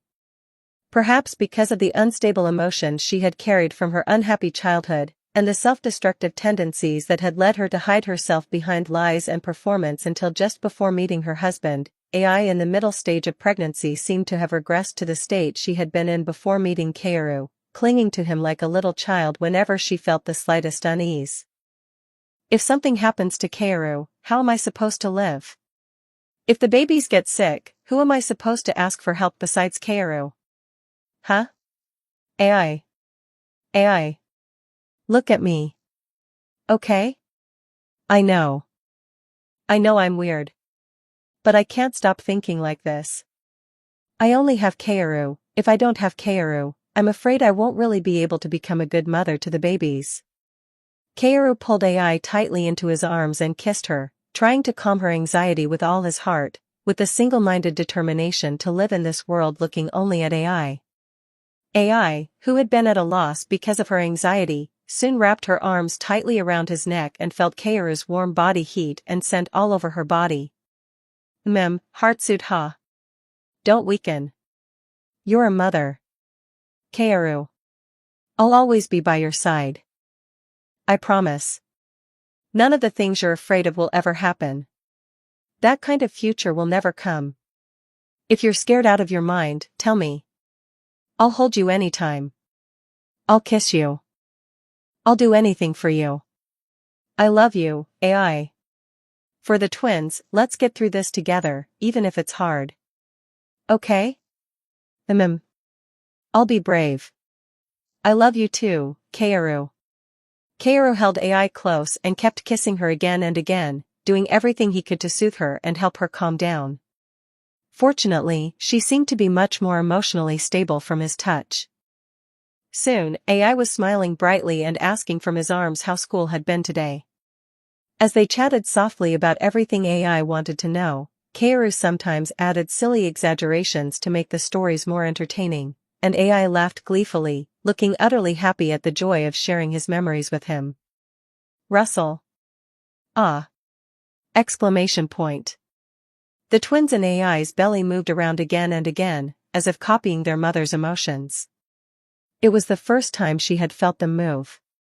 With that mysterious, delicate sensation, like bubbles rising from inside her stomach and the twins' hands and feet bumping against the wall of her womb, AI's starry eyes sparkled as she stroked her belly and cried out, it's the baby moving. Eek, this is amazing. What is this? It feels so weird. Weird. Are you okay? AI? Does it hurt?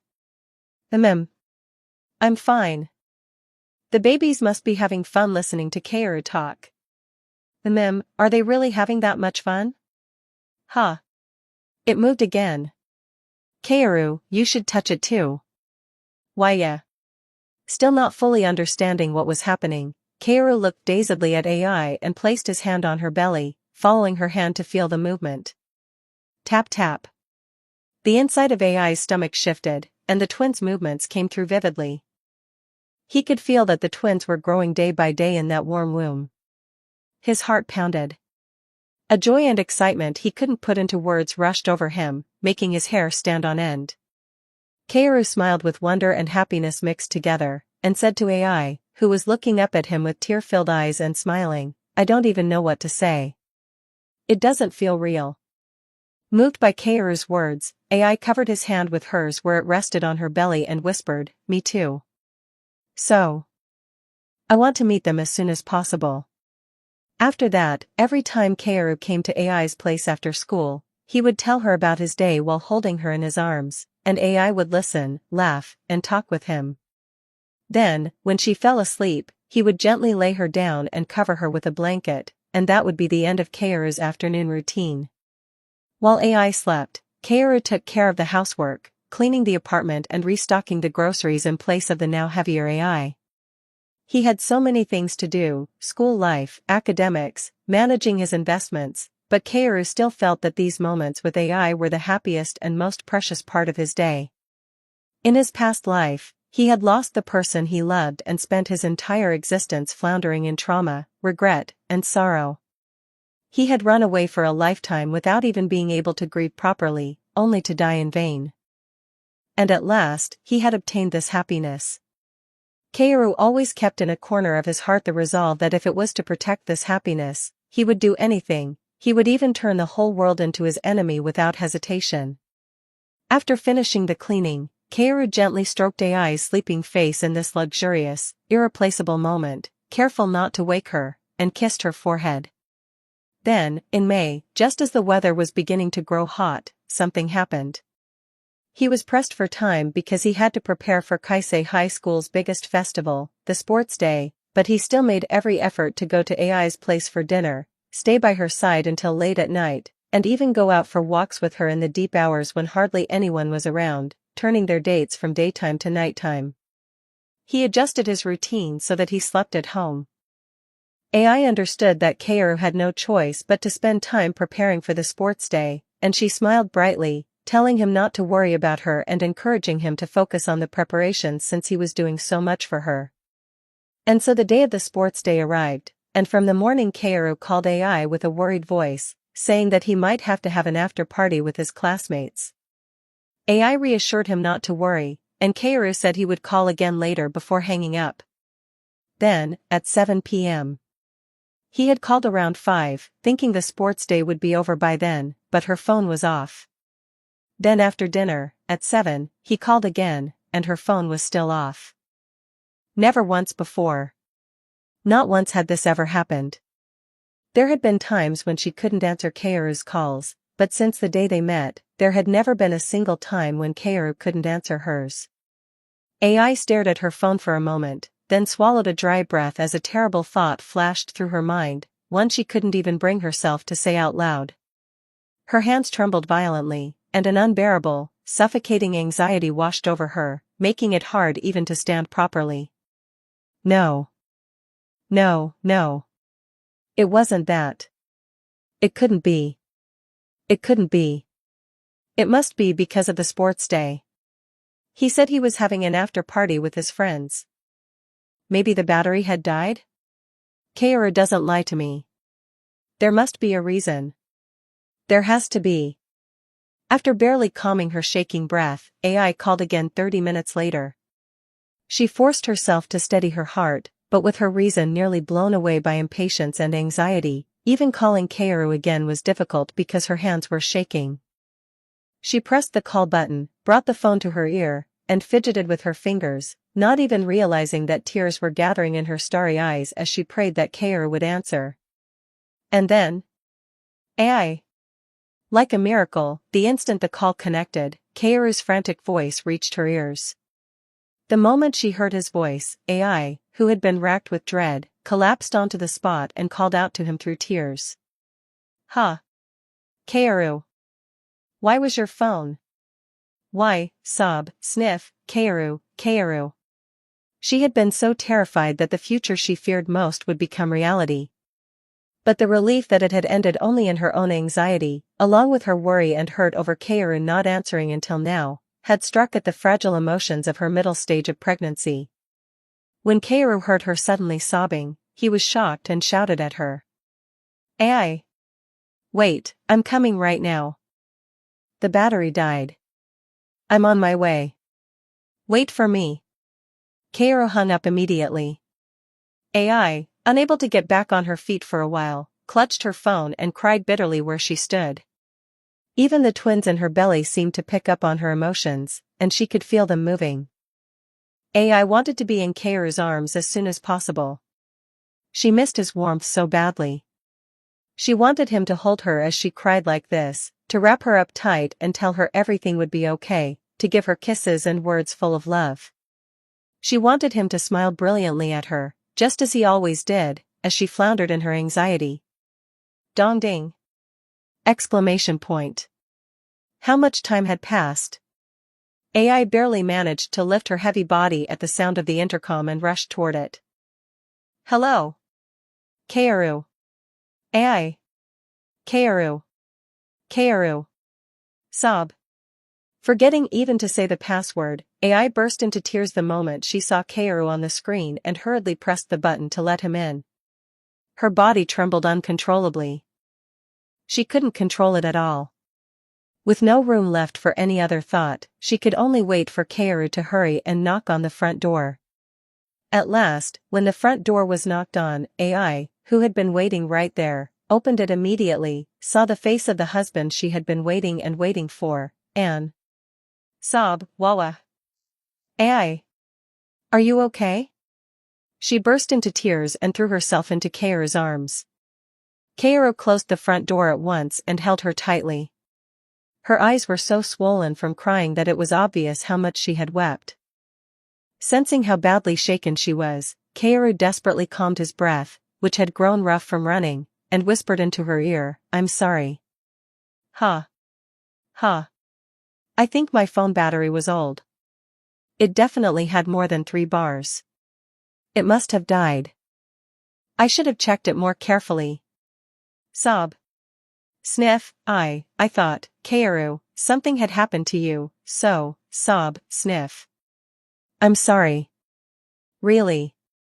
I'm sorry for making you worry. It was my fault. I'm sorry, AI. Sniff sniff. AI kept crying until Kaoru's shirt was soaked through with tears. Kaoru could only bite his lip and comfort her over the accident caused by his own carelessness.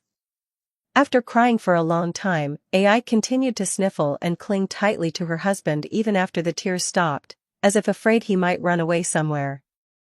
Kaoru stroked her hair, kept whispering in her ear, and used every possible means of physical affection to soothe her. At last, AI calmed down a little, wiped her tears, and continued speaking in a subdued voice. Sorry. I think just for a moment, I wasn't in my right mind. There's no way that could happen. It was the first time Kaoru didn't answer my call, and then the phone was off too, so I got too worried that something had gone wrong. AI. I can't do anything, there's nothing I can do.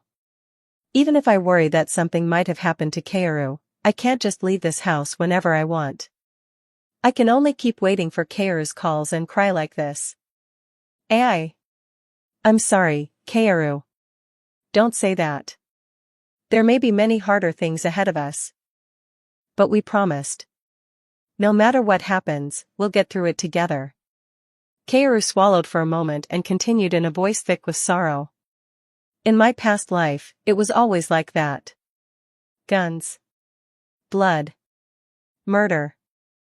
And in the end, I lost the person I loved and spent my whole life running. Whenever I woke from those dreams, I'd always regret that moment even while groaning from the headache. But, meeting you and living again like this, my life is so joyful, and I'm so grateful. I realized how blessed and happy it is to live each day for the person you love. And that's because I met you, Hoshino AI, not anyone else. Tears shimmered in those blue eyes filled with sorrow and regret. About 6 months ago, when Kaoru had confessed with a pained look that he still carried the memories of his past life, AI had listened to that story. Looking into those eyes now, she could only let out a tiny sigh as she suddenly realized something she had never truly understood before. He must have spent his life longing so desperately for a human life. It must have been the life he had admired all his days while running endlessly, after losing his humanity through brainwashing and becoming an assassin who killed targets like a machine. Kaoru, perhaps just as much as she did. No, perhaps even more than she did, had been spending each day burning with worry, holding his heart in suspense, and praying with all his might that nothing would go wrong and that everything would pass safely. Only after seeing Kaoru's tears did AI finally understand that. AI, you're more precious to me than anything else in this world. I'm so sorry I made you cry like this. I'm sorry that I made you think such things because of me. AI wiped the tears from his cheeks with her hand. Why hadn't she understood Kaoru's heart? Why had she been so unable to understand the heart of the person she loved? How painful must it have been for Kaoru, who had devoted himself to her so completely, sacrificing sleep and rushing back and forth between school and home without ever getting a proper rest. Her chest ached so badly from her own selfish, thoughtless behavior that it hurt to breathe. Shaking her head hard, she spoke again in a trembling voice, overwhelmed by emotion once more. No. Kaoru. Don't be sorry.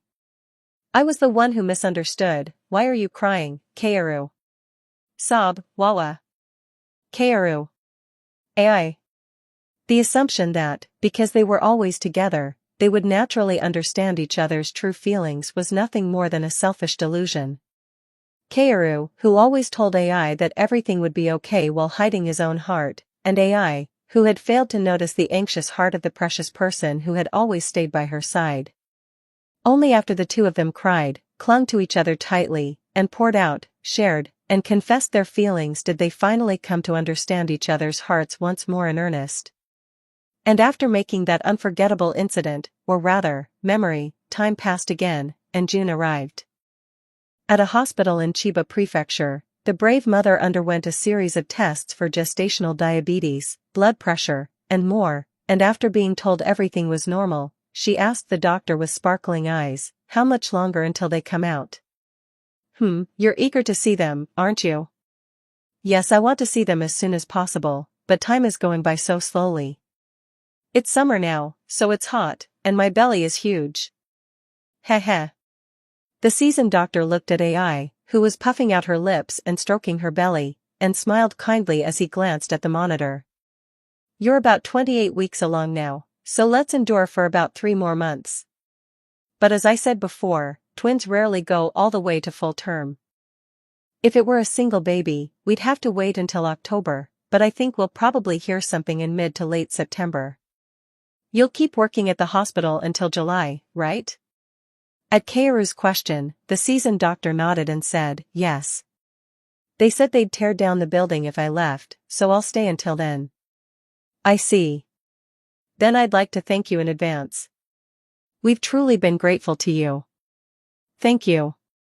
As the young couple bowed, the seasoned doctor chuckled and waved a hand. No. I'm just very happy that I get to examine such a bright and beautiful mother at the end of my career. As I've been saying, this is the time when your body will start changing quite a lot. Please keep checking carefully whether you're in pain or not. Since it's twins, you always need to keep in mind that there's a risk of premature labor. Yes. And husband, please keep making sure the mother doesn't get stretch marks.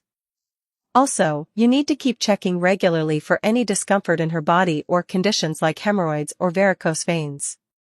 Yes. Understood. The mother is so healthy that none of the other tests have shown any concerns so far. A mother like this is, almost truly a first for me, so I'm relieved, but still, you must always keep a close eye on her. Yes. As AI's cheerful replies continued, the seasoned doctor nodded and smiled. Her belly had grown to the point where moving was a little difficult, but every moment was a fresh and happy experience for AI. That day, after returning from Chiba Prefecture, Kaoru and Ichigo talked about the hospital in Miyazaki Prefecture that the doctor had introduced to them before, and after AI's final checkup in Chiba after July, they decided to move her to a place near their first. When it came time for her first visit to the hospital, Ichigo, as her legal guardian, would accompany her first, and then Miyako would follow and take over care in a relay. Because she was carrying twins and there was a risk of premature labor, and because regular checkups for both mother and fetus were so important, the expressions on the two men's faces were as serious as could be.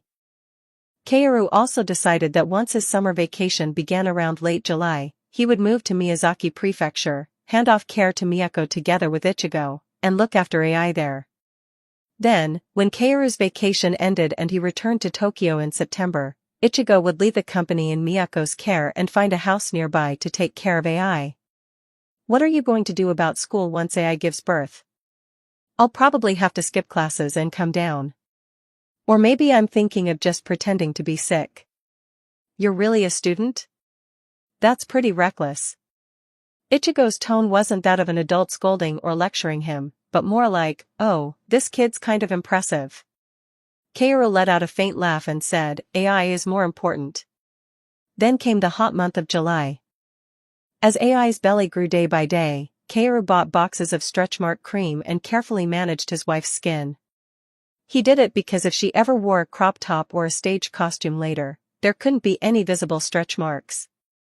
Even though she was thin compared to her peers, her beautiful and mature figure continued to change all over under the influence of hormones. There was even a small incident where, while bathing together, AI muttered that she was a little embarrassed and wondered if she looked rather unsightly, only to get sharply scolded by Kaoru and then receive a whole lot of punishment, full of love, leaving her utterly exhausted.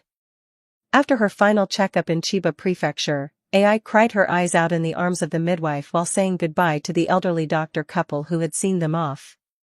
Kaoru's nose stung at the unforgettable kindness of the elderly couple, and he said his farewells, promising to visit them again someday.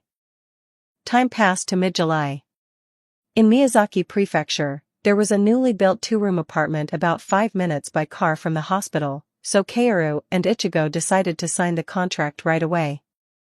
Since it was a rural area where not many people lived to begin with, only a few elderly residents lived in the building. The short-term rental they signed for, with the reason that they would only stay until AI gave birth, was also a quiet building with a shared front entrance, just like the apartment AI was currently living in, after Kaoru's review. After signing the lease and sleeping there for one night, they set out early the next morning on the long road back to Tokyo. Kaoru stretched at a rest stop they had stopped at briefly and looked up at the sunset-colored night sky. "Kaoru-kun?" "Ah. Thank you."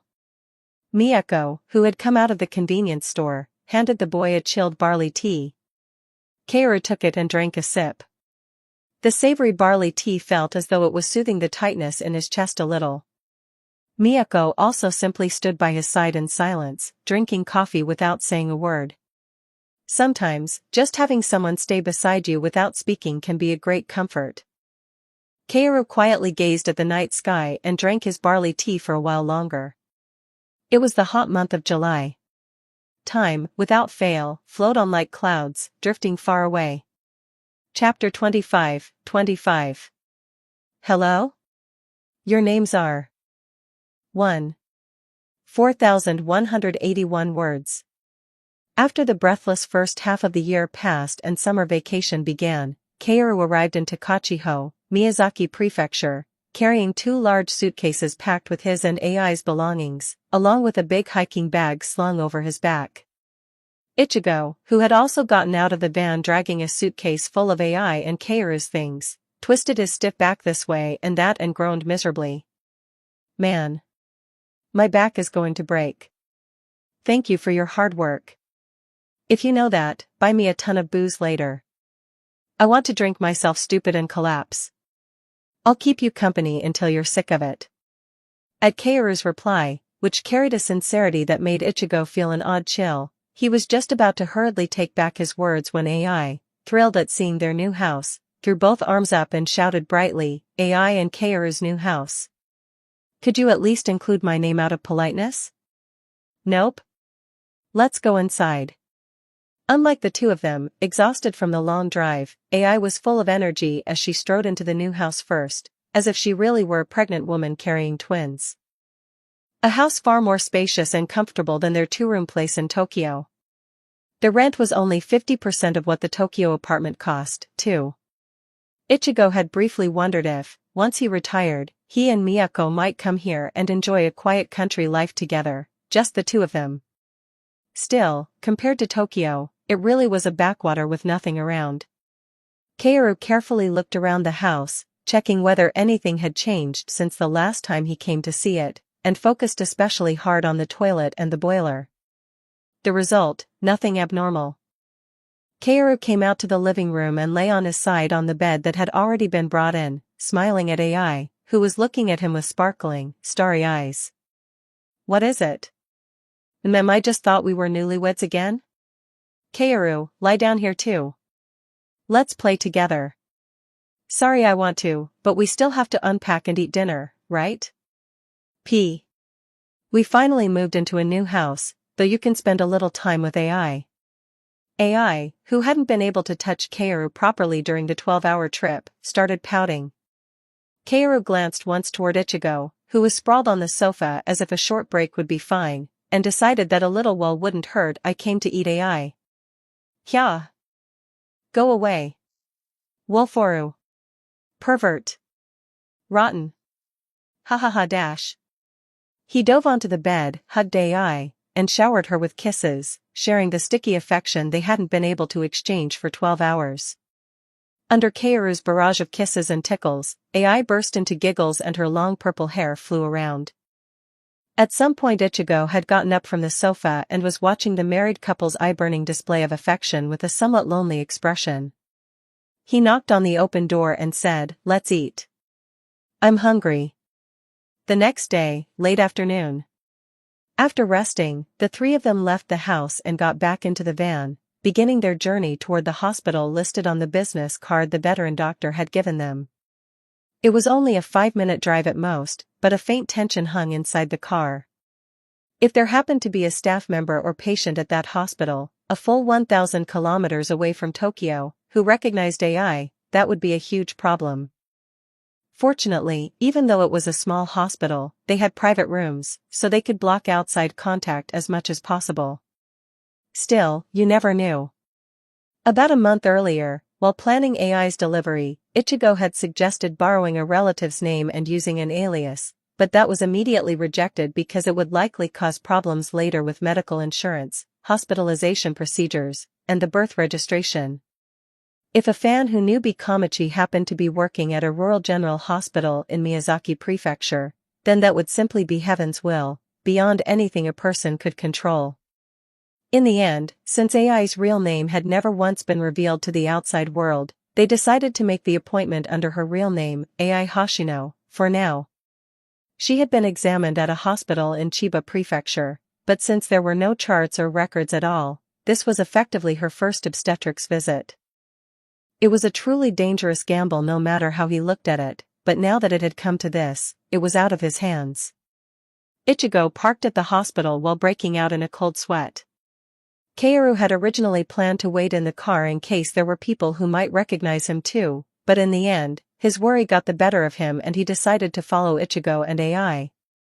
When they checked in, a nurse who noticed that they had called ahead to make an appointment guided them toward the examination rooms.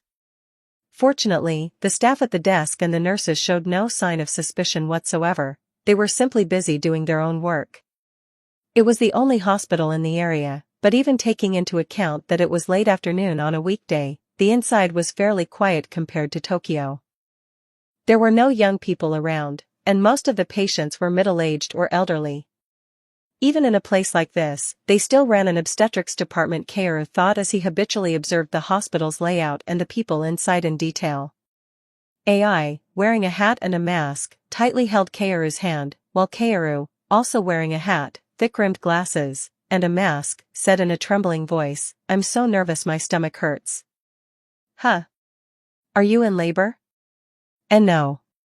Something else. Hee hee. Seeing AI laugh awkwardly, as if a little embarrassed, Kaoru almost had his heart stop and let out a hollow laugh. While waiting in front of the exam room, Kaoru stared at the doctor's name and photo posted on the door.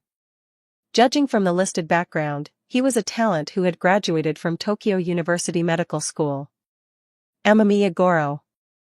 A pretty young elite to be working as an obstetrician here.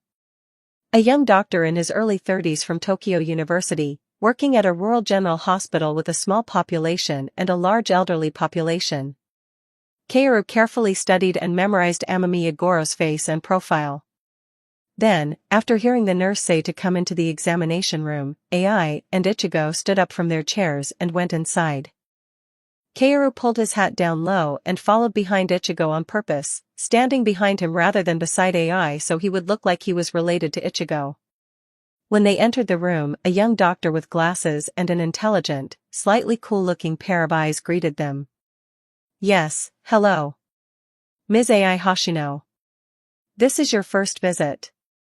Amamiya Goro spoke the sort of formulaic, canned line that was almost too textbook, then let out a low sigh and looked at the monitor, perhaps tired from long hours of examinations.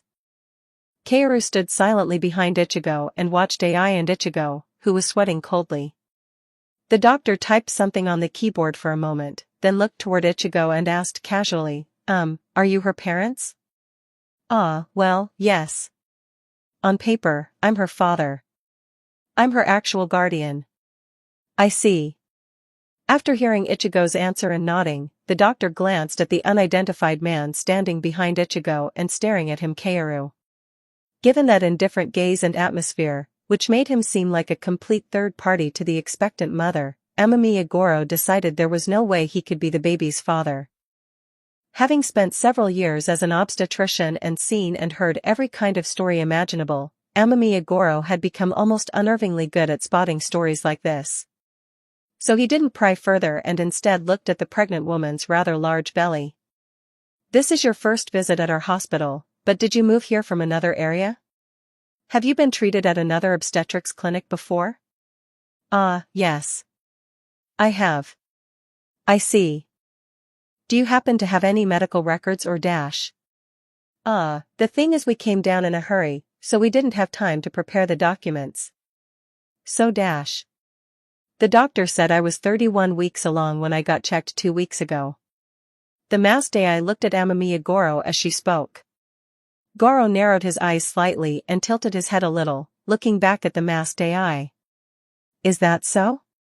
At that moment, Kaoru caught the subtle flicker in Amamiya Goro's eyes. Like a butterfly caught in a spider's web, the instant Kaoru's sharp intuition began to tremble. Yes. For now, you'll be moving to the exam room for an ultrasound, but could you please remove your mask and hat? AI slowly took off her mask and hat. And then, seeing that, Amamiya Goro's eyes widened for a moment, and his gaze briefly fixed on AI before awkwardly looking elsewhere as he stood up from his chair and went into the examination room. After confirming that, Kaoru hurriedly grabbed Ichigo by the shoulder and said in a clear voice that only the three of them could hear, that doctor recognized AI. What? Really? Exclamation point. Hearing Kaoru's words, Ichigo felt as if the sky had collapsed on him and his heart dropped with utter despair. It was, quite literally, a bolt from the blue. How had they come all this way, only for the doctor to recognize AI at the very end? Unlike Ichigo, who was panicking at the cruel twist of fate that threatened to make all their efforts go to waste, AI remained relatively calm, smiled faintly, and said in a confident voice, "It's okay. The doctor seemed like a pretty decent person. If he recognized AI, then I'm sure he'll understand." What dash? Just as Ichigo was about to ask her, in a near blood-spewing state, what on earth she was talking about, Kaoru looked toward the examination room and said, "If something feels off, either the president or I need to try to win him over directly. Let's get the exam done first, AI." Okay. AI, her starry eyes sparkling, slowly moved toward the examination room. But contrary to Kaoru's claim that he had clearly recognized AI, the doctor, Amamiya Goro, conducted the examination with a face that looked no different from before, and until he finished the remaining blood tests and blood pressure check, he showed no sign of surprise or recognition. Kaoru, quietly folding his arms, watched Goro explain the test results to AI with a cold look. Why was that? If that man were to expose AI's pregnancy to the outside world, the situation would become extremely serious. He might demand a large sum of money before going to the press, or use it as leverage to blackmail them into asking for something else. But he didn't sense any strange signs that suggested he had other intentions. He never once seemed to be watching AI's reaction or rolling his eyes around suspiciously. Amamiya Goro kept explaining AI's test results carefully, acting as if she were a complete stranger, and that only made it more puzzling. It's okay. The doctor seemed like a pretty decent person. If he recognized AI, then I'm sure he'll understand.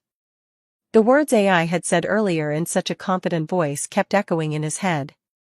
Living side by side with AI, Kaoru had occasionally seen her do things like precisely see through what he or someone else was thinking or make predictions about events or phenomena with 100% certainty, to the point that even Kaoru would tilt his head in confusion, and then be exactly right.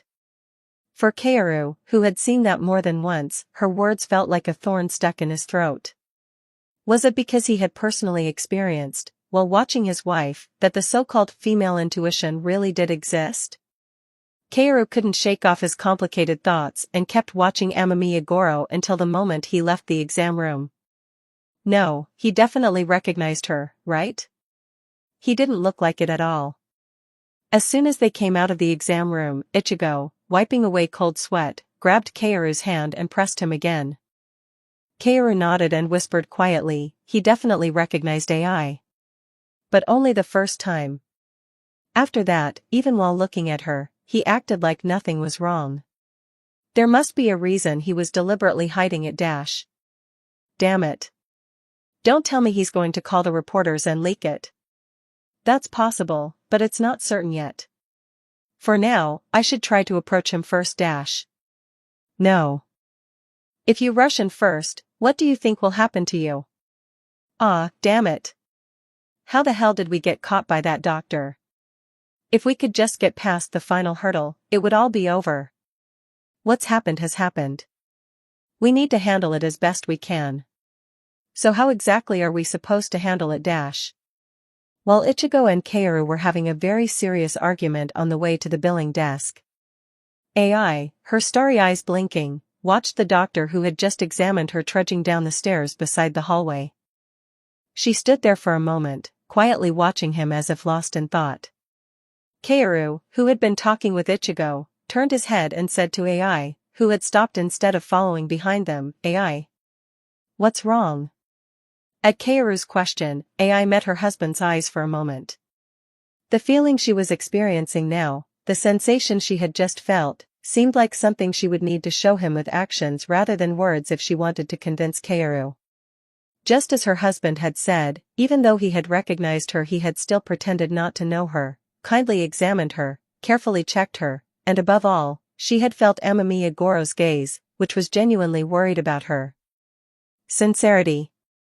AI recalled the deep sincerity hidden in the heart of a stranger she had met today, and the vague certainty she had only faintly felt finally began to take shape.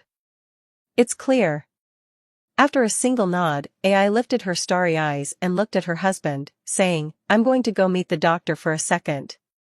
AI. How was she supposed to do that with such a heavy body?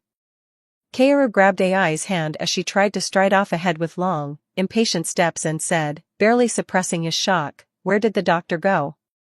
He went over there, to the stairs. Are you coming too, Kaoru? Of course, Hugh. The moment Kaoru looked into AI's starry eyes, he let out a long, laughing sigh. No matter what he said to persuade her or hold her back, AI was showing a firm determination to go to that doctor. Since stopping the stubborn AI was practically impossible, her husband decided to trust his wife's intuition, took her hand tightly, and said with resolute force, I'll go with you too. Okay. AI nodded with a grin, as if she had known that would be his answer, and let Kaoru support her as she walked toward the stairs. Kaoru looked at Ichigo, nodded as if asking him to handle the payment in his place, and then moved away with AI. Ah. Ichigo, who had aged 10 years in the span of a few hours, let out a sigh without even trying to stop them. Amamiya Goro stared with dry eyes at the photo of a smiling child on his phone screen.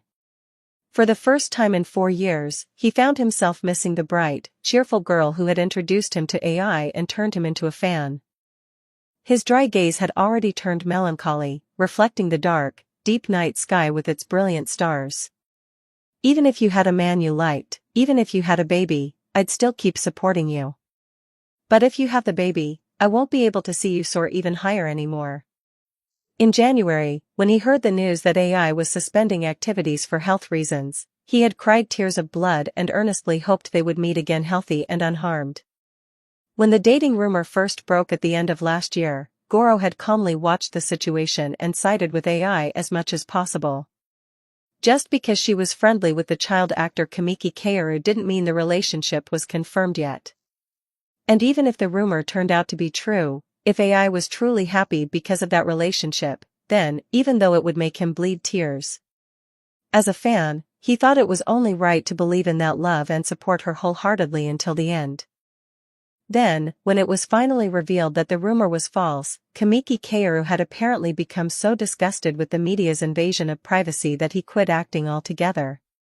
When the magazine that had reported the dating rumor in December ran a correction saying it had been false, Goro had thankfully been able to breathe again, but for more than 6 months, his one joy in life had been revisiting the bright, lovable image of AI frozen in January, soothing his longing as a fan. He had simply been waiting for her safe return, and he never imagined that the pregnant woman he was examining would be that AI. Who was the father of the twins in her belly? Why wasn't the person who had gotten AI pregnant here with her? If she gave birth to the twins like this, then before long AI's idle life would be over forever. With a hollow laugh at fate's cruel joke, Amamiya Goro looked at the girl on his phone screen and murmured in a gentle voice, as if he were speaking face to face with her. A fan's opinion is always selfish. Right, Serena-chan? Don't you think so too? Bang! When the rooftop door opened, Goro turned around in surprise. AI, the heavily pregnant mother of twins, was slowly walking toward him, brushing back her long purple hair as the cool summer night breeze blew it around. Goro stared at her in shock for a moment, then turned off his phone screen and put it in his pocket. It's not good to climb stairs too hard, Miss Hoshino. I had help coming up, so I'm fine. Help? By whom?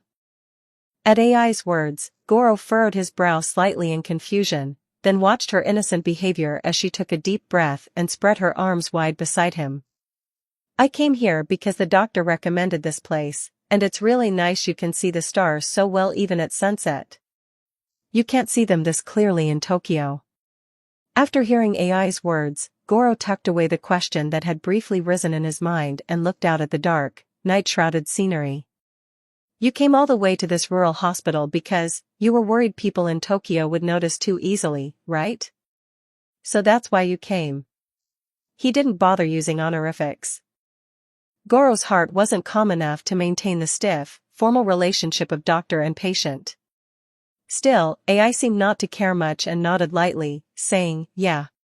That's right. But how did you recognize me, doctor? How had he recognized her?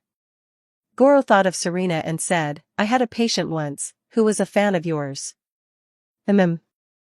I see. I thought I wouldn't be found out here since all the doctors are old men, but of course. You can't hide the aura of an idol that just naturally spills out. Goro, who was witnessing AI's starry-eyed self-praise right in front of him, had to clamp his mouth shut to keep his lips from twitching at the overwhelming cuteness and joy. Are you going to quit being an idol? Huh? Why? I'm not going to quit. But I never had a family. I've always longed for one. So once the twins in my belly are born, I'll build a family with the person I love and live happily. And I'm going to start being an idol again too. I don't want to give up on the dreams I want to achieve. That means. Yes. I'm not going to make it public right away. But someday, when the children are grown and we are adults, I want to reveal it proudly. I want to live while openly showing people the happy everyday life we've built together. Hearing AI's words filled with dreams and hope, Goro, flustered, furrowed his brow and said loudly, but if that happens, you'll never be able to set foot in the entertainment industry again. You're deceiving people with a lie, aren't you? How are you supposed to bear all that resentment and anger by yourself? I can bear it. The person I cherish will protect me. Exclamation point. At AI's confession, Goro froze and looked at her. Her brilliant starry eyes sparkled like the stars filling the night sky, and she smiled beautifully at him. Meeting that person taught me what love is. Only after having the twins did I understand happiness. Until I reveal the truth. I'll be deceiving everyone with a lie again, but it's different from before. I'm not alone anymore. I'm not a loner anymore. I'll face it with the person I love, and I'll do it with all my heart. For happiness. For the babies in my belly. Goro could only stare at AI, dumbfounded by her confession and her sincere smile. For the person I love, who devoted themselves to me even if the future ahead is a thorny road, I'll keep walking it with my head held high. Because I truly, really truly love them. As a mother, as an idol. I can't give up either one. Ai Hoshino is the greediest happy person in the world. The bold smile of a woman in love. The courage that only someone with something to protect can possess. Ai was gazing at him with a face full of a smile as bright and beautiful as starlight, like someone who had truly understood what happiness was. Even with that selfish declaration that she would openly deceive the world and seize her own happiness. Ha, ha ha.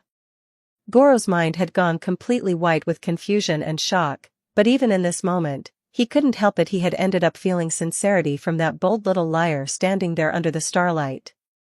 But Goro still couldn't understand. Who on earth was the one who had made a 16-year-old girl, fully aware that she was putting herself in danger, so casually stake her life like this? The person she loved. The person she loved.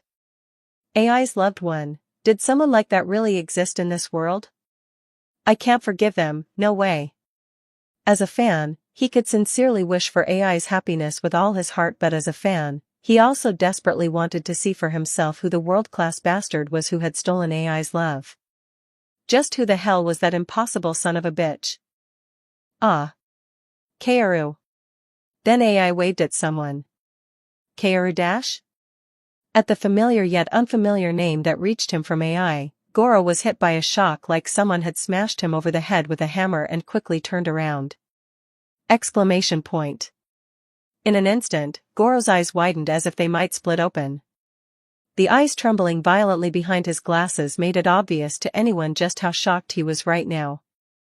A boy who had casually removed his black hat and mask, with beautiful features and a handsome face sculpted as if he were an embodiment of the cold winter. Golden hair shining brilliantly like the morning star hanging in the sky. Cold blue eyes, blue as frost and sharp as ice, and within those eyes, a blazing red starlight. The very same person who had been infamous as the rumored lover of Ai 7 months ago. The once-in-a-generation genius child actor who had coolly thrown away his successful acting career and left, insisting the dating rumor was absolutely false. The unidentified man who had stood behind Ai in the exam room earlier, looking completely uninterested. Allow me to introduce myself again, Doctor. I am Kamiki Kaoru, Ms. Ai Hoshino's husband and the father of the twins. For a moment, Goro was so overwhelmed by the enormous shock that he even forgot how to speak, and could only stare blankly at Kaoru as he greeted him. A crack spread across the lenses of his glasses with a dry crack. Don't forget to like and subscribe to Novels Wonderland.